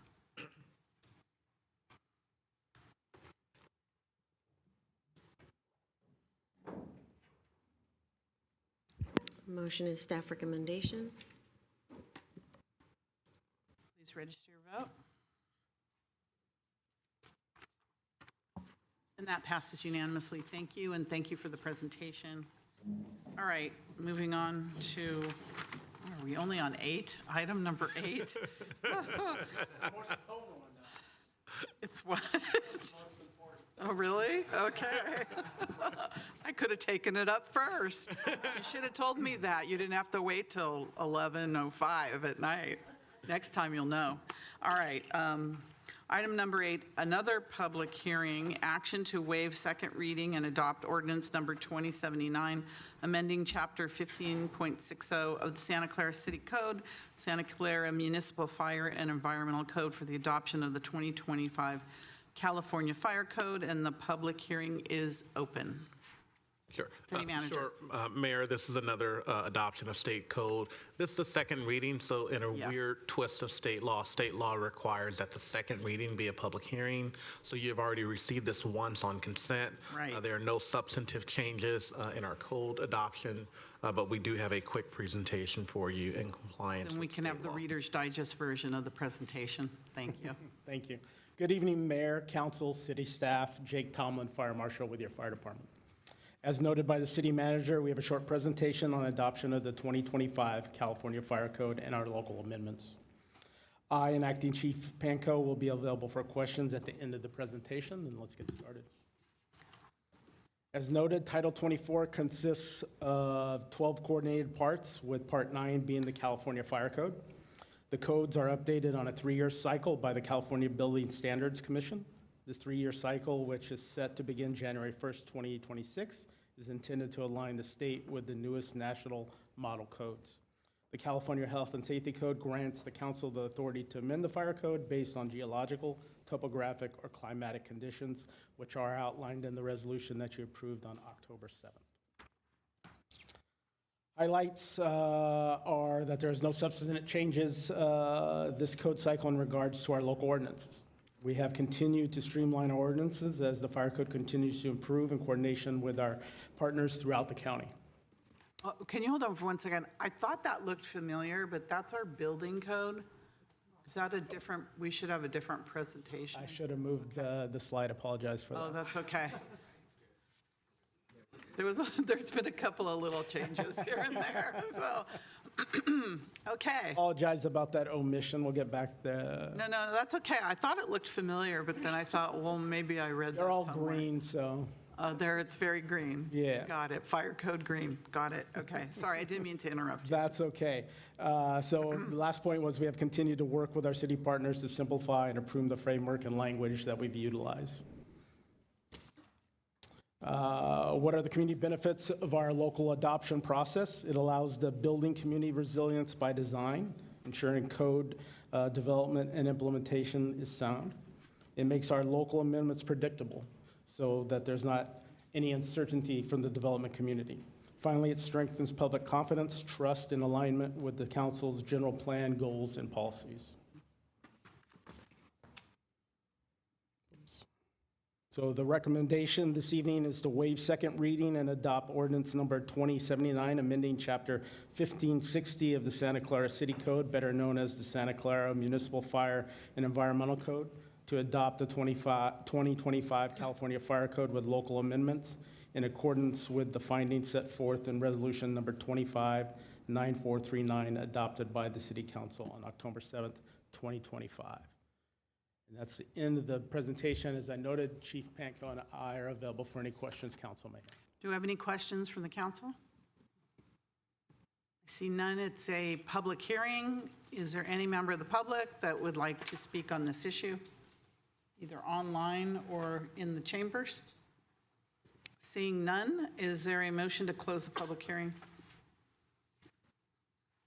So moved. Second. All right, the motion by Councilmember Hardy, second by Councilmember Gonzalez to close the public hearing.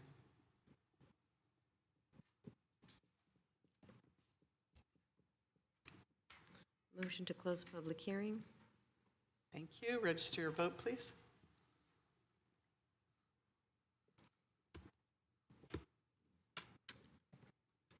And that passes unanimously. We're actually not done. We just closed. Before you congratulate yourselves, we're not done. That was just closing the public hearing. Motion to approve. Could someone staff turn their light recommendation. on to, Yeah. you're supposed to turn your, thank you. Councilmember Chahal. Motion to approve staff Nice try. recommendation. Second. All right, we have a motion for staff recommendation by Councilmember Chahal and second by Councilmember Hardy.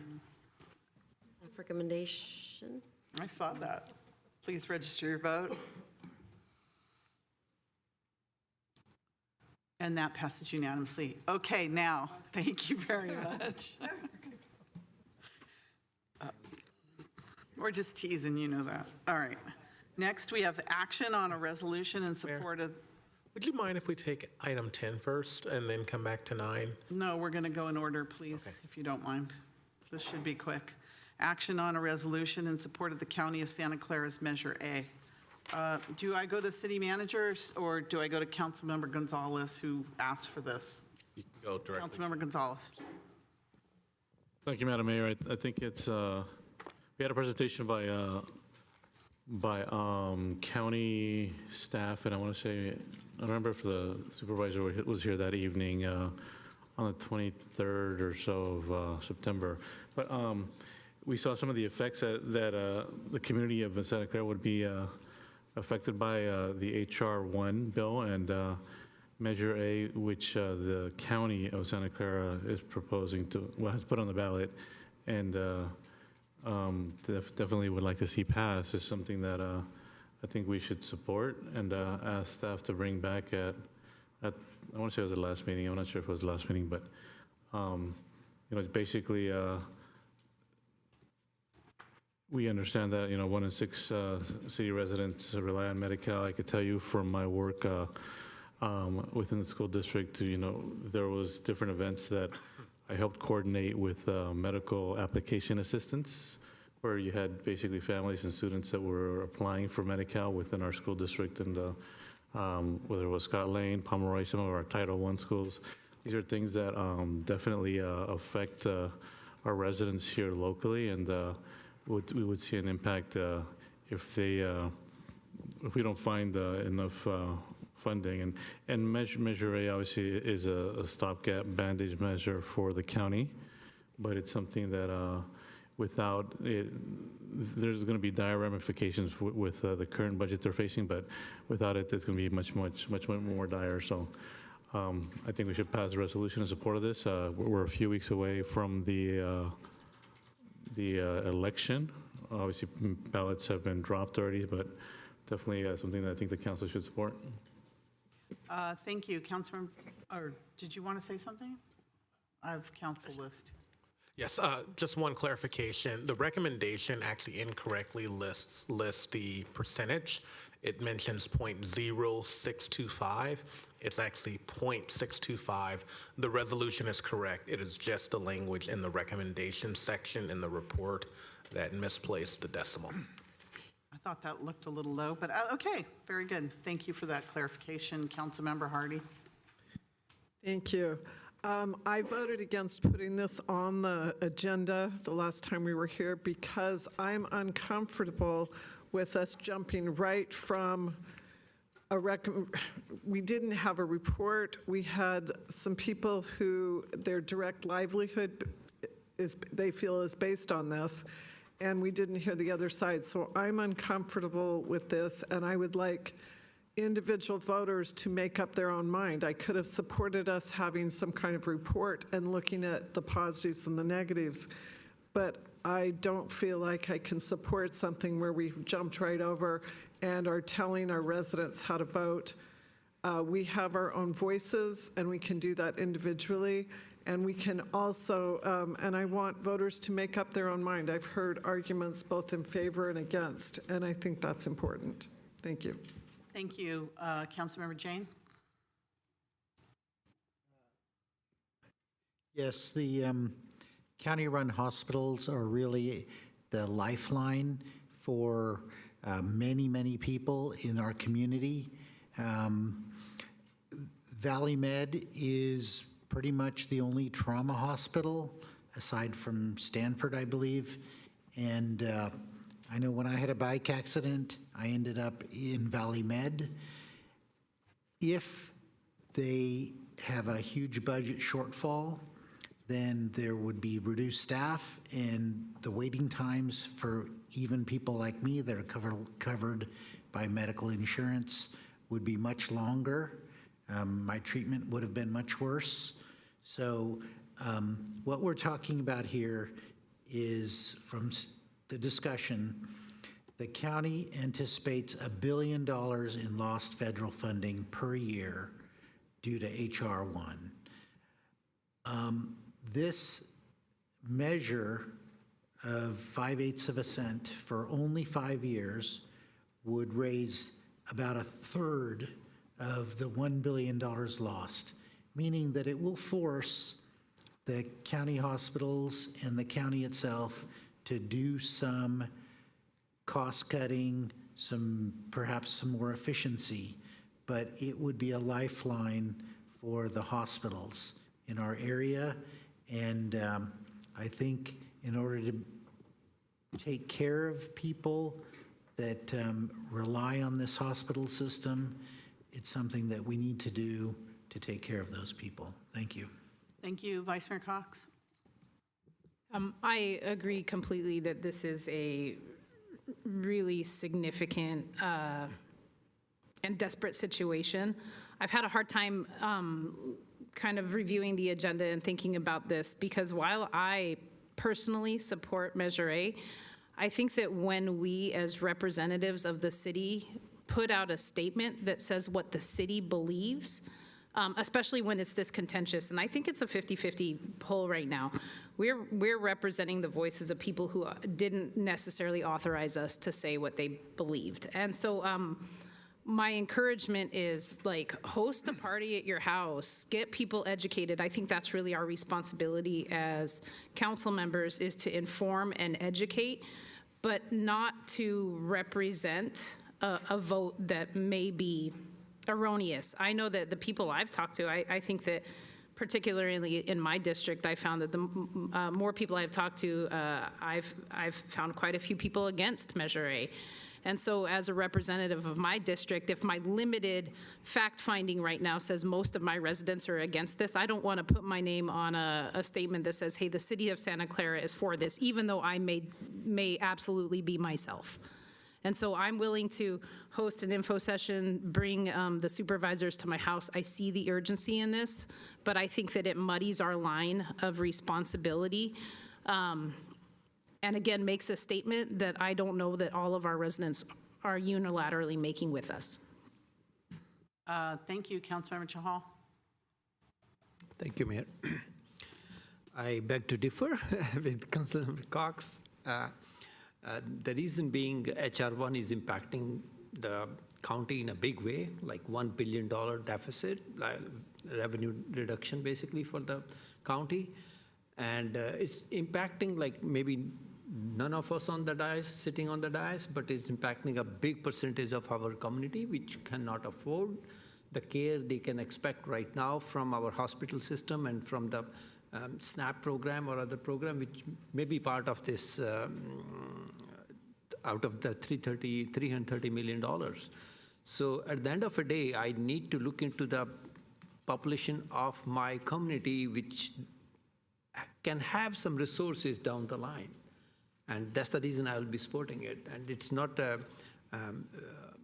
perpetual, it's for 5 years, and the county is cutting out, making amends to their budgets. They are trying to save money in different aspects, but it's hard to save up $1 billion and not impact the services. And at the end of the day, we have to look into the quality of life of our residents, and their big percentage of that will be heavily impacted. So I'll be supporting the motion. Okay, I have, Councilmember Gonzalez, I have a public member. Were you going to jump in to make a motion? Alan, go ahead, Alan. Hello, Alan.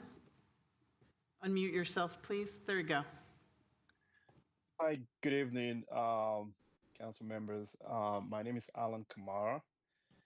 I'm a registered nurse at Santa Clara Valley Medical, and I'm also a trauma charge nurse, which means when we're busy, we run the department. God forbid if any of your residents' loved one comes in as a major trauma or as a minor trauma, or for whatever reason, they will end up in our care. The reason why we stay up to talk to you today to convince you to support this measure is because thank you all to the council members who are willing to support this and put their name on it. Santa Clara County is in a deficit of $1 billion, which Measure A will help raise $330 million for a year for 5 years. It's a temporary tax. As a nurse, we get to see, we were the only level 1 trauma center in the county. Now we have a level 2 trauma center in regional. We have the Levi Stadium right in your city. We have massive sport events. We have different kind of events that happen at Levi's. God forbid something were to happen, you just don't need one trauma center around. You need 2 trauma centers to handle, God forbid something were to happen. Our patient population depends on the county as the safety nets of our community. The county is doing its best. I'm not a spokesman for the county. I am a nurse. All I do is take care of patients. And we stay long today to plead to you all and your resident to please support Measure A so the county will not cut services that will cause people to die. Today, we ask for your vote. Thank you all. Thank you. Do we have any other members of the public that would like to speak on this issue? All right, seeing none, I just want to say that I've heard from many members of the community for both sides of this issue.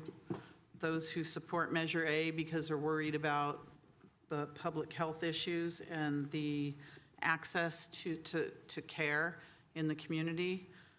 Others say that the money goes directly into the county's general fund and there's no guarantee that this is going to go towards medical services because it is a general fund tax.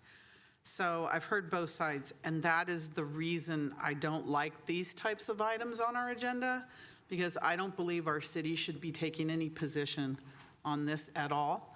I think that as individual council members, or as me as the mayor, we should take our own position on these types of things. This is a contentious issue, and I can't say that I want to speak for the city on this issue and taking a position. There isn't one member of the community that's asked me to take a position. And I think that of all the cities, I think Palo Alto's done it and maybe San Jose, but no other city has taken a position on this issue. So I'm voting against it because I think we're out of our league here. We should not be doing this for this issue, but feel free to do it individually. And I know I'm probably going to be in the minority on this, but there's a reason we don't take positions on these types of issues. Councilmember Gonzalez. I want to make a motion in support of the measure. I'll read it here.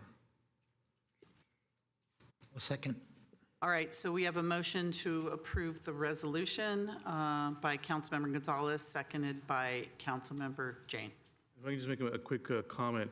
So basically, the lifeline that not only Valley Med, but O'Connor and the Regional Medical Center to provide for the county and community of not only Santa Clara, obviously for the county, is important to note. I could tell you that my former father-in-law actually died at Valley Med, having been taken there from over 60 miles away because of the therapy and some of the things that they provided there that reach even beyond our current county. So definitely these are the services that are needed. Obviously, I feel different as far as taking positions. I think when you take positions as a council, as school boards do it in the past, there's reasons why you do that, and if you believe that it's for the benefit of your constituents, obviously it's regressive. It's not the ideal situation, but definitely it's something that overall it'll be for the greater good. Thank you. Councilmember Park? Yeah, I mean, I kind of agree with both sentiments, which is generally I think that we should not be supportive of measures where people can vote for themselves.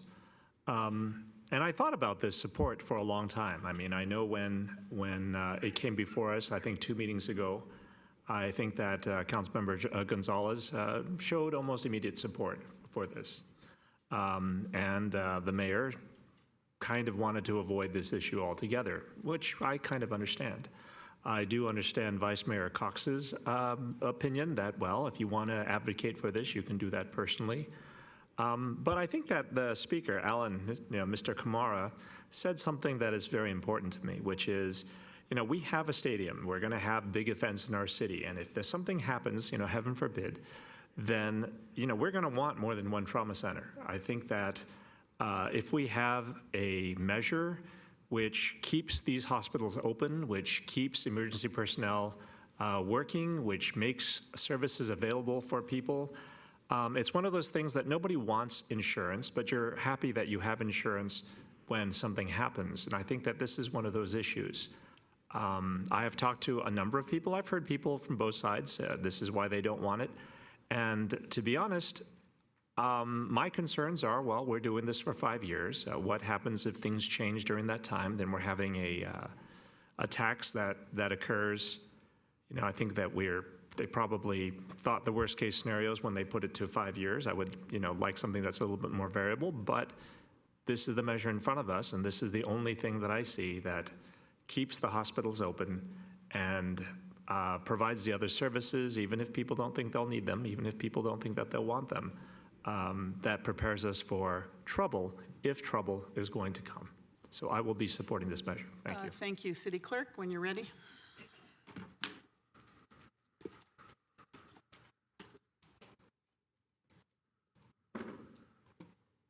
So the motion on the floor is approve proposed resolution in support of County Measure A. Maker of the motion was Albert Gonzalez, Councilmember Gonzalez, seconded by Councilmember Jane. Thank you.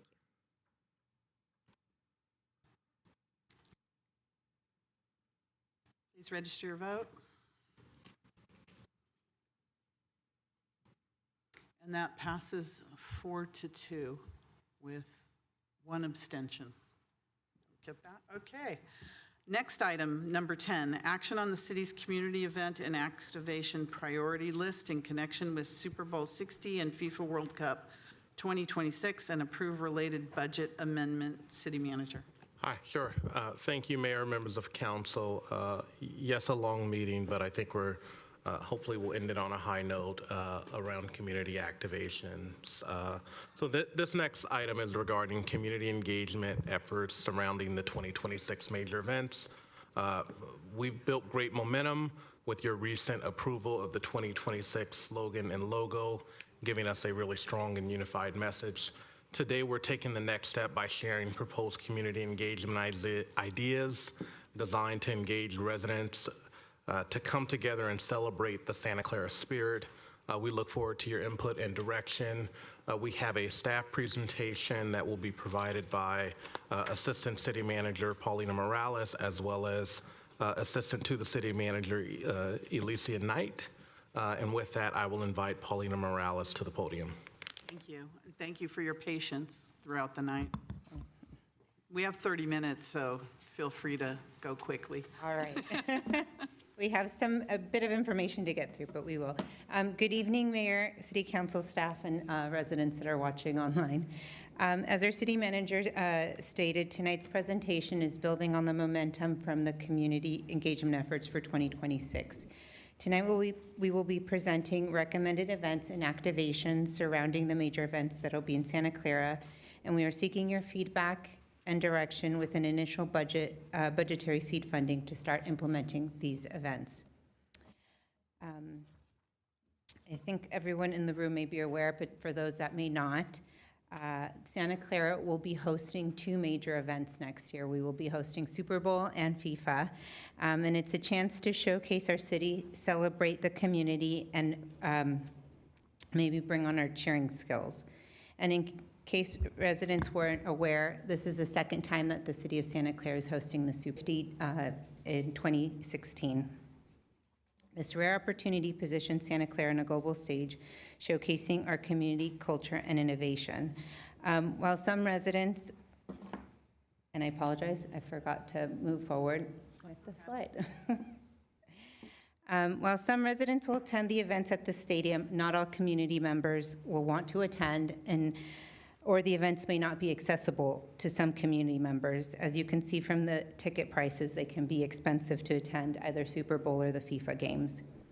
This creates an opportunity for the city to create inclusive community celebrations around these major events, allowing all Santa Clara residents to share the excitement and pride of hosting.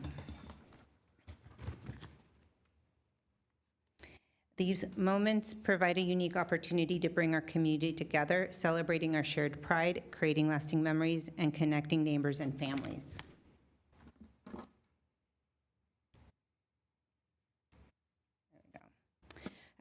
During the presentation, Alicia Knight, Assistant to the City Manager, and myself will be covering the following topics: the background, development of the community engagement event list, the art activations, the event and activation potential cost, milestones, next steps, and then recommendations. So as I mentioned earlier, Santa Clara's, this is not Santa Clara's first rodeo with the Super Bowl. This is actually, it will be our 10-year anniversary when we hosted the first Super Bowl 50. And in 2016, the city launched the slogan, "The Center of What's Possible," and set the stage for a series of incredible community events leading up to Super Bowl 50. Highlights included the Anything is Possible art piece that was commissioned by the Cultural Commission, which is still proudly stands in front of Levi Stadium. It's the two bronze statues. A special exhibit at the Triton Museum showcased Pro Football Hall of Fame's best memorabilia and had interactive experiences for the community.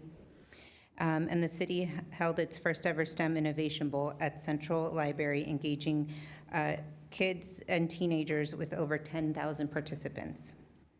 Santa Clara also brought the community together for unforgettable entertainment. A concert and fireworks show at Mission College, headlined by Hart, and the main event, the Super Community Celebration that was at Buckshaw Stadium at Santa Clara University, that had a flag football game, fan experience, flavors of Santa Clara, and with the main headline of Huey Lewis and the News as the concert for that evening. These moments weren't just fun, they showed the community its best, connecting residents, visitors, and fans in ways that still resonate today.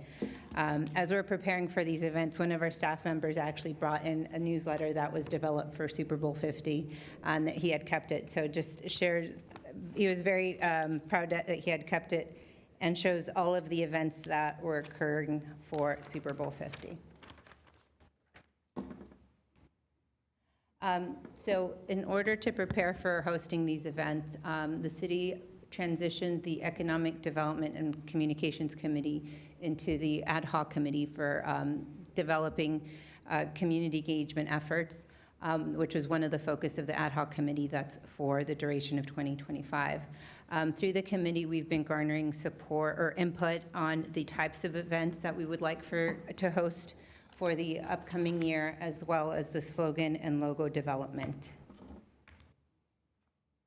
As the city manager mentioned, last month the city council approved the slogan and logo, and it was a collaborative effort involving the committee, the community input, staff, and our marketing agency, where the mission meets the moment. The city, sorry, I'm trying to fast track this. Okay. Marketing, so this marked a milestone in the momentum towards the community engagement efforts. This campaign will serve as a cornerstone for the community engagement efforts next year. And now I will turn it over to Alicia, who will walk us through the development of the community events. Thank you.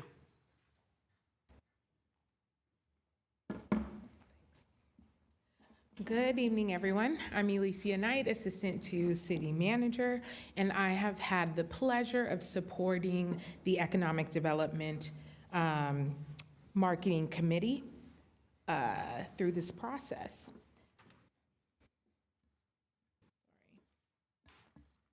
So, from local pride to global recognition, why now? We're just 16 weeks away from hosting the Super Bowl and FIFA World Cup. This is a once-in-a-generation chance for Santa Clara to showcase the global stage. And why are we engaging? We wanted the community, not just the event organizers, to shape how the city shows up. The community engagement process centers local pride, ensuring residents and businesses influence what's celebrated. So between community collaboration to global opportunity, through this collaboration, we're aligning the community vision, city priorities, and the global exposure. So this slide illustrates the multiple stakeholders that have been involved in this process. So the Economic Development and Marketing Committee, city staff, and the broader community worked together to shape the event concepts and the priorities that informed the proposed budget and action plan that you'll see before you this evening. Each group played a distinct role in ensuring that the process was inclusive, transparent, and grounded in community voice. So the Economic Development and Marketing Committee provided strategic direction, ensuring alignment with council goals, city branding, and economic development priorities. City staff coordinated the internal resources, reviewed feasibility, and identified operational and fiscal considerations. We also conducted a few city surveys which captured the community priorities, highlighting what residents wanted most and wanted to see most out of the community major events. We also conducted a call for proposals, so inviting local organizations, schools, community partners to pitch their creative events and concepts. And we also conducted a few workshops, which served as collaborative sessions where stakeholders refined their ideas and built consensus and prioritize actions. So as we begin exploring the ideas for the community events and activations leading up to 2026, Super Bowl and FIFA World Cup, staff wanted to make sure that this process was inclusive, transparent, and community-driven. So the first few meetings were used to establish the role of the stakeholder group and discuss the shared goals on how the committee can truly serve as a community-engaged process. What you see here are the tools that were used to guide the community engagement process. So first, we conducted a community event survey, and this event survey helped us hear directly from the residents about what events and residents wanted to see. Second, as I said earlier, we conducted the call for proposals. So this was ultimately a stage for the residents to present their ideas. And then third, we conducted the community workshop, which is a gallery walk, and we'll go through those details in a few on what a gallery walk is. So the first of the community engagement strategies was the community survey that was put out. The survey asked a simple question: what type of events do we want to see in Santa Clara? The community survey was open from June 16th to July 24th. It yielded 209 survey responses.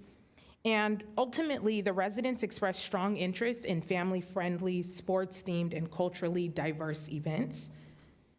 What you see here are two quotes that were pulled from the community survey that was conducted. And ultimately, both of these quotes reflect the excitement of youth and a desire for multicultural connection through food and shared experiences. So on the left, we see a parent that describes their child as loving sports card events, a kid-focused activities underscoring importance of youth engagement. And on the right, we see a resident express the desire for food festivals. So something that brings people together through shared experiences. So the community feedback was very clear. It was very clear that they wanted to see social, inclusive, and high energy events. And so the top 5 concepts that came out of the community survey were watch parties, concerts, night markets, food vendors, and food crawls. A lot about food, as we see. They also aligned with our guiding principles for the major events, so community connection, cultural expression, and accessibility. So the next endeavor was the call for proposals. The city created a stage for residents so that we could simply hear their voices, have them present their ideas and initiatives as part of the broader city activation strategy. Community members with specific plans for events were invited, again, to present their ideas in front of the committee, creating an environment for feedback, resource sharing, and connection among the group. The session generated over 10 event proposals, sparked meaningful discussion and inclusivity, and it also identified the expectations of diverse community groups and demographics.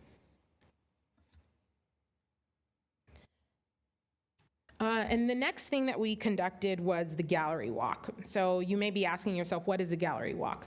It's a facilitated engagement activity where participants moved through the event concepts that were identified, data summaries, and community priorities on poster boards. The committee members were invited to walk through the gallery of ideas. They reviewed these materials and shared input through written stickers, dot voting, and facilitated discussions. This really helped us narrow down the event concepts. So as you see here, a review of 12 event concepts that were displayed around the room. After the gallery walk, staff also summarized insights gathered from one-on-one event meetings with the event proposers and this really helped provide additional feedback to help strengthen each concept and feasibility. After collecting all of the data through the survey, the gallery walk, the staff, and the committee began to look at how to organize these ideas into a clear structure. So this next slide really shows the framework of how we use the framework that we use to categorize the events based on who leads them and how they're supported. So this framework really helped clarify the roles and responsibilities by identifying which events were led by the city, would rely on sponsors or partners, or be a community-driven input. So as you see here, city-led. These are city activations that are typically large in scale, could be a legacy event that's already being produced, such as Parade of Champions or Art and Wine, typically clustered around north and south of Santa Clara, and really demonstrate a civic leadership and create opportunities for both the residents, for broad resident participation. We also have the sponsor and partner-led, so these are events that are co-created with external partners, such as businesses, nonprofits, host organizations, and they really allow the city to extend its reach through resources and collaboration. And then the last is the community-led events. These are neighborhood-based initiatives, and they're recognized, or they will be recognized and supported by the city, and provide opportunities for the residents to take ownership in celebrating Santa Clara's identity. So now we'll look at which event ideas scored highest through our engagement process, which is what you see here on the screen. These represent the events that consistently scored the highest across the survey, the gallery walk, and the committee discussions. So watch parties and sports experiences, we'd consider this as a city-led event that taps into Santa Clara's sports identity.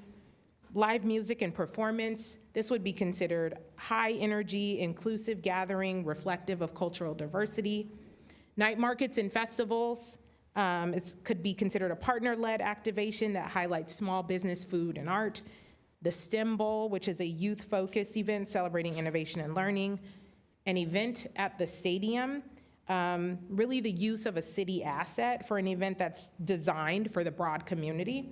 And then smaller activations, which are really just experiences and installations that will connect the neighborhoods and the partner citywide. So we'll step into what these look like in a little bit more detail. As you see here, the staff is proposing these watch party as a city-led event, and so we'll kind of talk through what that city-led support looks like. Watch parties were one of the most popular concepts across all the engagement activities.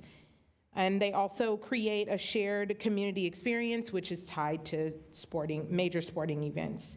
So as I said earlier, staff does recommend that the watch parties be city-led activations, hosted in partnership with local businesses and facilities. The thought is that we could host up to 3 watch parties, but it's important to note that watch parties do require a license application and venue coordination. Event concepts for the watch party were modeled to support FIFA World Cup watch parties, and of course they would be on non-match days in the city of Santa Clara. As an example, I would say imagine a watch party with a partner such as SCU at maybe Buckshaw Stadium, Central Park, Great America, or even a private theater. A watch party could potentially host up to 10,000 people. There could be possible meet and greets from athletes, which is something that we saw at Parade of Champions. And the city could support this effort through public safety measures, permits, infrastructure, and staff time. I will say, a caveat that unfortunately for watch parties, there is not a sponsorship opportunity for coordination just due to licensing requirements from FIFA. However, the city would work to market and promote as required. The next one is live music and performance. This would be considered city-led, and really is ultimately a concert. So live music and performance events were another high priority theme across the community engagement process.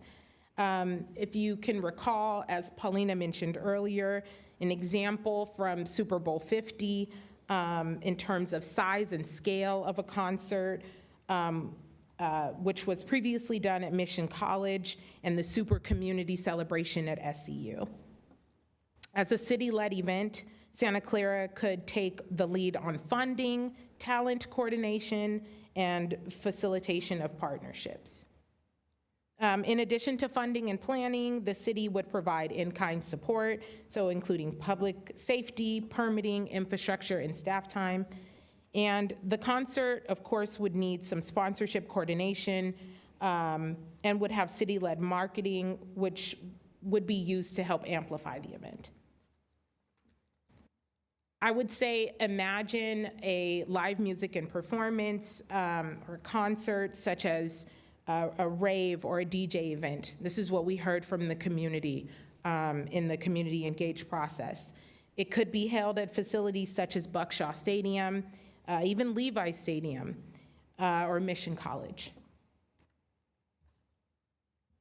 Number 3 were the night markets and festivals.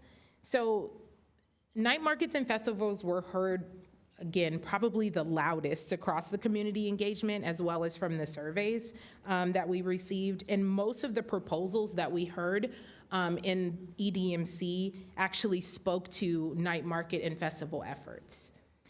The city is really excited about the opportunity to potentially use a city-owned facility to serve not only as a placemaking opportunity, but also as an opportunity to bring awareness to the revitalization of the downtown. And the facility that I'm speaking to is use of 900 Lafayette Commerce Plaza, the parking facility. So we heard from the community that, again, I said this already, that night markets were really, really important and something that they thought would draw in a lot of not only residents, but outside community as well.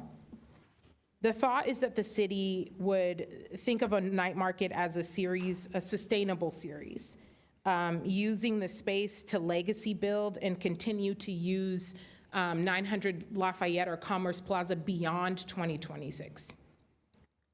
So support could look like a space for food trucks and tents, seating areas, power access, turf, and string lighting. Again, in-kind support, public safety, permits, infrastructure. There may be the opportunity to apply for the community grant, and then marketing and promotional support as well. The fourth event is an event at the stadium. So with the city hosting both major events at the stadium, we heard really loud and clear that the community would like the opportunity to host an event at Levi Stadium, giving the residents the rare opportunity to experience a venue that they may never have been able to step foot inside. Hosting a community event at the stadium really transforms the stadium into, or from a place for reserved tickets for fans into a truly inclusive civic space, creating memories, strengthening community bonds, and ensuring the excitement that these major events are shared by all residents, not just by those in the stands. So possible event concepts that the committee has been talking through is a potential youth cup. So imagine youth playing on within Levi Stadium on the same field that their favorite FIFA World Cup players are playing on. There could be a concert there, there could be a movie night or a drone show, but all the elements of this event would be open to all community.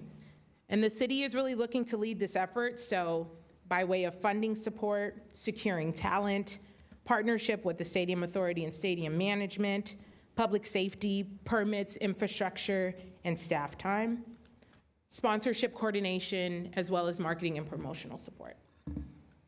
I'm gonna try to speed this up.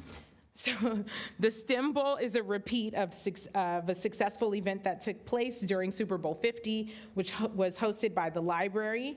And the committee was really excited to bring this event back. The STEM Bowl would really showcase Santa Clara's identity as the heart of Silicon Valley. It's a platform where students, innovators, and local companies can showcase technology, sustainability, creativity alongside global excitement.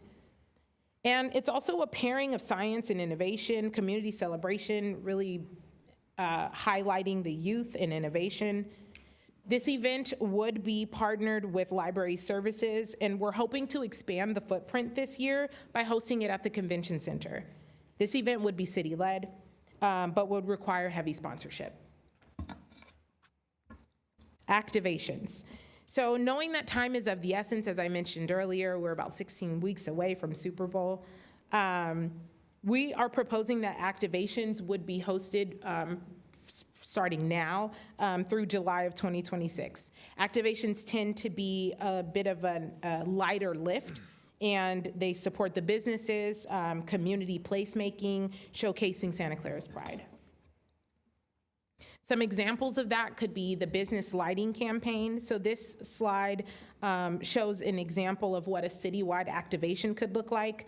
The idea is to use light as a unifying visual element to build excitement, community pride leading up to the major events.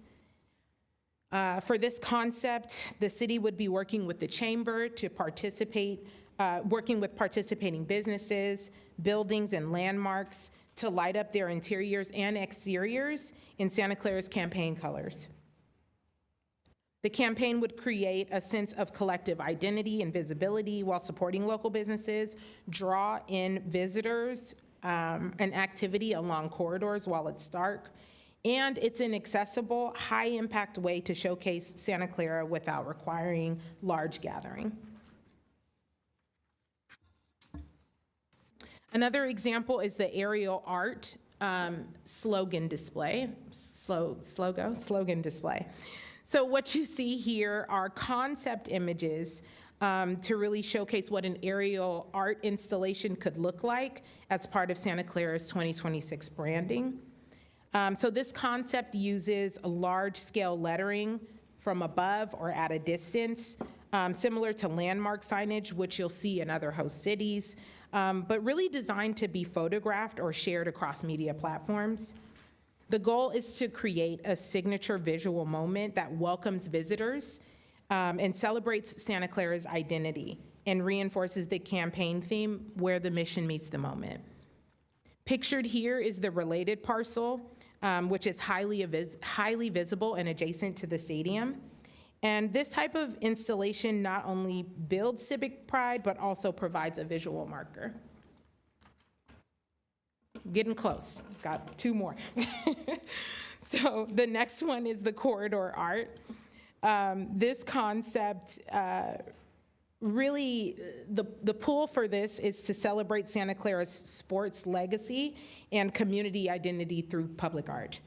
So this concept features life-size figures depicting local sports legends and key moments in the city's athletic history. What you see here is an installation that just went up this week at Triton's at Triton Museum. It's right across the way.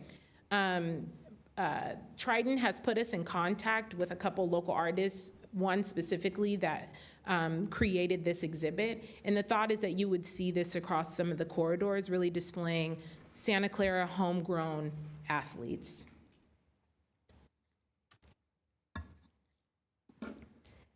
And then last but not least, community art. So community art projects are really designed to be made by the residents themselves rather than professional installations. So the idea is really to invite the members to participate directly in the creative process through painting murals, collaborative art walls, and pop-up installations. These projects help the residents leave their mark on the city literally, while building a sense of ownership and inclusion.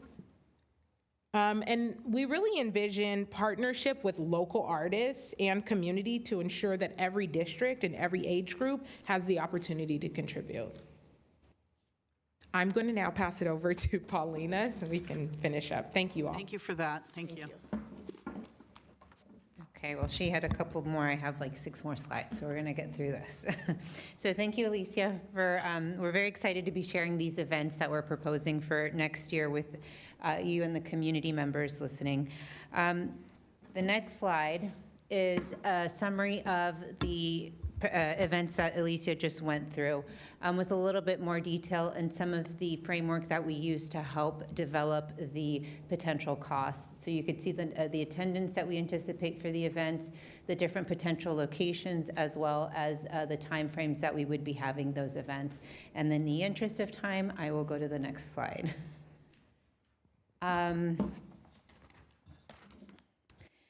Well, I hope that we're very excited about the celebrations that we're hoping to bring to Santa Clara next year. And while staff's goal is to deliver meaningful, high programming for our community during these major events, staff recognizes the importance of balancing those celebrations with fiscal responsibility. We want to bring our community together with great events, but we're also mindful of doing so responsibly and within budget. At this stage, the projected costs for community events and art activations are estimated between 1.3 and 3 million, and we'll go into that in the next couple slides. But importantly, these are high-level estimates, and staff is actively working to refine the event estimates and city's net financial impact through sponsorship, partnerships, community donations, and other revenue-generating opportunities. Our target is to limit the city's net cost to approximately $1 million, and that is why we're seeking only $1 million in initial seed funding for the community events and activations. I know Alicia mentioned it, but I did want to caveat again that the only event that we would not be able to get sponsorships for would be the FIFA watch parties.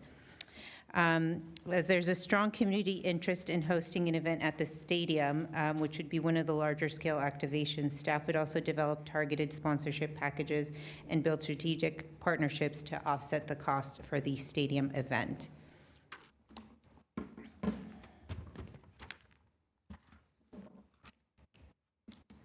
Okay.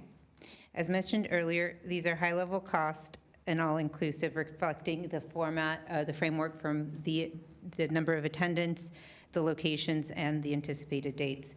To meet the city's target cost impact of approximately $1 million, elements of the proposed elements and activations, in addition to seeking sponsorships, partnerships, and donations and revenue generating, we could also work towards adjusting, modifying, or value engineering events or combining events to make it within the anticipated net impact of $1 million to the city. Staff is also working with the library and Parks and Rec departments to leverage resources, maximize efficiencies, and ensure the delivery of meaningful, high-quality community events while remaining fiscally responsible. Watch parties are estimated at 150 to 375, depending on the number and location of the events. If we were to host an event in an open space like Central Park, it might require more resources and therefore more cost than hosting it at a facility that already has some of that infrastructure. Live music and performances or the concerts are projected $235,000 to $480,000, and the cost here would be dependent on the talent and the level or caliber of talent that we'd want. Some of the artists that are more regional range from $2,000 to $15,000, with higher profile performers costing upwards of $100,000. The night market festivals are estimated at $425,000, and that is the cost to activate 900 Lafayette as an outdoor plaza with all of the amenities that Alicia had mentioned in her slide earlier. This would create a space for the city to not only host city-led events, but also allow partners to host events and create that series of night markets or festivals within the city. Part of that would also be collaborating with the Parks and Rec department to bring some of the summer concert series to that downtown activation. The STEMBL, we're anticipating $125,000 to $210,000, and that's just relocating it to the convention center as it has been a successful event. We'd like to increase the footprint. And then lastly, as mentioned before, the stadium would be the biggest event, ranging up to $1.2 million. And it's the most costly due to security, logistics, and staffing requirements of opening up the stadium, which would most likely require Santa Clara Police Department, stadium guest services, private security, and janitorial services to be able to host a community event. Next are the potential activation cost. And as Alicia mentioned, the aerial slogan display and the proximity to the Super Bowl being, how many, 16 weeks away? We are eager to move forward with the aerial display and get direction from City Council tonight. We have been, as you saw the slide, we have been working with Zoe Agency, who developed the slogan and logo, and would then need to engage with a sign company for fabrication installation of the aerial sign. Next would be the Mission Shines business campaign. The cost there is anticipated $150,000. That would include the potential development of the guidelines for the program, a toolkit for businesses, and if there are any city facilities or businesses that we would like to include in that campaign. The corridor art ranges from $20,000 to $50,000, and that would include the artist commission, fabrication, installation of the art pieces, and it would depend on the selected number of pieces that we would wish to commission for the corridor art sports legend or activation. And then the community project that Alicia mentioned of bringing the community together to do a community mural could range between $5,000 to $20,000, and that would be dependent on the artist and the number of works to be included in the series. The intent would be to have a community mural at some of the community events that we are looking to host next year. So we have already started activations for these community engagement events. I think the first one was the a year to go event for the countdown clock that was held in June. We've also been attending community events like the Art and Wine Festival and the Parade of Champions, where we were able to launch our new slogan and logo at that event. And so these types of events will continue through July. And the events that were discussed tonight, whether the watch parties, the stadium event, the market, night markets, those events would be between March and July of 2026. And they would be designed to maintain momentum, engage diverse community groups, and provide residents with accessible opportunities to participate in the excitement surrounding the major events. And then the city's branding campaign will continue to be activated through merchandise, community giveaways, promotional materials, and reinforcing civic pride and building awareness through the entirety of 2026. A few important dates that we'd like to draw your attention to is December 5th is the announcement of the groups, and so that's when all of the host committees will know which teams will be playing in their cities. December 6th, it'll be 60 days to the Super Bowl X. December 11th, the NFL will be releasing their decor, their merchandise for Super Bowl 60. And then March 3rd would be 100 days to FIFA World Cup. And we are currently working on an activation with some partners to commemorate the event. So while staff has already made strong progress with the approval of the city's slogan and logo, as well as presenting the proposed community events tonight, this momentum sets a strong foundation for the work ahead. Staff will continue advancing key priorities, including finalizing a sponsorship package and confirming the budget for the events.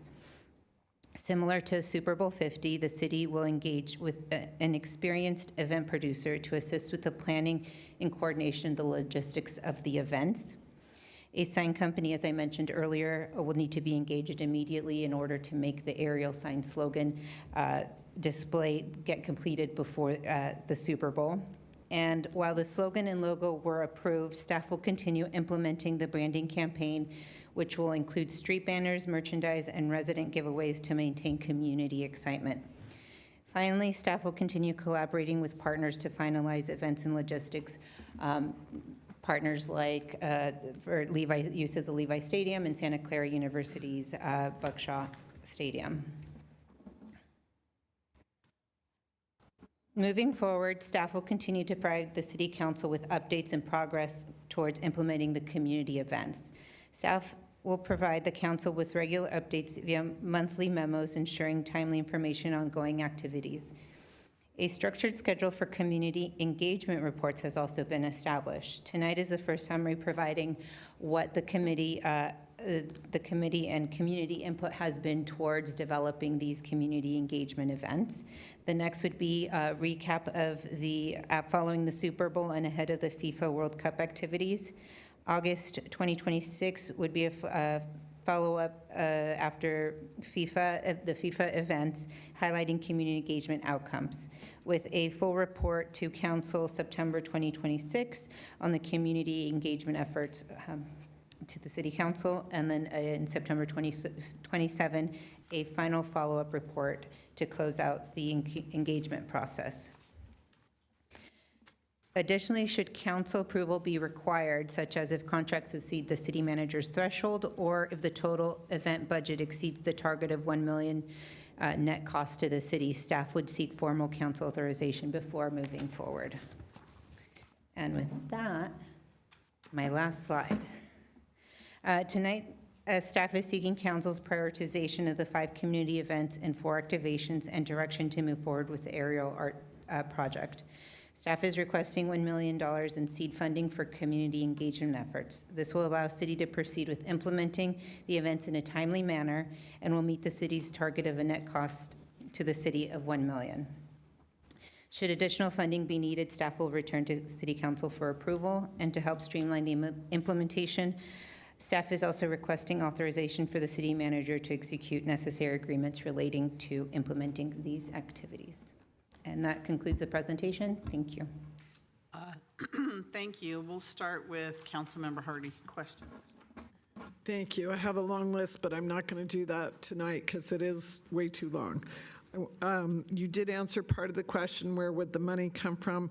But my biggest question is, how would we prioritize that our residents were the ones that benefited from this if we want to do this? Some things are open, but if we went for the stadium event, which I think is a big deal, how would we prioritize our residents? Thank you. Oh, one last thing. There better be lights on the signage to make it more interesting and show up at night if you want to do that large one.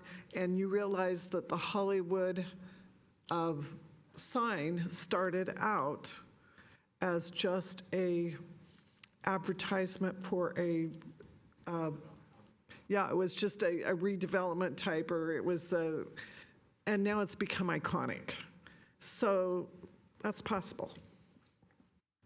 Thank you. Councilmember Jane. Yeah, so I've seen this movie before. In 2016, the council said, oh, we need $2 million. We'll get it all from sponsorships. We never got those sponsorships. It was a total miscalculation. And I think, we're starting with $1 million up to $3 million. I don't really understand how we're going to get those sponsorships. I know for the watch parties, we cannot get sponsorships and we can't charge for people to attend. I think public safety, these are large events, $10,000 people for watch parties, $10,000 to $30,000 for live music, $10,000 to $50,000 for night markets. I don't know how you're going to fit 50,000 people in downtown, but that's a lot of public safety. And especially when you have watch parties on off days, our public safety people are going to be tired. So they're going to be just monitoring crowds roaming around the city, trying to keep all of the athletes safe. It's going to be really hard. So I want to really understand how we're going to manage large events with the public safety being very tired. I like the community-led events. I mean, what I heard was sports cards events and food festivals. We could do those anytime. That we don't really, a street dance I think costs $20,000. So for $1 million, you get 50 street dances, one every week. So that's really better for our community than to have these big events. I really like the community art. It's something that would last. These murals, they would last forever. A lot of these other events are ephemeral. And then the last thing is, I don't really see how these events will help our businesses. There's going to be food trucks that are going to come from all over the Bay Area. How does it help our restaurants and what other businesses would it be helping? So I am very, very concerned about the money, and I'm concerned about the public safety part of it. Thank you. Any other council comments, questions? Councilmember Chahal. Thank you, Mayor. Thank you for the presentation. So some of the concerns I have, who are we partnering with? Who are the people, other than the sponsorships, who can share the burden of financial burden or planning burden, basically? Like chamber, DMO, et cetera, who will be our long-term partners for all these events, basically? What is our sponsorship goal? have we planned about it? Okay, this is our sponsor, this is the seed money we will put from the city, but this is our sponsorship goal. And I know historically, sponsorship from our businesses has not been good, but I'm really concerned about that. What's our goal and what's the practical amount we can raise on that? I fully agree with public safety concerns because 6 FIFA games are back-to-back sort of within a month. So like, you know, our public safety cannot, like we have already having issue with the Santa Clara SU event and FIFA games events basically. So that's concerning, but we have to take into account what we can do. And Super Bowl, we have a, like, because it's one event all itself, nothing plus or minus with that. I think that can be our learning curve, what we want to do basically from that. And then we can pan out what we want to do during the FIFA games basically. And I agree with Councilmember Jane, like street dance cost us $20,000, whereas all other events we put in anywhere from $150 to $285, $150, or even up to $1 million if you want to host something in the stadium. So those are my comments, basically. Yep. Thank you. Councilmember Gonzalez? Thank you, Madam Mayor. I would say, I mean, there's a lot of good ideas that our committee came up with. That a few of us sat on that committee for economic development and marketing, and this is the outcome of that committee. There's obviously going to be monies that are going to be coming from the stadium because of the events. Some of that money is not always going to be directly funneled into the general fund for the city, but we'll see whether it's the TOT, whether it's other venues throughout the city that are going to benefit from this. But ultimately, the residents, especially the residents in District 1, are going to be the most impacted by the events there.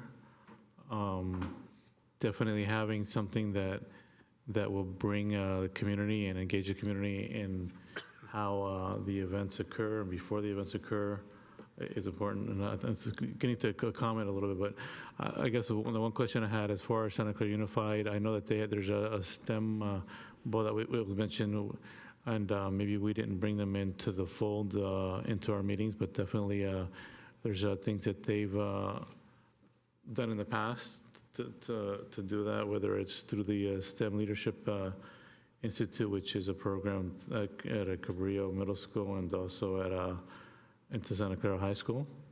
But just looking at things, I couldn't find anything on the calendar for their science fair or STEM fair or STEAM fair that we had called it in the past. But I'm sure they have something that they're working on, probably more in the April, March timeframe usually.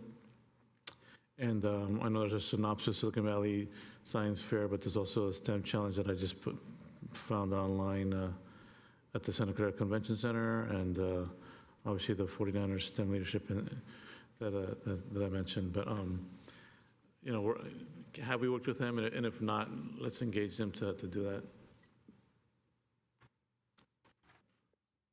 Thank you. Vice Mayor Cox? So thanks. I think you guys did a great job of distilling what was a huge amount of community input into kind of the culmination of some really great event suggestions and activations.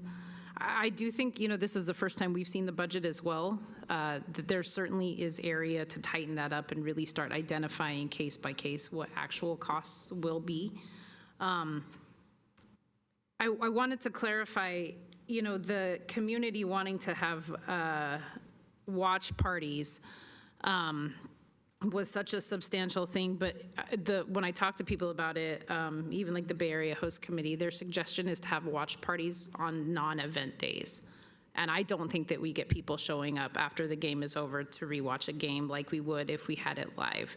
Now, I don't know where that matches with the activation zone, but I think when we look at, and I've heard members of this council say it when we were approving these contracts, we cannot put value on the experience of people and what this does to a community long-term. And I think that that is our lived embodiment of those values now, that if we can say, we'll put some money behind this to make sure that you, while you won't get to set foot in the stadium, can be a part of this and feel like you were. That's an important piece to this, but I think we have to be pretty intentional about what we're doing. And again, yes, we could have 100 street dances, but the great thing our staff did, they went to the community and very, very clearly over 6 months said, what do you want? Not what's going to be best for us, not what's easiest to pull off, but what does our community want? And it's distilled down to this. So I think my concern, because we need 5 votes, and I'm worried that this becomes political theater, is what happens when this doesn't pass? What are our next steps? Councilmember Park. Well, I think that a lot of people have raised the concerns, but I see what you're doing. I mean, I think you're just trying to create a fun atmosphere for the people that are here. I mean, my biggest concern about all of these events is I want people who are here, I want people that come here to see the games that the world is watching to want to come back to Santa Clara, to think back on Santa Clara and say, oh, that was a lot of fun. I think the worst thing to do would be to create a forgettable event, a memorable event where people don't remember what happened in Santa Clara. They remember what they did when they went to some other city or they did some other thing. But you know, I think it would be a terrible thing if they came to Santa Clara and had no intention of ever coming back again. I think that that's exactly what these events need to do. I think the events need to give people a memory, something that they'll talk about outside of the games that they went to. I think that this is something that, you know, what they experience, I would hope that they go back to wherever they came from and say, oh, this is the thing that I remembered about, you know, about my trip outside of the games. I think that that's the kind of memory, those are the kinds of things that we're trying to do. I do share some of the concerns. I mean, I look at the budget, and the budget goes from 1.2 million up to almost 3 million. That's a really wide range. I look at the types of events and sponsorships, and, you know, I think that even having a street dance every night would be, first of all, I don't know how we'd sustain that. I think that having an event, you know, every night or something similar, something that people can expect during the time of the games, in and around the games, would be great. I know that San Jose has done night markets. They did sponsorships. I think they had one earlier this year that I think was very good. And my first question was, well, why don't they just do this every week? Or why don't they do this? And I think that the security and the other questions, clean up those kinds of things, you know, the reality gets in the way. But I would really like to have something that Santa Clara is known for, even before the games start. And when the people come here, they'll want to come to, and instead of trying to manufacture a buzz during the time that people are here, have something that, you know, that people look forward to even before the event starts, so that when people come to Santa Clara, they'll say, oh, I've heard about this, I don't know what it is, a night market, the weekly dance, the whatever it is, and I want to go to that. I also think about watch parties, and I think that watch parties could actually be good outside of game days, which is, I think it'd be very difficult to get permits and get people to provide money. I don't think they can for watch parties of the games that are on, but I have no problem having big parties, setting up big screens around Central Park and having highlights of the games of the previous day, because there may be more than one. It may not just be the games in our city, it may be games from other places. I have no problem doing that. I remember being in Hyde Park when they have big events, when they had, well, mostly funerals, but you have lots of people go there. They go there with funerals, they're really respectful. With other things like parties, I don't know, I've never been there during a party. But it would be really nice to have a shared community experience near restaurants, near shops near stores where people can go and stand around, talk to each other who are interested in what's happening on the screen. Just talk about that. Have highlights from the previous day. Have highlights from previous years. Have highlights from previous years that show what upcoming games could look like. But that requires a little bit of production. That requires a little bit of time. That requires, I don't know, partnership with, production companies and things like that. But I would really like to see stuff like that. I would really like to see community-led events next to retail, next to restaurants, in sections in a downtown, which we don't really have. But we have part of a downtown. We have parts of things. I would love to have events there. I'd love to have events where people kept the parking lots open. They didn't allow cars to park there, and that's where people stood and they bought stuff. There were stalls. I don't know what you do. I don't know how cheap that would be. I think that parking, egress, ingress, I think that public safety could be problematic, but I'd like to work those out. But again, I like the idea of creating an experience that people who visit the city of Santa Clara remember, take back with them, and talk about when they go back to where they came from. And I think that that's what it's about. I hear this is what people want, but I think that what people want and what may work may be two different things. It's not that we don't want people to have a say, but I kind of feel that we should have come up with a couple of events where we know that we can do this. We know where we're going to get sponsorship for this. We know where the money's going to come from. We know, what the costs are going to be, and said, which of these would you go for, right? And how would you make this, how would you make this into your event? How would you do something like that? But keeping it open-ended, we're going to get a lot of solutions, a lot of answers that may not be possible or may not be feasible. I don't think that if the council is divided or if it doesn't pass, that it's political circus. I think that it's concerns from lots of different places. I think that everyone on this council, everyone on this dais wants an event, wants a memorable experience for everyone that shows up. And now the question is, how much are we going to pay for it, and how much trouble will it be, and how successful are these events going to be? Again, I really want something. I don't know how I'm quite going to vote on this yet, but I see what you're doing, and I appreciate it. Thank you. I think to save some time, I'm going to go to the public in case there's other questions so that you can answer all of them at the same time. We have Lori. Go ahead, Lori. You're muted. Thank you. Hello. I think the one thing that I saw that money-wise was the art, 30, I think, to 50,000, and it would be awesome to get the high school kids into that because there's a lot of kids that can help with, in that whole area. And I'm not sure how many people you talk to in the community, but yes, looking at $1 to $3 million for nights out, it seems like a lot. So I'd just be curious on how many people within Santa Clara was involved in making this happen. Is that it? Yep, that's it. Thank you. Thank you, Lori. Do we have anyone else that would like to speak? Joe, go ahead, Joe, please. Unmute yourself, please, Joe. There you go. Thank you. I saw the button now. My name is Joe Stadinsky, a 30-year resident, business owner, community supporter. On behalf of local businesses, community organizations, and residents, I want to express strong support for the city to take a leadership role in hosting next year's community celebrations. This is good for businesses and good for the community. These events represent more than just milestones. They're an opportunity for our neighborhoods and small businesses to thrive together with the community. So I urge you all to support this, move forward, and let's make Santa Clara a fabulous place to work, live, and play. Thank you, Joe. Sorry, I'm not. Thank you. Is there anyone else that would like to speak? Misha, go ahead, Misha.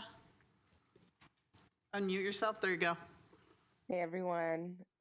Just wanted to jump in and say, as a Santa Clara business owner, I would also second Joe in asking for the city to help host some of these celebrations. I think there's a lot of good ideas and there can be a lot of support, but I do think that if the city could host them, it would be really beneficial, not only for the residents, but also to attract and retain visitors to come back and enjoy Santa Clara County. Thank you. Thank you, Misha. Is there anyone else that would like to speak? Okay, I don't see any, so if you're ready to answer questions, City Manager? Sure. Thank you, Mayor. Thank you, Council. Lots of good questions, lots of feedback. Not much of it surprising, to be honest. I think it's important to begin with what some of our neighbors are doing, right? And I totally understand the conversations around the budget. And there's really two ways to begin this. You know what some of your neighbors did? They allocated money in their budget and said, you know, we're going to do events. Staff, here's $5 million. Go figure it out. It's literally what San Jose did, right? They said, we know we need to do community engagement. Staff, here's $5 million. You know, go figure it out. And if you need more, come back with more. We took a slightly different approach, knowing our council has budgetary concerns and fiscal and a lot of fiscal questions. So we did some initial research. We did community engagement. We worked with the council committee to come up and solicit feedback and really concepts and ideas that were ground truth in what people wanted, put some initial dollars on it. But really, we're at that point where we need council to say, are we in or we're not? Right, because we've talked to partners, we've talked to the DMO, we've talked to the chamber. We know that we can create a platform to get business support and sponsorships. We do that for a lot of our regular Parks and Rec programming. But frankly, what they've said to us is, we're gonna need help. You know, is the city in or out, right? And so that's really what we're here today to really ask, right? And we really can't go any further to engage partners, to start planning, to talk to vendors without knowing if the city council will approve some budget. And so we put together a budget, and we certainly, we didn't talk about the camp program. You've authorized the camp program. We have Outfront Media selling a number of our assets. They provided a budget of revenue anywhere from $500,000 to $1.5 million. We're having check-in calls with them. We believe that there will certainly be revenue from that program and sponsorship revenue. And we would like to keep our delta to $1 million, which is why you have that ask here. But really, if we're to go any further, we need to know, is there skin in the game? Is there money from the city? Also, with regard to public safety, resources, timing, costs, certainly when we're activated during June 13th to July 1, we're not talking about having any events during that time frame. So when we say on off days, it's not the off days when we're not activated. It's truly after Santa Clara is activated for our FIFA watch parties. Also to note, we end on July 1. We have our 4th of July event. And so we're really talking about the type of watch parties that will require public safety support really post July 4th, right? And so the police department is aware of that, and we would certainly work with them on that. Also important to note, while we're 16 weeks away from Super Bowl, there's a few things that we're talking about before Super Bowl, but a lot of things are really between that window of Super Bowl and FIFA, and so we have sufficient time to plan and bring forward additional reports to council and let you know how we're going on the fundraising effort.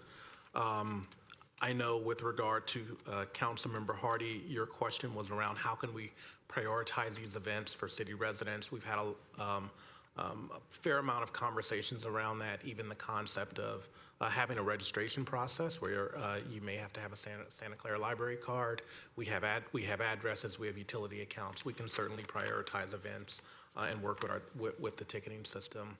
One of the things that was mentioned in the staff presentation, and I know a lot of you have heard, I have heard, of this community wants to be in the public asset called Levi Stadium, right? Many of our residents, if they've ever been there, it was 10 years ago when there was one event when the stadium was opened. And so we've already had preliminary conversations with the stadium of when can we slot in a window that's after Super Bowl loadout, but before FIFA load in, so that we can have an event at the stadium and really have the public in that public facility. We know, and frankly, why haven't we done it? We haven't done it because it's a costly event, right? To activate Levi Stadium is a costly event. But we want to pursue that as a possibility. There is a window. There can certainly be sponsors, but as we go to sponsors, we need to know, is this something the city is interested in, right? We've certainly heard it from residents. It's came up from the committee members. Staff thinks it's a good idea, but we're bringing it here to you. Yes, the DMO is fully behind this effort. Yes, the chamber is fully behind this effort. They are frankly excited about the possibility to be a co-sponsor in lead events. And what I've heard from our chamber that I think all of you know as a regional chamber, they want to know is Santa Clara in or out, because they may do events with other cities if we're not in, right? And so it's really time for us to make that decision. With regard to, in general, concerns about the budget, I think many of you know that we spent roughly $2 million last year. We're really looking to keep that under $2 million, which is why we're looking for a net of $1 million. And we've engaged, best-in-class firms like Outfront Media to go out and raise money with our assets, and we'll be providing you with updates as we move forward. I'm looking at the questions. I think there was a comment around last time we were not successful in getting large businesses to support some of our efforts. What I will say is, I don't know that we've really created the platform and the package to go out and say, here's what we're doing. Large multinational corporations in Santa Clara, here's what we're doing. Will you support us? Right, we're ready to do that. We've talked about that. We have a structure. We have people in the community that can support us in that ask. But we really need to put together the event and really go out with that dedicated outreach. And of course, we'll see the results of that. Community art, I know we've talked a lot about, but certainly partnering with the Triton. The Triton came to a number of the committee meetings. They are 100% behind this effort as well.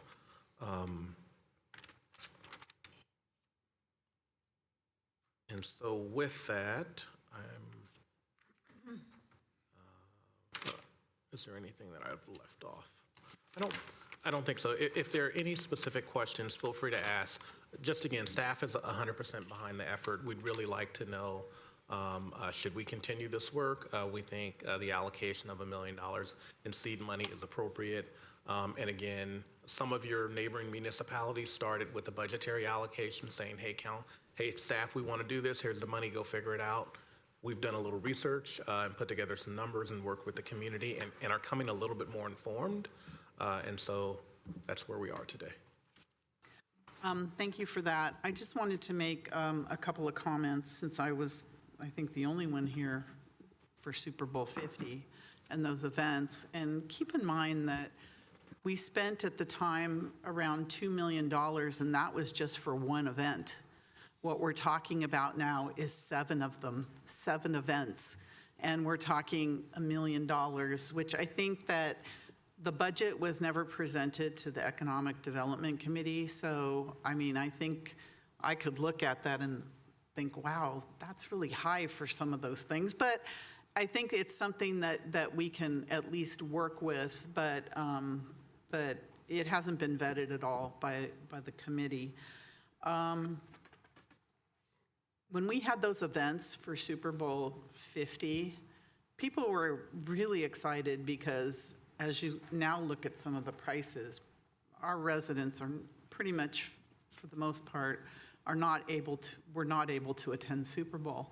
So that was the only opportunity that they had to be a part of the big event, and they loved it. And unlike what was mentioned here today, we did get sponsorships for the 2 concerts. DevCon came in and were the major sponsors for those concerts. So that's why they were very low cost for us. It was just public safety and other things because they sponsored the talent. So we did get some sponsors. This time I've asked for a sponsorship package because I have companies that are interested in sponsoring, but we're not even there yet.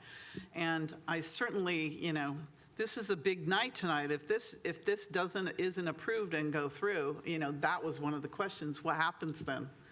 Do we just go back to all the people that have been working on this? We have a committee that is very diverse, that includes almost all groups in the city. We have the Rotary involved. They're very excited about it. We have the Asian community, the Chinese community, who are putting together the night market. So we just have to fund some, peripheral things and provide a space. They're going to do most of the work and take most of the costs. We have others that are from different from commissions. We have the chamber is very involved. The DMO is very involved. So there are so many groups. One thing that has come up time and time again is the younger group, the younger generation in Santa Clara, the 30-year-olds and that saying, hey, what about us? We want the DJ. We want those kinds of events that they don't, no offense to our street dances, but they're not at our street dances. They want their own events and since the average age in Santa Clara is 34, which I say at my speeches all the time, that they want events for themselves. Everybody wants events. They want Lunar New Year event. So they want a big Lunar New Year event that we can get sponsors for, but we have to start somewhere. So when you're talking $1 million, whether we spend all that or not, for 7 major events, it's just a matter of, will our community benefit from this, from the Super Bowl and World Cup, or will we just be a backdrop? Here's Santa Clara, and we have nothing going on for our community. I think that the excitement is out there. This was definitely a community-led process by every stretch of the imagination. It was community-led. And I think that we have to be part of it. We are carrying the heavy lift. We are providing all the resources and services to accommodate the stadium and these events. But yet, what are we providing for our community that we represent? And this is an opportunity for us to do that. So it's really the direction of this council. And I believe that our residents deserve to have these events. We're going to be on the stage, the global stage, our businesses. As you looked at the activation zones, we're trying to activate every area of the city.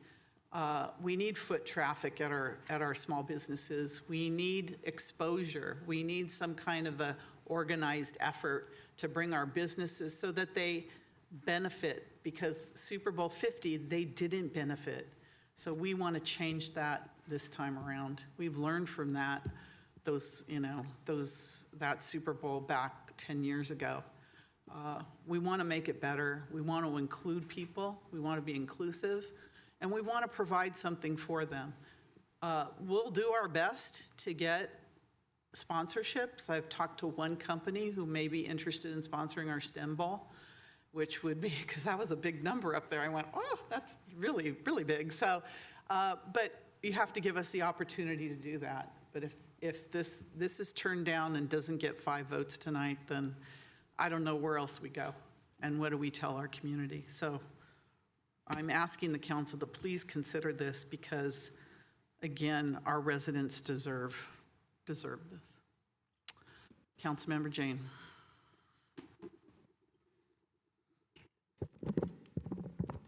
Yeah, earlier tonight, the mayor was asking for where were the staff costs accounted for planning for FIFA and Super Bowl.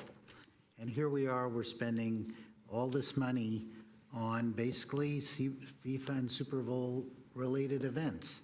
I am not convinced about how we're going to get the sponsorships. I'm not convinced about how these events are going to help our businesses. I'm not, I mean, $5 million for San Jose, we're 1/10 the size of San Jose. So 1/10 of 5 million is $500,000. So if you were to scale it appropriately, that would be, something more reasonable than $1 million. I don't see how a Lunar New Year event is related to either Super Bowl or FIFA. It's an event I love going to the Lunar New Year event that is usually sponsored by Ding Ding TV. It's a great event. I am wholeheartedly supportive of that, but I don't see how that relates to FIFA or Super Bowl. I really like community-led events and community art, because those are things where we will build community that will be long-lasting. You create an organization that starts doing community events. If it's street dances, every month, maybe there's some momentum that would last well beyond these events. But to have events either between Super Bowl and FIFA, we're not going to have all the buzz of having all those players and outside people here in the city. So, having watch parties in all of our restaurants and all of our hotels, that's great, almost no public safety costs. But I'm really concerned about public safety costs. Thank you. Thank you. Councilmember Hardy. Well, anyone who knows me, I'm very careful with money, but I feel very strongly about this being a once-in-a-lifetime situation. I want to have people look back and remember what it was that they did and experienced. Similar to, most of us throw a party when we have a wedding. And we look back on that, and yeah, we did spend some money on it, but do I regret it? No. And I feel much more comfortable. If you look up here at the recommended, it says, number 4, authorize city manager to execute agreements required to facilitate development of prioritized community events and art activations, an aerial art project where the collective total or the agreement shall not exceed. That doesn't say they have to spend it. That's giving us a ceiling. But I do understand if we want a nice big sign that's going to have lighting that everybody's going to want to post and show everybody, we need to have it made now. And I don't want to wait around. I feel strongly enough about this. I'll make a motion for the recommended 1, 2, 3, and 4 that's up there. All right, we have a motion and a second. Councilmember Chahal. Thank you, Mayor. So I did ask a question like, what's the sponsorship goal? I didn't get that answer, basically. What's the goal and what's the timeline on that? Like, I will be willing to make, support the motion with a little bit smaller amount, but subject to sponsorship money, what we get. Like, we have like full of November, full of December, full of January with us. So let's see what happens when we, like we are asking Bay Area Host Committee how much money you raised. We are not getting that, and we are not happy about it, right? So similarly, I'm asking, what's our goal? And let's review that. I'm okay, let's say we approve $500,000 today. And if need be, we can do more, but I want to see who are our partners, who are going to sponsor these events down the line, so that we have a much more visibility that, yeah, city is not hooked for everything, basically. And we are partnering with the sponsorship money, which can help us to do that. Like upfront, what we had signed out, we will have some visibility about that. So I'm okay with starting with something $500,000, $750,000, but bring back what the numbers are, say, end of December or early January, and we can always look at the figures at that time, and we can proceed further as we can plan. I would say one of the issues with that is that we have to plan. We have very short time, and that doesn't give us any time to plan the events. As reasonable as that sounds, it just doesn't give us time to plan. These are major events, so we've talked about the timing and how we're already far behind. So we are planning for Super Bowl as well as for FIFA games, right? And it's not that $1 million we are spending for up to July. That's what I'm saying. Like, let's see what happens till December or January, and if we need be, we can come back. This council will be meeting again in January, we'll be meeting in December. If we see the visibility, like what sponsorship money we are getting, we come back and we can approve it again. It's not, our goal right now is Super Bowl, and then we learn something and we can always plan for further and we can bring it back again. I'm not saying that I'm not open to further approval of it. I'm sticking to 500K or 750K, but I need some practical assurances from our sponsorship, but traditionally we never got those, but I would be very happy if we get those sponsorship. And we'll have an experience by January or December, and like what sponsorship we get, so that we don't get burdened about if we get a sponsorship for all these $2-3 million, I'm all for it. Like, why not? We will have, instead of 5 we can have 10 events. I will be happy with that. But I have to be judicious with what money we are trying to spend on our own, with that experience, like what happens up to Super Bowl. Let's do that. Councilmember Park? Yeah, I'm trying to look at how many survey results we got. I think there were 200 or something like that. 209. Is that correct?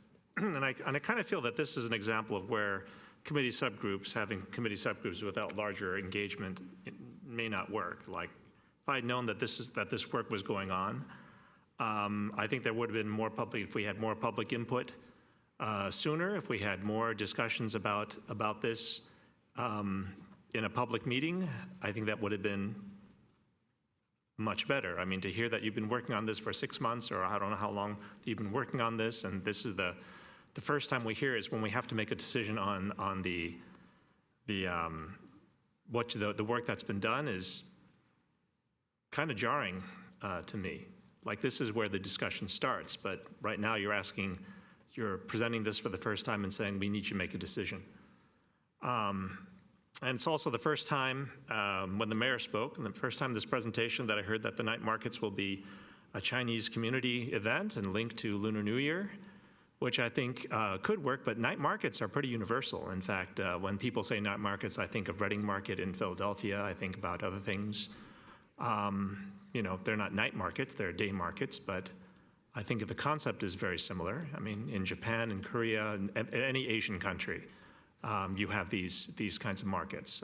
Again, Those were two separate events, just for clarification. Understood, but I'm saying that either way, what I heard is, and I can repeat it, you said that, we've got these events that are going to be Chinese community-led and things like that. So I understand that. But I also feel that maybe we could do something else, which is see what businesses will sponsor watch parties, see what, there must be pubs, there must be food places that will do that, see which businesses, large chains are coming up with their own events, and then come up with ways to support them. Which means, I don't know if it means shuttles and rides, souvenirs, contests, pub crawls, food crawls, where we go around and we have large groups of people, I don't know, walking from place to place in an organized way because they know where they're going. We know that there's a route. I don't know if you've been to Halloween in Rivermark, but Rivermark Halloween is kind of chaotic and awesome at the same time, which is you've got a lot of kids, a lot of families, a lot of things going on in front of people's houses, on the streets, and it's just kind of like cars are not really, cannot really make headway in those kinds of places because it's well known. This is a walking tour. I don't know if you've been to Central Park or you've been to places during a Pokemon Go Community Day or a large event, and you will see the Pokemon Go zombies kind of walking around, having a lot of fun. with the event. And it's not even a city event, but I'd love to see something like that. I would love to see something like a Halloween event at Rivermark, but with a little bit more formal, maybe with city sponsorship, maybe with contests for the neighborhoods that come up with the best, FIFA theme or the best Super Bowl theme or something like that. I don't know how we do something like this, but I would like walking events, get the neighborhoods involved. I almost feel that, I would like to see some other ideas. I'd like to see some of these reformulated, and I'd like to see this come back to council. I'd almost like to see this as one of the first items on the agenda, and we promote it and let people come and give their input. Tell them to give their input, earlier. But again, the fact that this is the first time that we're hearing this and we're supposed to be making a decision, a multi-million-dollar decision on what's presented, it's a little hard for me. And I'm the one that I want this the most. I would like people to leave Santa Clara with an idea that they like Santa Clara, right? But from a cost standpoint, from a planning standpoint, I don't know that I'm confident with what's here. Councilmember Gonzalez. Thank you, Madam Mayor. So if we want this to happen, if we want Santa Clara to be recognized, basically on the global stage, there has to be some funding. Obviously, we've heard of some of our neighboring cities that have spent money and put money up front to market their cities. Something that we need to do here as well. And I'm not even gonna get into the numbers, but we're not 1/10 the size of San Jose, but we're a little bit bigger. But as far as this is something that we have as an asset with the stadium, and I think all the events are important. But definitely, I could take you to Catherine Hughes, our school district area over there, and most of those students have not been in the stadium. They're impacted by the stadium because they're in that neighborhood, but having a community event at the stadium would be important, I think, for those students there and those residents there, as well as Scott Lane, Mission Town, a lot of the areas that are basically are not able to, for reasons of equity or finances or whatever, to make it into the stadium. So I think this really is much more than just something that we as adults are looking to push forward. I think it's something that the residents that have not benefited from being able to utilize a asset that is the city asset, but has not been open to them, would be able to utilize. And obviously there's many reasons that we're going to be on the global stage, get the Santa Clara brand out there, get people to not only come to Santa Clara today, tomorrow, but also in the future, but being able to, once we have a related Santa Clara, that maybe they'll never leave Santa Clara once they come here for an event or a conference at the convention center. So I think that this is an investment. It is definitely money that the city would be putting forward, but it's an investment that it really. We've heard some of the numbers earlier today. That money that were coming from the performance rent and some of these things that we're really investing in the community, and definitely our business partners have mentioned the chambers on board. Dozens of people have been to those meetings. A lot of the same people, but definitely other folks have cycled through to be part of this and come up with a list of events that you see before you. So even though I understand sometimes when you have ad hoc committees and some of these things that I've been part of on many different organizations, sometimes it's, when it comes to the full body or the council, it sounds like it's kind of been half-baked, and to a certain extent, a lot of folks have participated in it. So, it is the way that process goes about doing that. But I'm definitely going to be in favor of this. I think that it's something that, as somebody who represents not only the north side where a lot of this impact as far as the events are concerned, but also understanding the other parts of the city that are not like the north side or not like Rivermark, who, like I said, have not been able to participate and be part of, games and going to those events. Thank you. City Manager? Thank you, Mayor. Couple things. I just want to note the night market and what was said about the Lunar New Year event was just one example of a night market event. The concept with the night markets would be to leverage downtown setup that are the city's property around 900 Lafayette, really to be a template that can be activated some weekends by the city, other weekends by partners. And the chamber, I know, has mentioned that as one of the ideas where they can leverage and bring businesses downtown so that people get exposure to businesses across the city. Also, I just want to highlight what we noted in the staff report, which is it is our intention that we would provide council with monthly updates on where we are, as well as know that the large events, especially the one at the stadium, would require a contract over $250,000. So that would certainly have to come back to the city council for approval. And with regard to the level, whether it's $1 million or less, I will tell you one of the concerns with getting less than $1 million would be the planning work that we have to do and the partners that we have to engage, with the knowledge that we would have to come back to the city council and get that approval, not without the certainty. I don't know that we would have the ability to commit to them, and we would really be going to them in full transparency with, we only have X, we need to do Y, and looking at where the council members sit here, I'm not sure if we came back that we would get it, right? And so I really do think that this is a moment where the council says, hey, you know what? You've done some preliminary work. You need to refine the budget. You need to work with partners. You need to define the event so you can create the sponsorship packages, right? And check in with us. But here's our commitment level, right? We're committed up to $1 million. We'd like you to go forth and be successful, check in. I think that's really what we're asking for. I think if we were to have that, our ability to go out and execute and deliver in the time is really going to be hamstrung. And so I'm not sort of saying it's a go or no go, but I'm really trying to articulate that as we engage partners, as we do the work, they need to know what our commitment level is.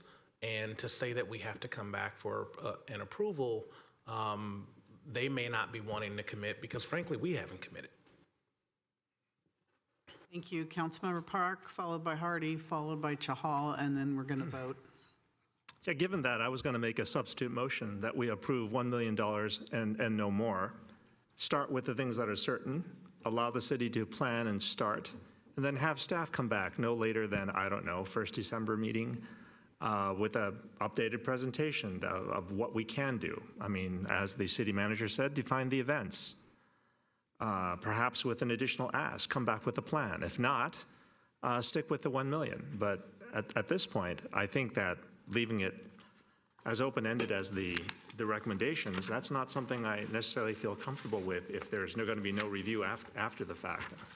City manager said that for some things that would be that are over 250,000, there would be coming back to council. But if that's the case, I don't see why we can't just approve 1 million now, let things start. I mean, you said 1 million, that's kind of a tipping point, and have staff come back with a better definition of the events, with kind of reformulate a little bit more ideas of what we have here. I'm hearing a lot of different things, nothing seems certain, and I'd like a little bit more certainty before we put,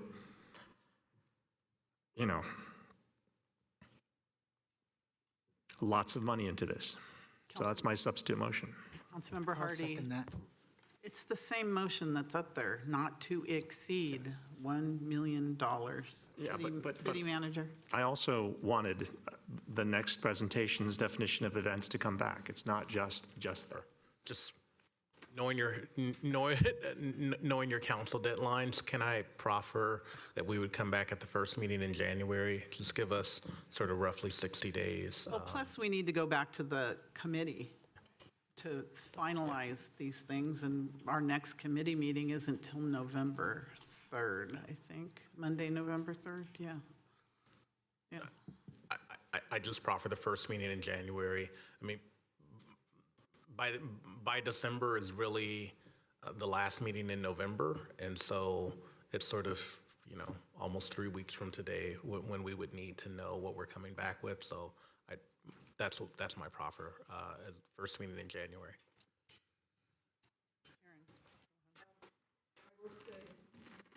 I'm a little confused about the idea for a substitute motion, because when I see number 4 here on the recommendations, that's what I saw.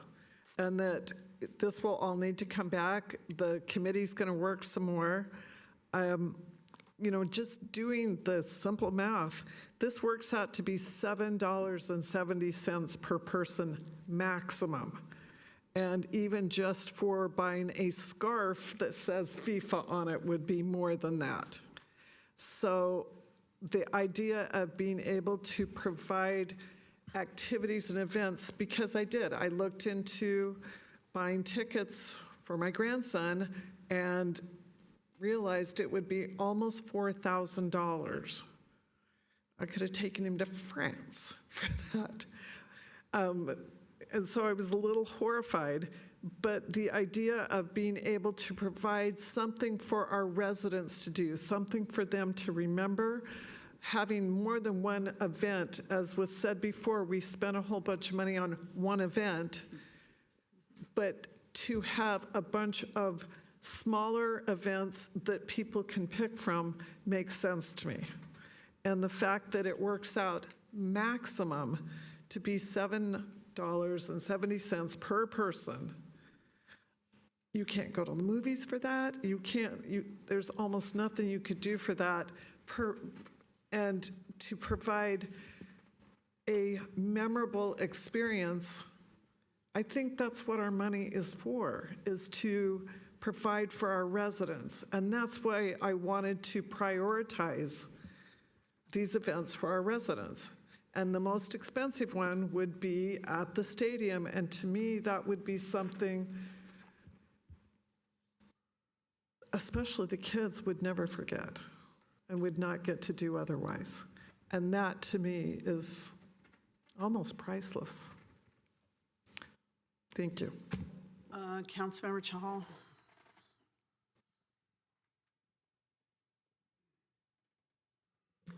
So I'm coming back to the same thing, like if we have a plan, can we bind it, the $1 million, with a sponsorship? Let's say if we get by January, we get one-to-one sponsorship on that. We'll be very happy. Okay, we got that sponsorship. So I can vote for $1 million, but I can ask for a substitute motion, which Kevin made, that, okay, let's bind it to that by January we will have a 75% of the money from the sponsorship. I'm okay with that. I mean, when we're talking about having that major event in potentially May of next year, right? To say that we'll raise $1 million in 60 days is just not realistic. No, by January, we will have sponsorship. We have 3-4 months by that time. Right. So if we have, you're asking for $1 million, and I'm giving you $1 million if it passes, and then I'm only asking, let's have some pressure on the sponsorship so that they can sponsor us. They can have adequate money to sponsor us. Right. However, to put together the event and to finalize the sponsorship packages, you would essentially be given 60 days to raise $1 million, which is really not enough time to do that. And so I think we can certainly do a check-in at the beginning of January, let you know where we are. But it will be important to know sort of what the council's commitment is. By that time, we will have information from out front in our camp program. We will know what assets have sold. But in order to continue this work, it would be nice to know if the council is willing to spend $1 million. We will certainly check in. Frankly, we would not be able to plan events that cost, upwards of 1.5 or $2 million if the money isn't there, right? We would have to value engineer or say we're not doing that. But what we're really asking for is what's your commitment level, knowing that we have to fully bake it, right? And we have to put together the events and talk to people, but we need to go to them with the city having committed, so they know that they can go through their internal committees to get approval, knowing that, we're lockstep and behind them. Councilmember Jane. My understanding from staff's Can you put on your microphone? My understanding from staff's original statement was that we'll start with $1 million, but it might be more. And as I read number 4, it's authorize city manager to execute agreements where the collective total of the agreements shall not exceed $1 million. That's just what he can do now, but it doesn't say that he's not going to do more later. And this is what I believe that Councilmember Parks'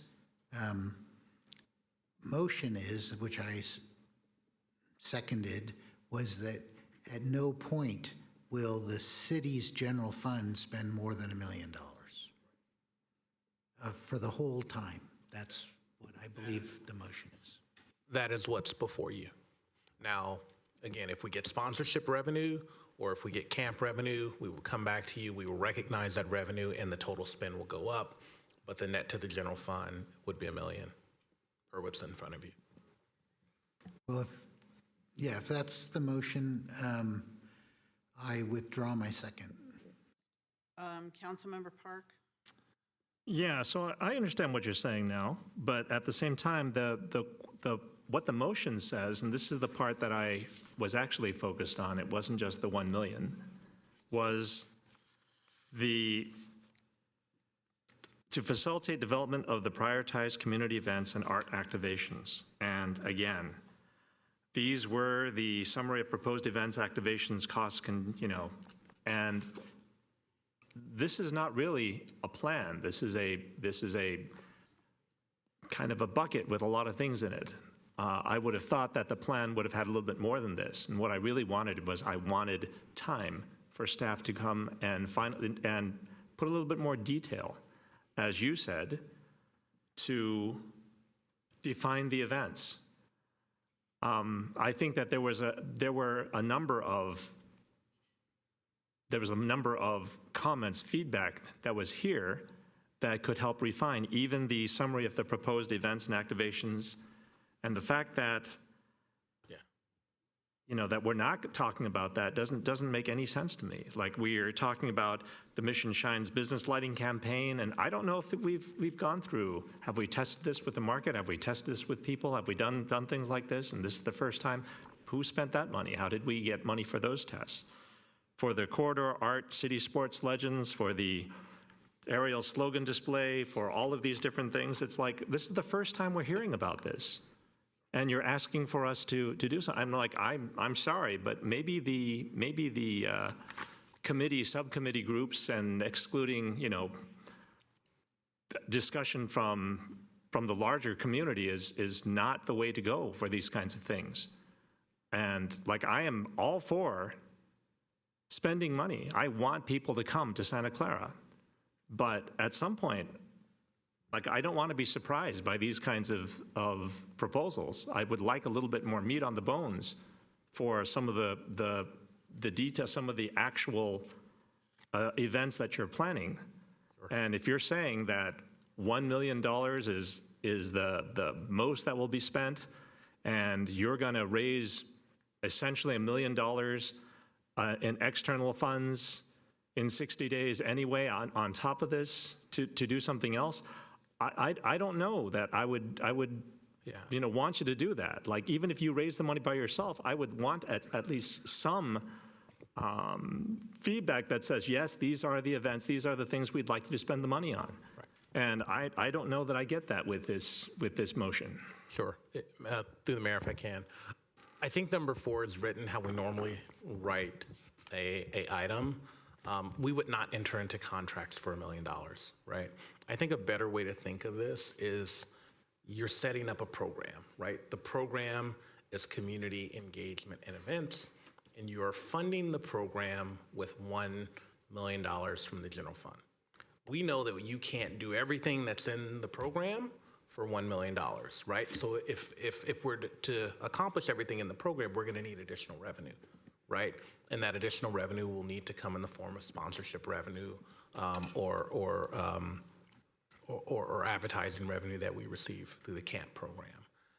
And so looking at number 1, and Councilmember Jane, I understand your concern, which is we would not enter into contracts for $1 million before January, right? Nor would we be able to raise $1 million. I hope, but I don't want to set the expectation that we can raise $1 million by. You just said that was impossible.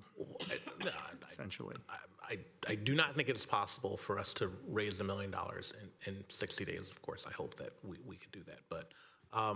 What you'd be doing is setting up a program and putting $1 million from the general fund in that program, and we would work to raise additional funds. We'd work to plan events, and with additional revenue, we would come back to you. We'd discuss it, and we would plan more events. But the total commitment from the city would be $1 million. Does that make sense? As long as I have that assurance, I'm fine. Yes, absolutely. I mean that. All right, City Clerk. No, wait, because I have comments.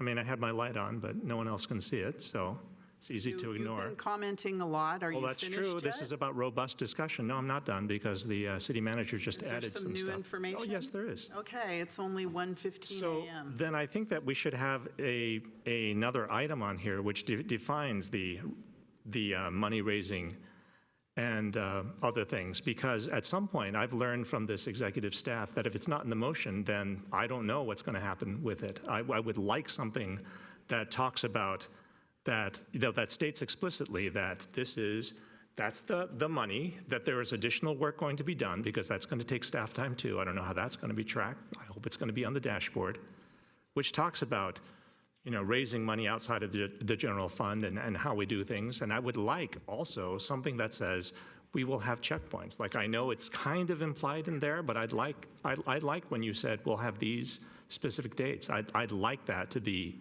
whether it's another item or modified, amended, so that we have all of those things captured. Sure. Off the top, can I proffer a number 5? And direct the city manager to establish a sponsorship program for community engagement events with monthly reports to the city council and a formal report back at the first meeting in January. Maker of the motion. Yeah, the will maker you- of the original motion completely accepts that. That's fine. Who seconded? Are you okay? In fact, I asked for that this morning to the city manager. We need a sponsorship package for events. Yes, we do. I have clarification, which is when you say direct manager to make sponsorship program for community engagement events with monthly reports. I mean, at some point, will these be actionable, or will those simply be reports to council? Because if they're not actionable, if we can't change them, if they're just going to be note and file reports, I don't want that. Totally. So there will be monthly reports. Some of those will be actionable, some of them will not. Important to note, putting in the report out, formal report out at the January meeting, we will come back there. And if there is a action, we will ask for that. But also important to note, you're essentially establishing a program with a $1 million budget. If we get additional money, council has to recognize that money and then authorize that to be expended. And so there will have to be budgetary actions after that to increase the program budget, and so we will certainly have to come back to you to both recognize and expend those funds. Do you have that, City Clerk?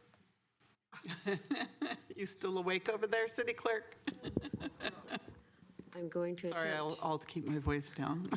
attempt to read this back. So motion on the floor is staff recommendation 1 through 4, and direct city manager to sponsor a program for community engagement with monthly reports with the city council and a formal report in January 2026. That's it? Let's change the beginning to develop sponsorship packages. All right. We're ready.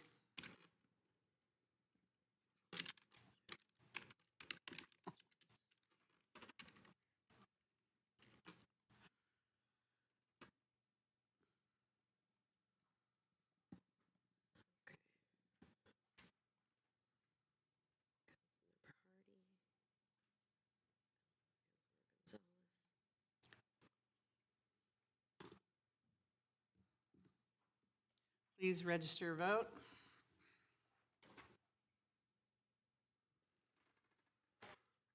And that passes unanimously. Thank you. All right, thank you for staying so late. We appreciate it. Pulling teeth. The next item, members of special committees and council member requests. I want to say that I went to the League of California Cities Conference. The things that I went to that I found interesting were about immigration, especially in light of our events, budget issues, artificial intelligence. But the best part of the conference for me was collaborating with other electeds, not only from the Bay Area, but from around the state on a lot of our common issues. I can give a fuller report next time. Due to that hour, I want to just give that. Vice Mayor Cox? I'll do the same. I attended the Japan-U.S. Leadership Summit for the sister cities, and we'll be prepared with a more thorough report for you guys at a later date. Thank you, Councilmember Chahal. Because of the timing, I'll report by visit to Long Beach for the League of Cities. I'll report next time. Thank you. Councilmember Gonzalez. Just want to concur that I also went to the League of Cities conference, but just one of the workshops was on parking, and the one thing that came out of that, there's no free parking, so there's always going to be some costs for parking. But anyways, more report later. Thank you. Councilmember Park. Yeah, I also went to the California League of Cities Conference, and I also really enjoyed the parking talk. I feel that the parking talk was actually one of the best talks of the entire conference, and I'll give a fuller report on the other sessions that I went to, I guess, at the next meeting. Thank you. All right, that's it. City Manager, Executive Director reports? None? No report.